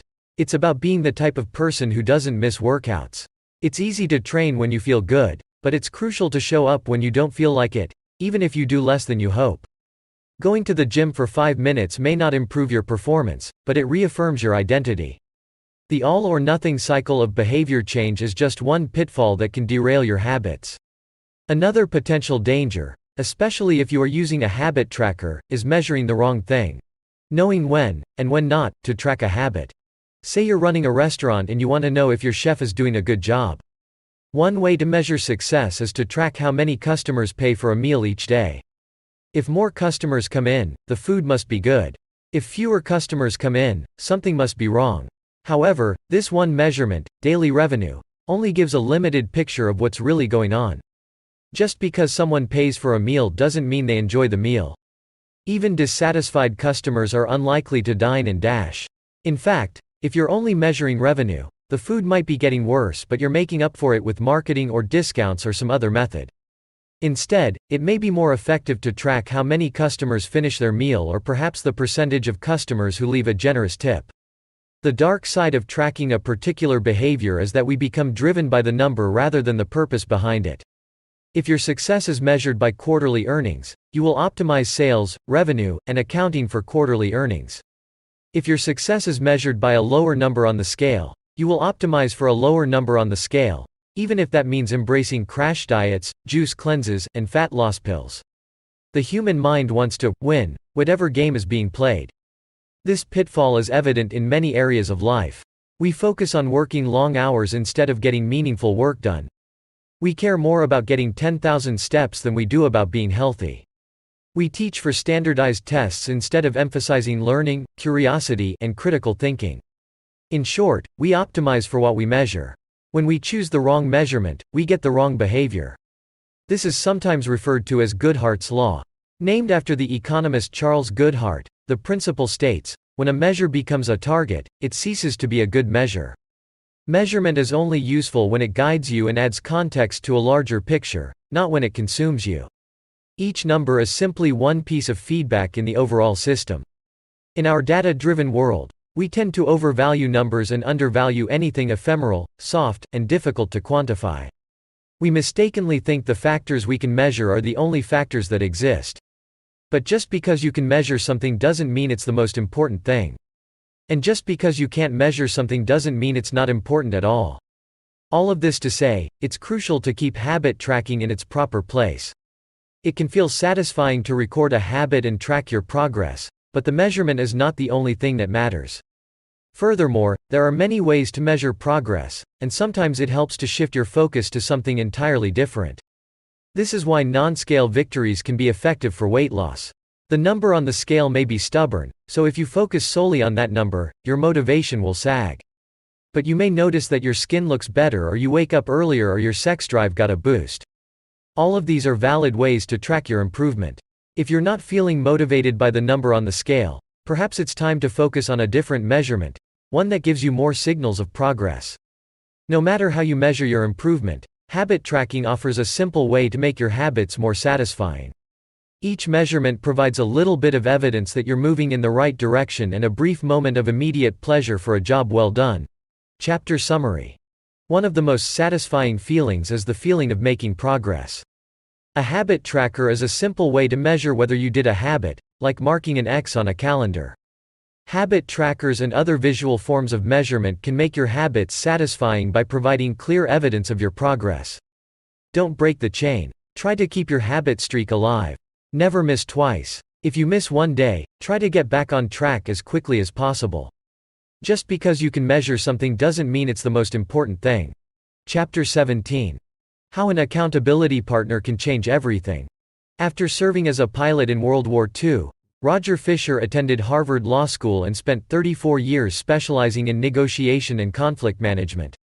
He founded the Harvard Negotiation Project and worked with numerous countries and world leaders on peace resolutions, hostage crises, and diplomatic compromises. But it was in the 1970s and 1980s, as the threat of nuclear war escalated, that Fisher developed perhaps his most interesting idea. At the time, Fisher was focused on designing strategies that could prevent nuclear war, and he had noticed a troubling fact. Any sitting president would have access to launch codes that could kill millions of people but would never actually see anyone die because he would always be thousands of miles away. My suggestion was quite simple, he wrote in 1981. Put that nuclear code number in a little capsule, and then implant that capsule right next to the heart of a volunteer. The volunteer would carry with him a big, heavy butcher knife as he accompanied the president. If ever the president wanted to fire nuclear weapons, the only way he could do so would be for him first, with his own hands, to kill one human being. The president says, "George, I'm sorry, but tens of millions must die." He has to look at someone and realize what death is, what an innocent death is. Blood on the White House carpet. It's reality brought home. When I suggested this to friends in the Pentagon, they said, "My God, that's terrible.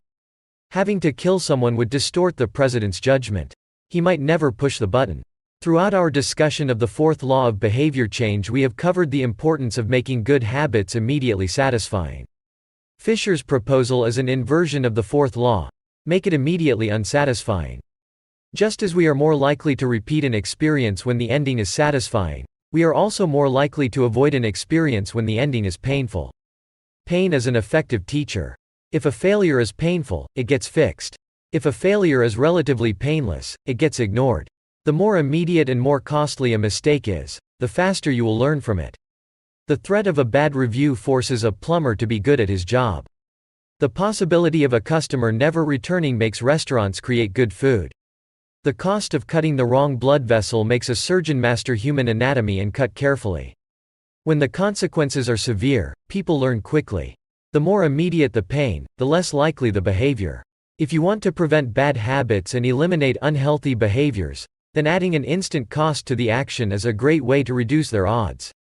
We repeat bad habits because they serve us in some way, and that makes them hard to abandon. The best way I know to overcome this predicament is to increase the speed of the punishment associated with the behavior. There can't be a gap between the action and the consequences. As soon as actions incur an immediate consequence, behavior begins to change. Customers pay their bills on time when they are charged a late fee. Students show up to class when their grade is linked to attendance. We'll jump through a lot of hoops to avoid a little bit of immediate pain. There is, of course, a limit to this. If you're going to rely on punishment to change behavior, then the strength of the punishment must match the relative strength of the behavior it is trying to correct. To be productive, the cost of procrastination must be greater than the cost of action. To be healthy, the cost of laziness must be greater than the cost of exercise. Getting fined for smoking in a restaurant or failing to recycle adds consequence to an action. Behavior only shifts if the punishment is painful enough and reliably enforced. In general, the more local, tangible, concrete, and immediate the consequence, the more likely it is to influence individual behavior. The more global, intangible, vague, and delayed the consequence, the less likely it is to influence individual behavior. Thankfully, there is a straightforward way to add an immediate cost to any bad habit: create a habit contract. The habit contract. The first seat belt law was passed in New York on December 1, 1984. At the time, just 14% of people in the United States regularly wore a seatbelt, but that was all about to change. Within 5 years, over half of the nation had seat belt laws. Today, wearing a seatbelt is enforceable by law in 49 of the 50 states. And it's not just the legislation, the number of people wearing seat belts has changed dramatically as well. In 2016, over 88% of Americans buckled up each time they got in a car. In just over 30 years, there was a complete reversal in the habits of millions of people. Laws and regulations are an example of how government can change our habits by creating a social contract. As a society, we collectively agree to abide by certain rules and then enforce them as a group. Whenever a new piece of legislation impacts behavior, seat belt laws, banning smoking inside restaurants, mandatory recycling, it is an example of a social contract shaping our habits. The group agrees to act in a certain way, and if you don't follow along, you'll be punished. Just as governments use laws to hold citizens accountable, you can create a habit contract to hold yourself accountable. A habit contract is a verbal or written agreement in which you state your commitment to a particular habit and the punishment that will occur if you don't follow through. Then you find 1 or 2 people to act as your accountability partners and sign off on the contract with you. Brian Harris, an entrepreneur from Nashville, Tennessee, was the first person I saw put this strategy into action. Shortly after the birth of his son, Harris realized he wanted to shed a few pounds. He wrote up a habit contract between himself, his wife, and his personal trainer. The first version read, Brian's number one objective for Q1 of 2017 is to start eating correctly again so he feels better, looks better, and is able to hit his long-term goal of 200 pounds at 10% body fat. Finally, he wrote out each of the daily habits that would get him to his goal. For example, write down all food that he consumes each day and weigh himself each day. And then he listed the punishment if he failed. If Brian doesn't do these 2 items, then the following consequence will be enforced. He will have to dress up each workday and each Sunday morning for the rest of the quarter. Dress up is defined as not wearing jeans, t-shirts, hoodies, or shorts. He will also give Joey, his trainer, $200 to use as he sees fit if he misses 1 day of logging food.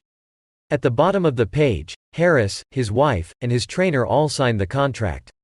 My initial reaction was that a contract like this seemed overly formal and unnecessary, especially the signatures. But Harris convinced me that signing the contract was an indication of seriousness. Anytime I skip this part, he said, I start slacking almost immediately.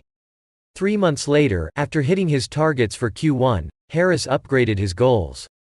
The consequences escalated, too. If he missed his carbohydrate and protein targets, he had to pay his trainer $100. And if he failed to weigh himself, he had to give his wife $500 to use as she saw fit. Perhaps most painfully, if he forgot to run sprints, he had to dress up for work every day and wear an Alabama hat the rest of the quarter, the bitter rival of his beloved Auburn team. The strategy worked. With his wife and trainer acting as accountability partners and with the habit contract clarifying exactly what to do each day, Harris lost the weight. To make bad habits unsatisfying, your best option is to make them painful in the moment. Creating a habit contract is a straightforward way to do exactly that. Even if you don't want to create a full-blown habit contract, simply having an accountability partner is useful. The comedian Margaret Cho writes a joke or song every day. She does the song a day challenge with a friend, which helps them both stay accountable. Knowing that someone is watching can be a powerful motivator. You are less likely to procrastinate or give up because there is an immediate cost. If you don't follow through, perhaps they'll see you as untrustworthy or lazy. Suddenly, you are not only failing to uphold your promises to yourself, but also failing to uphold your promises to others. You can even automate this process. Thomas Frank, an entrepreneur in Boulder, Colorado, wakes up at 5:55 each morning. And if he doesn't, he has a tweet automatically scheduled that says, "It's 6:10 and I'm not up because I'm lazy. Reply to this for $5 via PayPal, limit 5, assuming my alarm didn't malfunction." We are always trying to present our best selves to the world. We comb our hair and brush our teeth and dress ourselves carefully because we know these habits are likely to get a positive reaction. We want to get good grades and graduate from top schools to impress potential employers and mates and our friends and family. We care about the opinions of those around us because it helps if others like us. This is precisely why getting an accountability partner or signing a habit contract can work so well. Chapter summary. The inversion of the fourth law of behavior change is make it unsatisfying. We are less likely to repeat a bad habit if it is painful or unsatisfying. An accountability partner can create an immediate cost to inaction. We care deeply about what others think of us, and we do not want others to have a lesser opinion of us. A habit contract can be used to add a social cost to any behavior. It makes the costs of violating your promises public and painful. Knowing that someone else is watching you can be a powerful motivator. Chapter 18. The truth about talent, when genes matter and when they don't. Many people are familiar with Michael Phelps, who is widely considered to be one of the greatest athletes in history. Phelps has won more Olympic medals not only than any swimmer but also more than any Olympian in any sport. Fewer people know the name Hicham El Guerrouj, but he was a fantastic athlete in his own right. El Guerrouj is a Moroccan runner who holds 2 Olympic gold medals and is one of the greatest middle-distance runners of all time. For many years, he held the world record in the mile, 1,500-meter, and 2,000-meter races. At the Olympic Games in Athens, Greece, in 2004, he won gold in the 1,500-meter and 5,000-meter races. These 2 athletes are wildly different in many ways. For starters, one competed on land and the other in water. But most notably, they differ significantly in height. El Guerrouj is 5 feet, 9 inches tall. Phelps is 6 feet, 4 inches tall. Despite this 7-inch difference in height, the 2 men are identical in one respect. Michael Phelps and Hicham El Guerrouj wear the same length inseam on their pants. How is this possible? Phelps has relatively short legs for his height and a very long torso, the perfect build for swimming. El Guerrouj has incredibly long legs and a short upper body, an ideal frame for distance running. Now, imagine if these world-class athletes were to switch sports. Given his remarkable athleticism, could Michael Phelps become an Olympic-caliber distance runner with enough training? It's unlikely. At peak fitness, Phelps weighed 194 pounds, which is 40% heavier than El Guerrouj, who competed at an ultralight 138 pounds. Taller runners are heavier runners, and every extra pound is a curse when it comes to distance running. Against elite competition, Phelps would be doomed from the start. Similarly, El Guerrouj might be one of the best runners in history, but it's doubtful he would ever qualify for the Olympics as a swimmer. Since 1976, the average height of Olympic gold medalists in the men's 1,500-meter run is 5 feet, 10 inches. In comparison, the average height of Olympic gold medalists in the men's 100-meter freestyle swim is 6 feet, 4 inches. Swimmers tend to be tall and have long backs and arms, which are ideal for pulling through the water. El Guerrouj would be at a severe disadvantage before he ever touched the pool.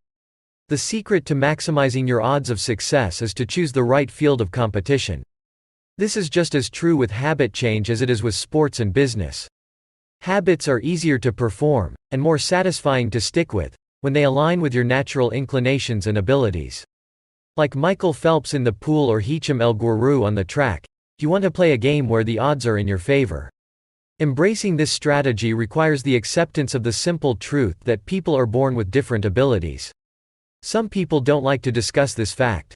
On the surface, your genes seem to be fixed, and it's no fun to talk about things you cannot control. Plus, phrases like biological determinism makes it sound like certain individuals are destined for success and others doomed to failure. But this is a short-sighted view of the influence of genes on behavior. The strength of genetics is also their weakness. Genes cannot be easily changed, which means they provide a powerful advantage in favorable circumstances and a serious disadvantage in unfavorable circumstances. If you want to dunk a basketball, being 7 feet tall is very useful. If you want to perform a gymnastics routine, being 7 feet tall is a great hindrance. Our environment determines the suitability of our genes and the utility of our natural talents. When our environment changes, so do the qualities that determine success. This is true not just for physical characteristics but for mental ones as well. I'm smart if you ask me about habits and human behavior. Not so much when it comes to knitting, rocket propulsion, or guitar chords. Competence is highly dependent on context. The people at the top of any competitive field are not only well trained, they are also well suited to the task. And this is why, if you want to be truly great, selecting the right place to focus is crucial. In short, genes do not determine your destiny. They determine your areas of opportunity. As physician Gabor Mate notes, genes can predispose, but they don't predetermine. The areas where you are genetically predisposed to success are the areas where habits are more likely to be satisfying. The key is to direct your effort toward areas that both excite you and match your natural skills, to align your ambition with your ability. The obvious question is, how do I figure out where the odds are in my favor? How do I identify the opportunities and habits that are right for me?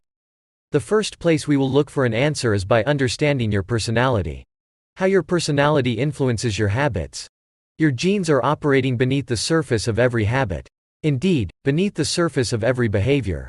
Genes have been shown to influence everything from the number of hours you spend watching television to your likelihood to marry or divorce to your tendency to get addicted to drugs, alcohol, or nicotine. There's a strong genetic component to how obedient or rebellious you are when facing authority, how vulnerable or resistant you are to stressful events, how proactive or reactive you tend to be, and even how captivated or bored you feel during sensory experiences like attending a concert. As Robert Plomin, a behavioral geneticist at King's College in London, told me, it is now at the point where we have stopped testing to see if traits have a genetic component because we literally can't find a single one that isn't influenced by our genes. Bundled together, your unique cluster of genetic traits predispose you to a particular personality. Your personality is the set of characteristics that is consistent from situation to situation. The most proven scientific analysis of personality traits is known as the Big Five. which breaks them down into 5 spectrums of behavior. 1. Openness to experience. From curious and inventive on one end to cautious and consistent on the other. 2. Conscientiousness. Organized and efficient to easygoing and spontaneous. 3. Extroversion. Outgoing and energetic to solitary and reserved. You likely know them as extroverts versus introverts. 4. Agreeableness. Friendly and compassionate to challenging and detached. 5. Neuroticism. Anxious and sensitive to confident, calm, and stable. All 5 characteristics have biological underpinnings. Extroversion, for instance, can be tracked from birth. If scientists play a loud noise in the nursing ward, some babies turn toward it while others turn away. When the researchers tracked these children through life, they found that the babies who turned toward the noise were more likely to grow up to be extroverts. Those who turned away were more likely to become introverts. People who are high in agreeableness are kind, considerate, and warm. They also tend to have higher natural oxytocin levels, a hormone that plays an important role in social bonding, increases feelings of trust, and can act as a natural antidepressant. You can easily imagine how someone with more oxytocin might be inclined to build habits like writing thank you notes or organizing social events. As a third example, consider neuroticism, which is a personality trait all people possess to various degrees. People who are high in neuroticism tend to be anxious and worry more than others. This trait has been linked to hypersensitivity of the amygdala, the portion of the brain responsible for noticing threats. In other words, people who are more sensitive to negative cues in their environment are more likely to score high in neuroticism. Our habits are not solely determined by our personalities, but there is no doubt that our genes nudge us in a certain direction. Our deeply rooted preferences make certain behaviors easier for some people than for others. You don't have to apologize for these differences or feel guilty about them, but you do have to work with them. A person who scores lower on conscientiousness, for example, will be less likely to be orderly by nature and may need to rely more heavily on environment design to stick with good habits. As a reminder for the less conscientious readers among us, environment design is a strategy we discussed in chapters 6 and 12. The takeaway is that you should build habits that work for your personality. People can get ripped working out like a bodybuilder, but if you prefer rock climbing or cycling or rowing, then shape your exercise habit around your interests. If your friend follows a low-carb diet but you find that low-fat works for you, then more power to you. If you want to read more, don't be embarrassed if you prefer steamy romance novels over nonfiction. Read whatever fascinates you. You don't have to build the habits everyone tells you to build. Choose the habit that best suits you, not the one that is most popular. There is a version of every habit that can bring you joy and satisfaction. Find it. Habits need to be enjoyable if they are going to stick. This is the core idea behind the 4th law. Tailoring your habits to your personality is a good start, but this is not the end of the story. Let's turn our attention to finding and designing situations where you're at a natural advantage. How to find a game where the odds are in your favor. Learning to play a game where the odds are in your favor is critical for maintaining motivation and feeling successful. In theory, you can enjoy almost anything. In practice, you are more likely to enjoy the things that come easily to you. People who are talented in a particular area tend to be more competent at that task and are then praised for doing a good job. They stay energized because they are making progress where others have failed, and because they get rewarded with better pay and bigger opportunities, which not only makes them happier but also propels them to produce even higher quality work. It's a virtuous cycle. Pick the right habit and progress is easy. Pick the wrong habit and life is a struggle. How do you pick the right habit? The first step is something we covered in the 3rd law: make it easy. In many cases, when people pick the wrong habit, it simply means they picked a habit that was too difficult. When a habit is easy, you are more likely to be successful. When you are successful, you are more likely to feel satisfied. However, there is another level to consider. In the long run, if you continue to advance and improve, any area can become challenging. At some point, you need to make sure you're playing the right game for your skill set. How do you figure that out? The most common approach is trial and error. Of course, there's a problem with this strategy: life is short. You don't have time to try every career, date every eligible bachelor, or play every musical instrument. Thankfully, there is an effective way to manage this conundrum, and it is known as the explore-exploit trade-off. In the beginning of a new activity, there should be a period of exploration. In relationships, it's called dating. In college, it's called the liberal arts. In business, it's called split testing. The goal is to try out many possibilities, research a broad range of ideas, and cast a wide net. After this initial period of exploration, shift your focus to the best solution you've found, but keep experimenting occasionally. The proper balance depends on whether you're winning or losing. If you are currently winning, you exploit, exploit, exploit. If you are currently losing, you continue to explore, explore, explore. In the long run, it is probably most effective to work on the strategy that seems to deliver the best results about 80 to 90% of the time and keep exploring with the remaining 10 to 20%. Google famously asks employees to spend 80% of the workweek on their official job and 20% on projects of their choice, which has led to the creation of blockbuster products like AdWords and Gmail. The optimal approach also depends on how much time you have. If you have a lot of time, like someone at the beginning of their career, it makes more sense to explore because once you find the right thing, you still have a good amount of time to exploit it. If you're pressed for time, say, as you come up on the deadline for a project, you should implement the best solution you've found so far and get some results. As you explore different options, there are a series of questions you can ask yourself to continually narrow in on the habits and areas that will be most satisfying to you.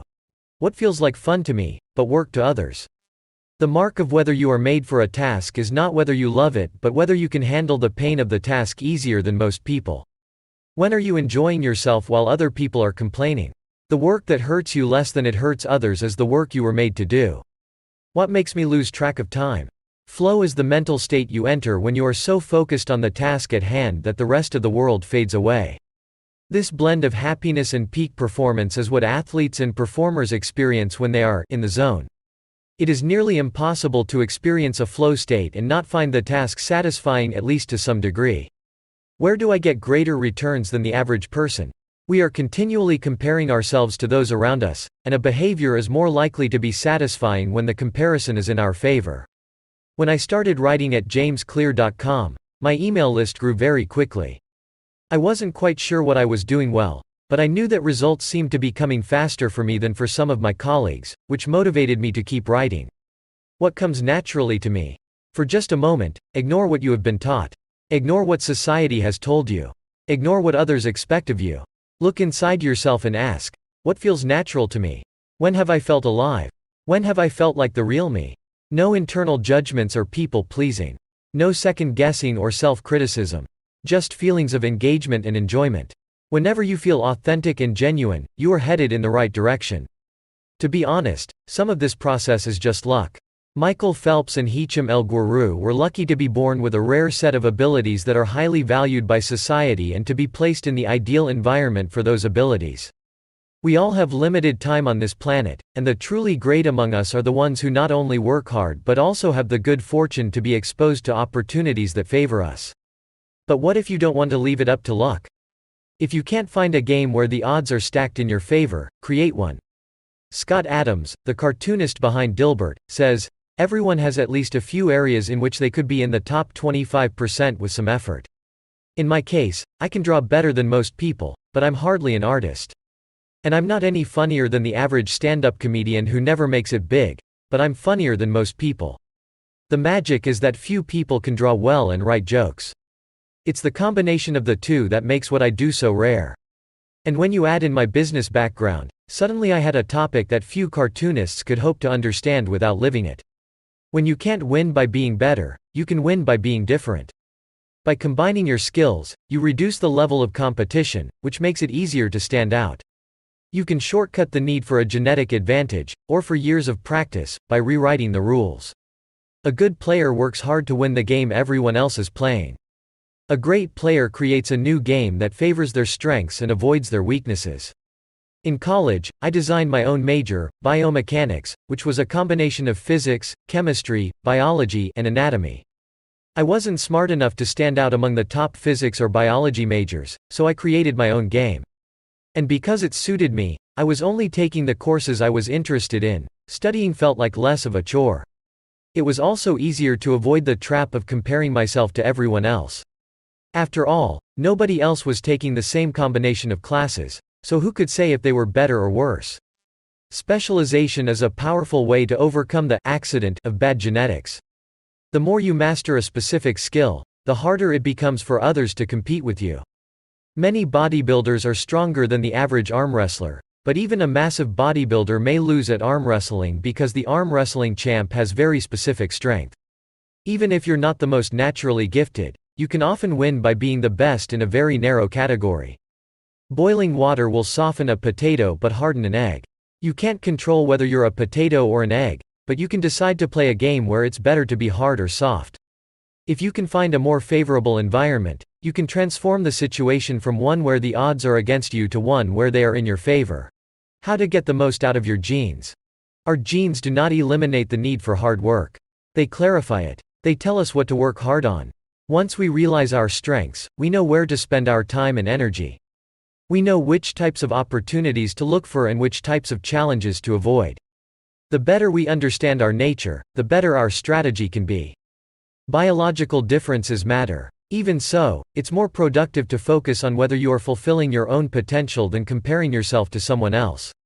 The fact that you have a natural limit to any specific ability has nothing to do with whether you are reaching the ceiling of your capabilities. People get so caught up in the fact that they have limits that they rarely exert the effort required to get close to them. Furthermore, genes can't make you successful if you're not doing the work. Yes, it's possible that the ripped trainer at the gym has better genes, but if you haven't put in the same reps, it's impossible to say if you have been dealt a better or worse genetic hand. Until you work as hard as those you admire, don't explain away their success as luck. In summary, one of the best ways to ensure your habits remain satisfying over the long run is to pick behaviors that align with your personality and skills. Work hard on the things that come easy. Chapter summary. The secret to maximizing your odds of success is to choose the right field of competition. Pick the right habit and progress is easy. Pick the wrong habit and life is a struggle. Genes cannot be easily changed, which means they provide a powerful advantage in favorable circumstances and a serious disadvantage in unfavorable circumstances. Habits are easier when they align with your natural abilities. Choose the habits that best suit you. Play a game that favors your strengths.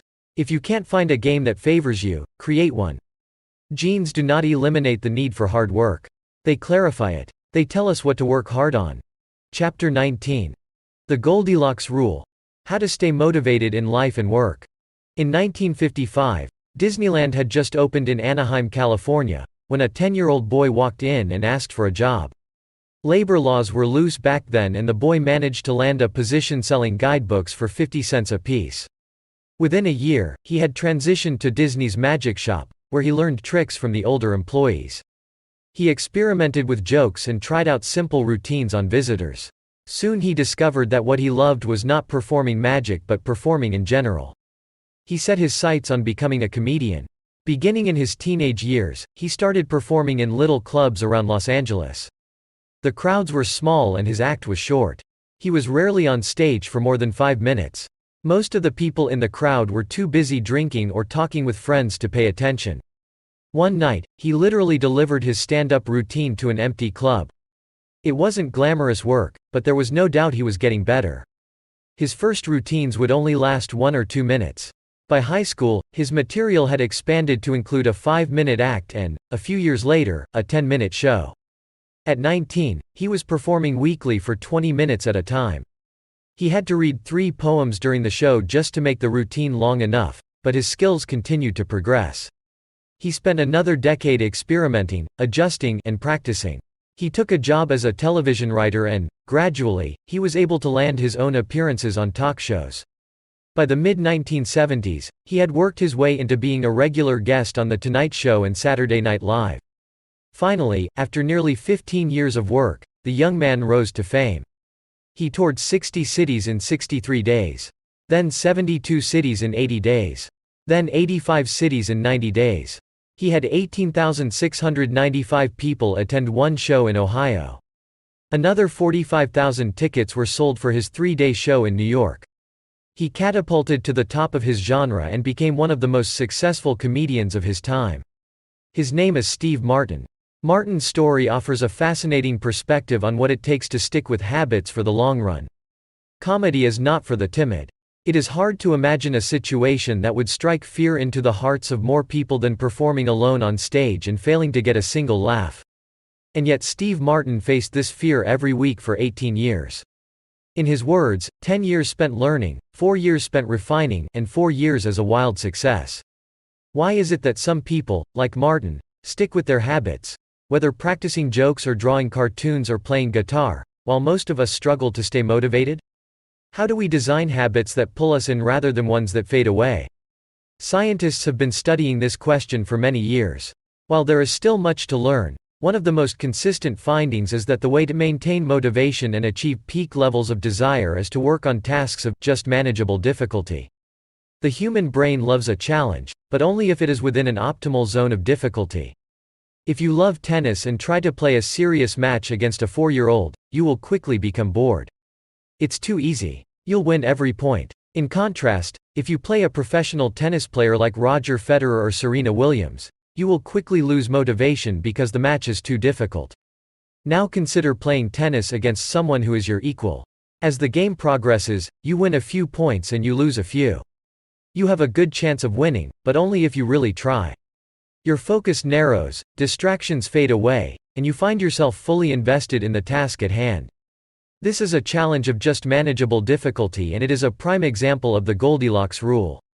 The Goldilocks rule states that humans experience peak motivation when working on tasks that are right on the edge of their current abilities. Not too hard. Not too easy. Just right. Martin's comedy career is an excellent example of the Goldilocks rule in practice. Each year, he expanded his comedy routine, but only by a minute or two.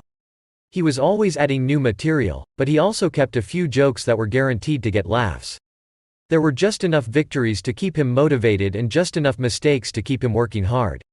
When you're starting a new habit, it's important to keep the behavior as easy as possible so you can stick with it even when conditions aren't perfect. This is an idea we covered in detail while discussing the third law of behavior change. Once a habit has been established, however, it's important to continue to advance in small ways. These little improvements and new challenges keep you engaged. And if you hit the Goldilocks zone just right, you can achieve a flow state. A flow state is the experience of being in the zone and fully immersed in an activity. Scientists have tried to quantify this feeling. They found that to achieve a state of flow, a task must be roughly 4% beyond your current ability. In real life, it's typically not feasible to quantify the difficulty of an action in this way, but the core idea of the Goldilocks rule remains. Working on challenges of just manageable difficulty, something on the perimeter of your ability, seems crucial for maintaining motivation. Improvement requires a delicate balance. You need to regularly search for challenges that push you to your edge while continuing to make enough progress to stay motivated. Behaviors need to remain novel in order for them to stay attractive and satisfying. Without variety, we get bored. And boredom is perhaps the greatest villain on the quest for self-improvement. How to stay focused when you get bored working on your goals. After my baseball career ended, I was looking for a new sport. I joined a weightlifting team, and one day an elite coach visited our gym. He had worked with thousands of athletes during his long career, including a few Olympians. I introduced myself and we began talking about the process of improvement. What's the difference between the best athletes and everyone else? I asked. What do the really successful people do that most don't? He mentioned the factors you might expect: genetics, luck, talent. But then he said something I wasn't expecting. At some point it comes down to who can handle the boredom of training every day, doing the same lifts over and over and over. His answer surprised me because it's a different way of thinking about work ethic. People talk about getting amped up to work on their goals. Whether it's business or sports or art, you hear people say things like, "It all comes down to passion." Or, "You have to really want it." As a result, many of us get depressed when we lose focus or motivation because we think that successful people have some bottomless reserve of passion. But this coach was saying that really successful people feel the same lack of motivation as everyone else. The difference is that they still find a way to show up despite the feelings of boredom.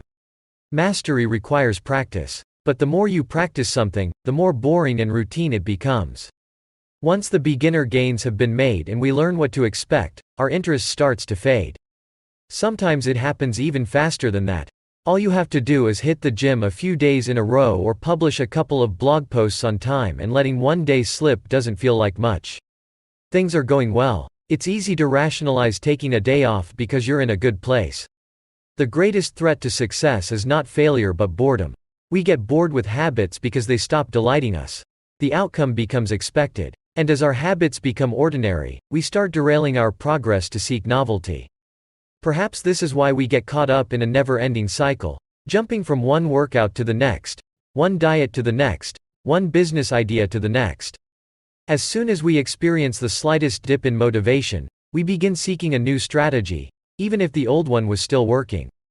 As Machiavelli noted, men desire novelty to such an extent that those who are doing well wish for a change as much as those who are doing badly. Perhaps this is why many of the most habit-forming products are those that provide continuous forms of novelty. Video games provide visual novelty. Porn provides sexual novelty. Junk foods provide culinary novelty. Each of these experiences offer continual elements of surprise. In psychology, this is known as a variable reward. Slot machines are the most common real-world example. A gambler hits the jackpot every now and then but not at any predictable interval. The pace of rewards varies. This variance leads to the greatest spike of dopamine, enhances memory recall, and accelerates habit formation. Variable rewards won't create a craving. That is, you can't take a reward people are uninterested in, give it to them at a variable interval, and hope it will change their mind.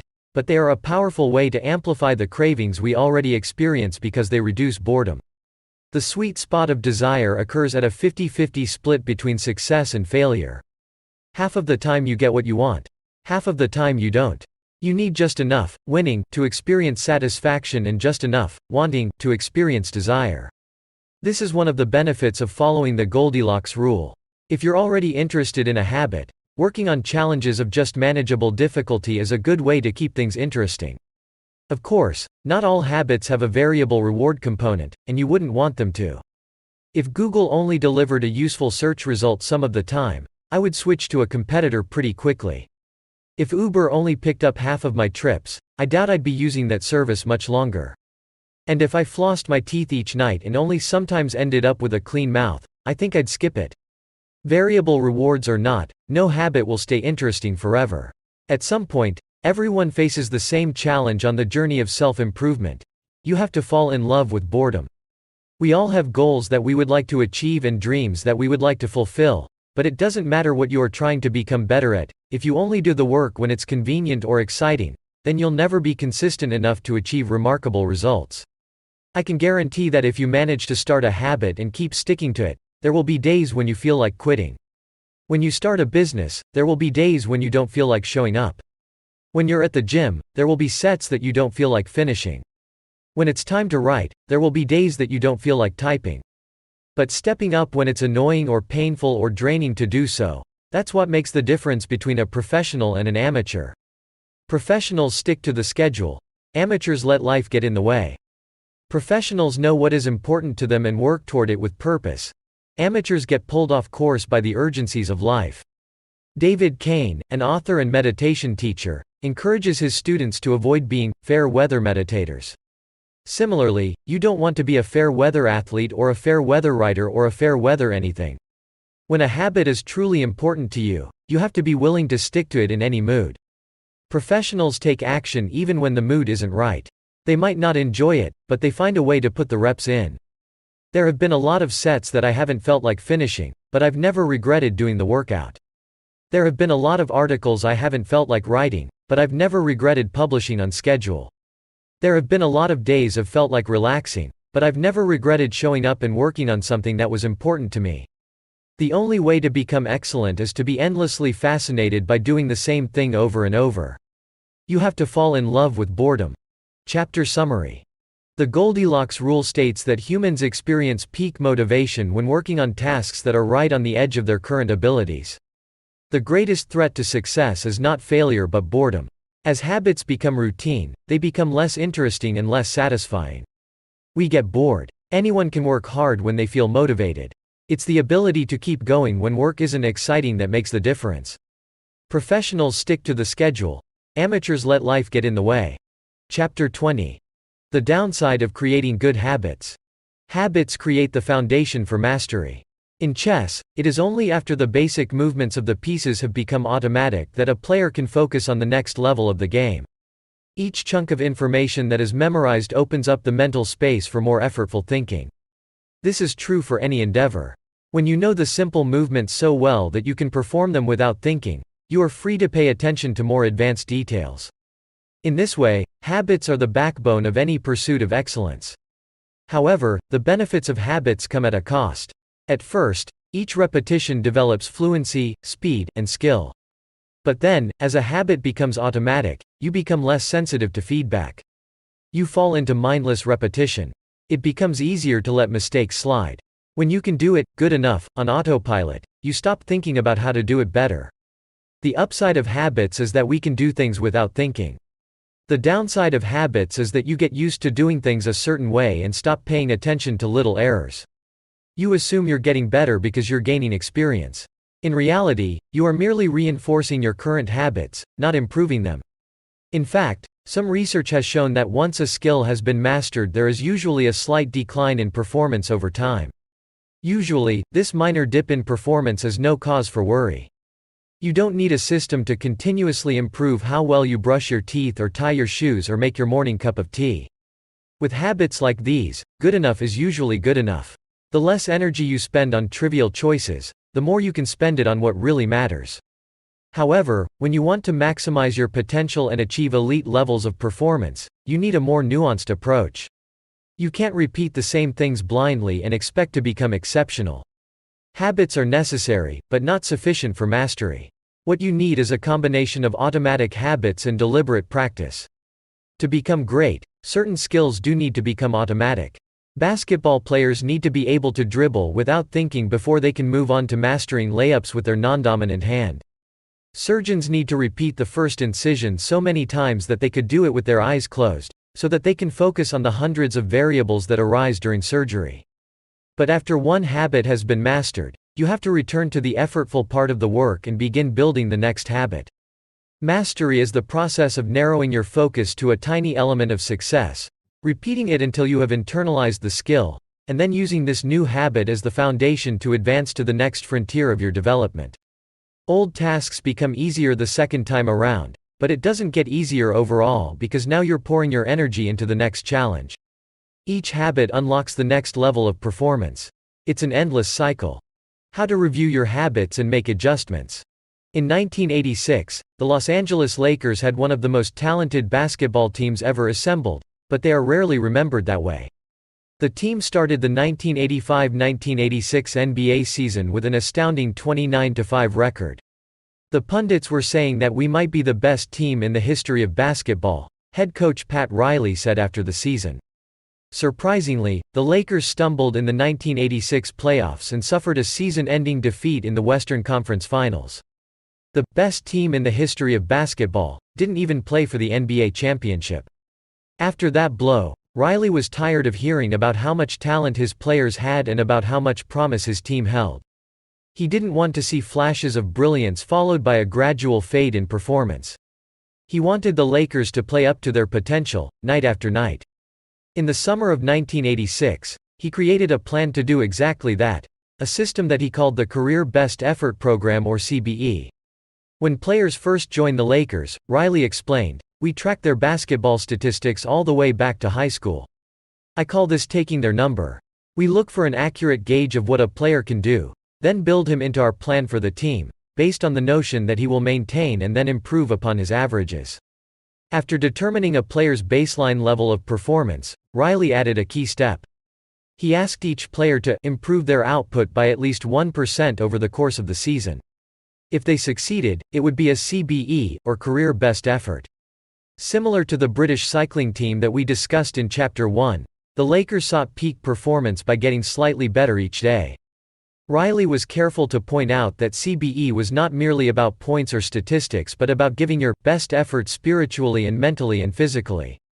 Players got credit for allowing an opponent to run into you when you know that a foul will be called against him, diving for loose balls, going after rebounds whether you are likely to get them or not, helping a teammate when the player he's guarding has surged past him, and other unsung hero deeds.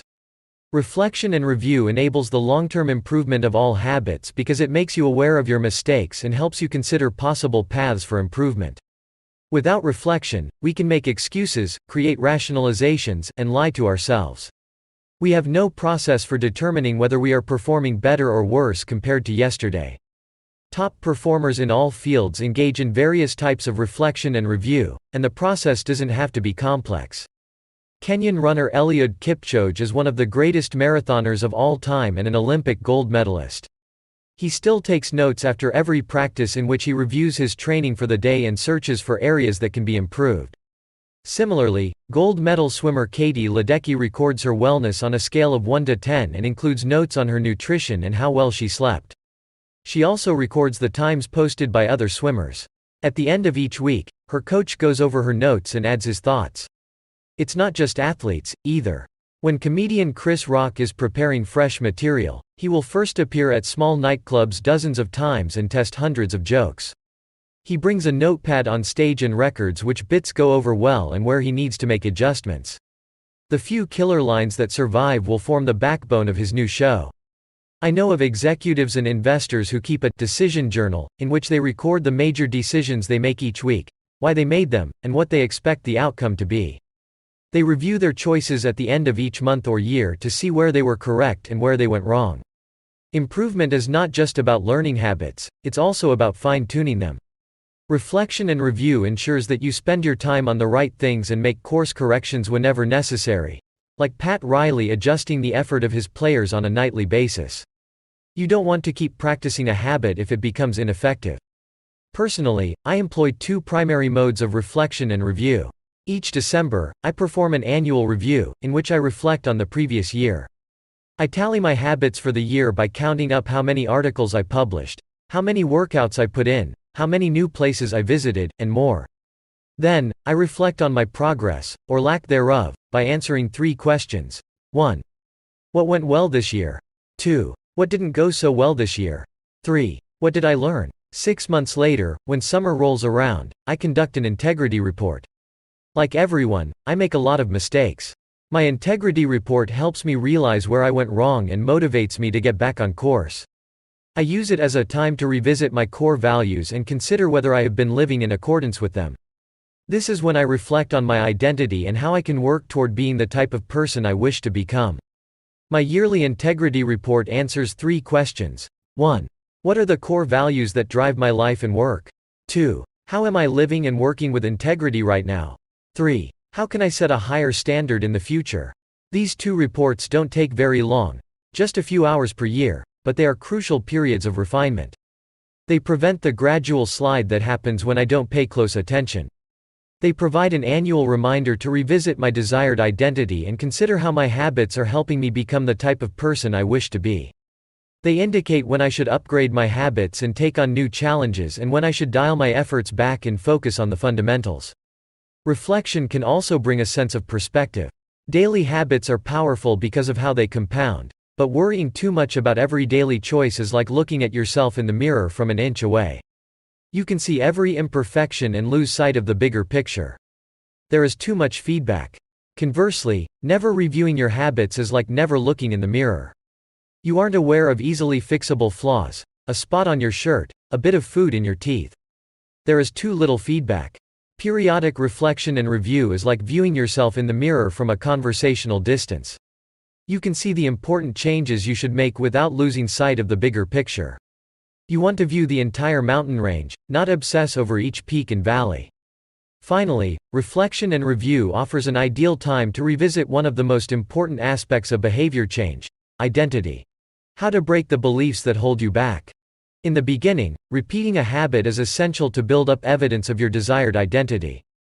As you latch onto that new identity, however, those same beliefs can hold you back from the next level of growth. When working against you, your identity creates a kind of pride that encourages you to deny your weak spots and prevents you from truly growing. This is one of the greatest downsides of building habits. The more sacred an idea is to us, that is, the more deeply it is tied to our identity, the more strongly we will defend it against criticism. You see this in every industry. The schoolteacher who ignores innovative teaching methods and sticks with her tried and true lesson plans. The veteran manager who is committed to doing things his way. The surgeon who dismisses the ideas of her younger colleagues. The band who produces a mind-blowing first album and then gets stuck in a rut. The tighter we cling to an identity, the harder it becomes to grow beyond it. One solution is to avoid making any single aspect of your identity an overwhelming portion of who you are. In the words of investor Paul Graham, keep your identity small. The more you let a single belief define you, the less capable you are of adapting when life challenges you. If you tie everything up in being the point guard or the partner at the firm or whatever else, then the loss of that facet of your life will wreck you. If you're a vegan and then develop a health condition that forces you to change your diet, you'll have an identity crisis on your hands. When you cling too tightly to one identity, you become brittle. Lose that one thing and you lose yourself. For most of my young life, being an athlete was a major part of my identity.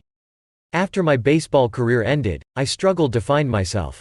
When you spend your whole life defining yourself in one way and that disappears, who are you now? Military veterans and former entrepreneurs report similar feelings. If your identity is wrapped up in a belief like, "I'm a great soldier," what happens when your period of service ends? For many business owners, their identity is something along the lines of, "I'm the CEO," or, "I'm the founder." If you have spent every waking moment working on your business, how will you feel after you sell the company? The key to mitigating these losses of identity is to redefine yourself such that you get to keep important aspects of your identity even if your particular role changes.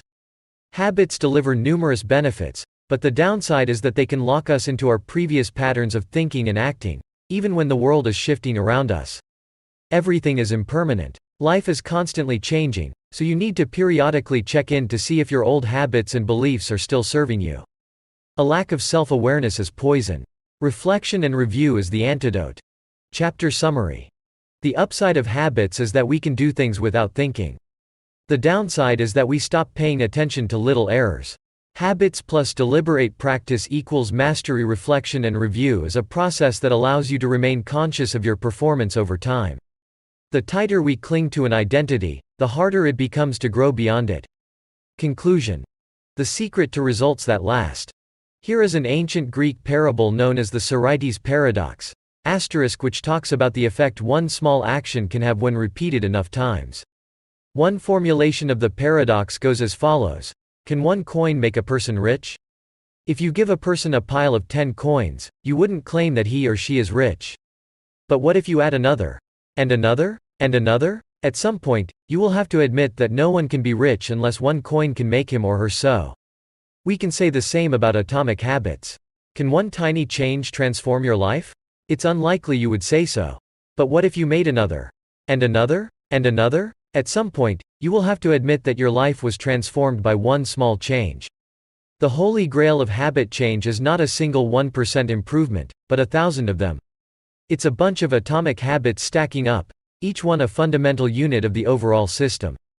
In the beginning, small improvements can often seem meaningless because they get washed away by the weight of the system. Just as one coin won't make you rich, one positive change like meditating for 1 minute or reading 1 page each day is unlikely to deliver a noticeable difference. Gradually, though, as you continue to layer small changes on top of one another, the scales of life start to move. Each improvement is like adding a grain of sand to the positive side of the scale, slowly tilting things in your favor. Eventually, if you stick with it, you hit a tipping point. Suddenly, it feels easier to stick with good habits. The weight of the system is working for you rather than against you. Over the course of this book, we've looked at dozens of stories about top performers. We've heard about Olympic gold medalists, award-winning artists, business leaders, life-saving physicians, and star comedians who have all used the science of small habits to master their craft and vault to the top of their field. Each of the people, teams, and companies we have covered has faced different circumstances, but ultimately progressed in the same way, through a commitment to tiny, sustainable, unrelenting improvements. Success is not a goal to reach or a finish line to cross. It is a system to improve, an endless process to refine. In Chapter 1, I said, if you're having trouble changing your habits, the problem isn't you. The problem is your system. Bad habits repeat themselves again and again not because you don't want to change, but because you have the wrong system for change. As this book draws to a close, I hope the opposite is true. With the 4 laws of behavior change, you have a set of tools and strategies that you can use to build better systems and shape better habits. Sometimes a habit will be hard to remember and you'll need to make it obvious. Other times you won't feel like starting and you'll need to make it attractive. In many cases, you may find that a habit will be too difficult and you'll need to make it easy. And sometimes, you won't feel like sticking with it and you'll need to make it satisfying. This is a continuous process. There is no finish line. There is no permanent solution. Whenever you're looking to improve, you can rotate through the 4 laws of behavior change until you find the next bottleneck. Make it obvious. Make it attractive. Make it easy. Make it satisfying. Round and round. Always looking for the next way to get 1% better. The secret to getting results that last is to never stop making improvements. It's remarkable what you can build if you just don't stop. It's remarkable the business you can build if you don't stop working. It's remarkable the body you can build if you don't stop training. It's remarkable the knowledge you can build if you don't stop learning. It's remarkable the fortune you can build if you don't stop saving. It's remarkable the friendships you can build if you don't stop caring. Small habits don't add up. They compound. That's the power of atomic habits. Tiny changes. Remarkable results. What should you read next? Thank you so much for taking the time to read this book. It has been a pleasure sharing my work with you. If you are looking for something to read next, allow me to offer a suggestion. If you enjoyed Atomic Habits, then you may like my other writing as well. My latest articles are sent out in my free weekly newsletter. Subscribers are also the first to hear about my newest books and projects. Finally, in addition to my own work, each year I send out a reading list of my favorite books from other authors on a wide range of subjects. Little lessons from the 4 laws. In this book, I have introduced a 4-step model for human behavior: cue, craving, response, reward. This framework not only teaches us how to create new habits but also reveals some interesting insights about human behavior. In this section, I have compiled some lessons, and a few bits of common sense, that are confirmed by the model. The purpose of these examples is to clarify just how useful and wide-ranging this framework is when describing human behavior. Once you understand the model, you'll see examples of it everywhere. Awareness comes before desire. A craving is created when you assign meaning to a cue. Your brain constructs an emotion or feeling to describe your current situation, and that means a craving can only occur after you have noticed an opportunity. Happiness is simply the absence of desire. When you observe a cue, but do not desire to change your state, you are content with the current situation. Happiness is not about the achievement of pleasure, which is joy or satisfaction, but about the lack of desire. It arrives when you have no urge to feel differently. Happiness is the state you enter when you no longer want to change your state. However, happiness is fleeting because a new desire always comes along. As Saad Budrus says, happiness is the space between one desire being fulfilled and a new desire forming. Likewise, suffering is the space between craving a change in state and getting it. It is the idea of pleasure that we chase. We seek the image of pleasure that we generate in our minds. At the time of action, we do not know what it will be like to attain that image, or even if it will satisfy us. The feeling of satisfaction only comes afterward. This is what the Austrian neurologist Viktor Frankl meant when he said that happiness cannot be pursued, it must ensue. Desire is pursued. Pleasure ensues from action. Peace occurs when you don't turn your observations into problems. The first step in any behavior is observation. You notice a cue, a bit of information, an event. If you do not desire to act on what you observe, then you are at peace. Craving is about wanting to fix everything. Observation without craving is the realization that you do not need to fix anything. Your desires are not running rampant. You do not crave a change in state. Your mind does not generate a problem for you to solve. You're simply observing and existing. With a big enough why you can overcome any how. Friedrich Nietzsche, the German philosopher and poet, famously wrote, "He who has a why to live for can bear almost any how." This phrase harbors an important truth about human behavior. If your motivation and desire are great enough, that is, why you are acting, you'll take action even when it is quite difficult. Great craving can power great action, even when friction is high. Being curious is better than being smart. Being motivated and curious counts for more than being smart because it leads to action. Being smart will never deliver results on its own because it doesn't get you to act. It is desire, not intelligence, that prompts behavior. As Naval Ravikant says, the trick to doing anything is first cultivating a desire for it. Emotions drive behavior. Every decision is an emotional decision at some level. Whatever your logical reasons are for taking action, you only feel compelled to act on them because of emotion. In fact, people with damage to emotional centers of the brain can list many reasons for taking action but still will not act because they do not have emotions to drive them. This is why craving comes before response. The feeling comes first, and then the behavior. We can only be rational and logical after we have been emotional. The primary mode of the brain is to feel, the secondary mode is to think. Our first response, the fast, non-conscious portion of the brain, is optimized for feeling and anticipating. Our second response, the slow, conscious portion of the brain, is the part that does the thinking. Psychologists refer to this as System 1, feelings and rapid judgments, versus System 2, rational analysis.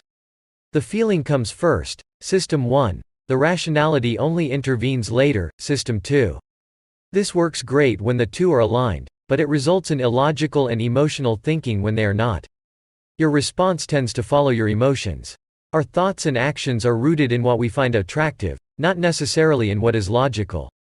Two people can notice the same set of facts and respond very differently because they run those facts through their unique emotional filter. This is one reason why appealing to emotion is typically more powerful than appealing to reason. If a topic makes someone feel emotional, they will rarely be interested in the data. This is why emotions can be such a threat to wise decision-making. Put another way, most people believe that the reasonable response is the one that benefits them, the one that satisfies their desires. To approach a situation from a more neutral emotional position allows you to base your response on the data rather than the emotion. Suffering drives progress. The source of all suffering is the desire for a change in state. This is also the source of all progress. The desire to change your state is what powers you to take action. It is wanting more that pushes humanity to seek improvements, develop new technologies, and reach for a higher level. With craving, we are dissatisfied but driven. Without craving, we are satisfied but lack ambition. Your actions reveal how badly you want something. If you keep saying something is a priority but you never act on it, then you don't really want it. It's time to have an honest conversation with yourself. Your actions reveal your true motivations. Reward is on the other side of sacrifice. Response, sacrifice of energy, always precedes reward, the collection of resources. The runner's high only comes after the hard run. The reward only comes after the energy is spent. Self-control is difficult because it is not satisfying. A reward is an outcome that satisfies your craving. This makes self-control ineffective because inhibiting our desires does not usually resolve them. Resisting temptation does not satisfy your craving, it just ignores it. It creates space for the craving to pass. Self-control requires you to release a desire rather than satisfy it. Our expectations determine our satisfaction. The gap between our cravings and our rewards determines how satisfied we feel after taking action. If the mismatch between expectations and outcomes is positive, surprise and delight, then we are more likely to repeat a behavior in the future. If the mismatch is negative, disappointment and frustration, then we are less likely to do so. For example, if you expect to get $10 and get $100, you feel great. If you expect to get $100 and get $10, you feel disappointed. Your expectation changes your satisfaction. An average experience preceded by high expectations is a disappointment. An average experience preceded by low expectations is a delight. When liking and wanting are approximately the same, you feel satisfied. This is the wisdom behind Seneca's famous quote, "Being poor is not having too little, it is wanting more." If your wants outpace your likes, you'll always be unsatisfied. You're perpetually putting more weight on the problem than the solution. Happiness is relative. When I first began sharing my writing publicly, it took me 3 months to get 1,000 subscribers. When I hit that milestone, I told my parents and my girlfriend. We celebrated. I felt excited and motivated. A few years later, I realized that 1,000 people were signing up each day. And yet I didn't even think to tell anyone. It felt normal. I was getting results 90 times faster than before but experiencing little pleasure over it. It wasn't until a few days later that I realized how absurd it was that I wasn't celebrating something that would have seemed like a pipe dream just a few years before. The pain of failure correlates to the height of expectation. When desire is high, it hurts to not like the outcome. Failing to attain something you want hurts more than failing to attain something you didn't think much about in the first place. This is why people say, "I don't want to get my hopes up." Feelings come both before and after the behavior. Before acting, there is a feeling that motivates you to act, the craving. After acting, there is a feeling that teaches you to repeat the action in the future, the reward. How we feel influences how we act, and how we act influences how we feel. Desire initiates. Pleasure sustains. Wanting and liking are the two drivers of behavior. If it's not desirable, you have no reason to do it. Desire and craving are what initiate a behavior. But if it's not enjoyable, you have no reason to repeat it. Pleasure and satisfaction are what sustain a behavior. Feeling motivated gets you to act. Feeling successful gets you to repeat. Hope declines with experience and is replaced by acceptance. The first time an opportunity arises, there is hope of what could be. Your expectation, cravings, is based solely on promise. The second time around, your expectation is grounded in reality. You begin to understand how the process works and your hope is gradually traded for a more accurate prediction and acceptance of the likely outcome. This is one reason why we continually grasp for the latest get-rich-quick or weight loss scheme. New plans offer hope because we don't have any experiences to ground our expectations. New strategies seem more appealing than old ones because they can have unbounded hope. As Aristotle noted, youth is easily deceived because it is quick to hope. Perhaps this can be revised to, youth is easily deceived because it only hopes. There is no experience to root the expectation in. In the beginning, hope is all you have. How to apply these ideas to business. Over the years, I've spoken at Fortune 500 companies and growing startups about how to apply the science of small habits to run more effective businesses and build better products. I've compiled many of the most practical strategies into a short bonus chapter.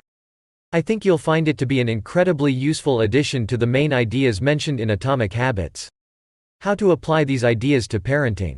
One of the most common questions I hear from readers is something along the lines of, "How can I get my kids to do this stuff?" The ideas in Atomic Habits are intended to apply broadly to all of human behavior. Teenagers are humans, too. Which means you should find plenty of useful strategies in the main text. That said, parenting does face its own set of challenges. As a bonus chapter, I've put together a brief guide on how to apply these ideas specifically to parenting. Acknowledgements. I have relied heavily on others during the creation of this book. Before anyone else, I must thank my wife, Christy, who has been indispensable throughout this process. She has played every role a person can play in the writing of a book: spouse, friend, fan, critic, editor, researcher, therapist. It is no exaggeration to say this book would not be the same without her. It might not exist at all. Like everything in our life, we did it together. Second, I am grateful to my family, not only for their support and encouragement on this book but also for believing in me no matter what project I happen to be working on. I have benefited from many years of support from my parents, grandparents, and siblings. In particular, I want my mom and dad to know that I love them. It is a special feeling to know that your parents are your greatest fans. Third, to my assistant, Lindsay Knuckles. At this point, her job defies description as she has been asked to do nearly everything one could imagine for a small business. Thankfully, her skills and talents are more powerful than my questionable management style. Some sections of this book are as much hers as they are mine. I am deeply grateful for her help. As for the content and writing of the book, I have a long list of people to thank. To start, there are a few people from whom I have learned so much that it would be a crime to not mention them by name. Leo Babauta, Charles Duhigg, Nir Eyal, and B.J. Fogg have each influenced my thoughts on habits in meaningful ways. Their work and ideas can be found sprinkled throughout this text. If you enjoyed this book, I'd encourage you to read their writing as well. At various stages of writing, I benefited from the guidance of many fine editors. Thanks to Peter Gazzardi for walking me through the early stages of the writing process and for a kick in the pants when I really needed it. I am indebted to Blake Atwood and Robin Delabau for transforming my ugly and insanely long first drafts into a tight, readable manuscript. And I am thankful to Anne Barngrover for her ability to add a little class and poetic style to my writing. I'd like to thank the many people who read early versions of the manuscript, including Bruce Ammons, Darcy Ansell, Tim Ballard, Vishal Bhardwaj, Charlotte Blank, Jerome Burt, Sim Campbell, Al Carlos, Nikki Case, Julie Chong, Jason Collins, Deborah Croy, Roger Dooley, Tiago Forte, Matt Gartland, Andrew Gearer, Randy Giffen, John Gigante, Adam Gilbert, Stefan Winnett, Jeremy Hendon, Jane Horvath, Joachim Jansen, Josh Kaufman, Ann Kavanaugh, Chris Klaus, Zeke Lopez, Katie Macon, Sid Madsen, Kira McGrath, Amy Mitchell, Anna Moise, Stacey Morris, Tara Nicole Nelson, Taylor Pearson, Max Shank, Trey Shelton, Jason Shen, Jacob Zangelidis, and Ari Zelmanow. The book benefited greatly from your feedback. To the team at Avery and Penguin Random House who made this book a reality, thank you. I owe a debt of special thanks to my publisher, Megan Newman, for her endless patience as I continually pushed back deadlines. She gave me the space I needed to create a book I was proud of and championed my ideas at every step. To Nina, for her ability to transform my writing while still retaining my original message. And to my agent, Lisa DeMona, for her guidance and insight at every step of the publishing process. To the many friends and family members who asked, "How's the book going?" and offered a word of encouragement when I inevitably replied, slowly, "Thank you." Every author faces a few dark moments when writing a book, and one kind word can be enough to get you to show up again the next day. I am sure there are people I have forgotten, but I keep an updated list of anyone who has influenced my thinking in meaningful ways at jamesclear.com/thanks. And finally, to you. Life is short and you have shared some of your precious time with me by reading this book. Thank you. May 2018.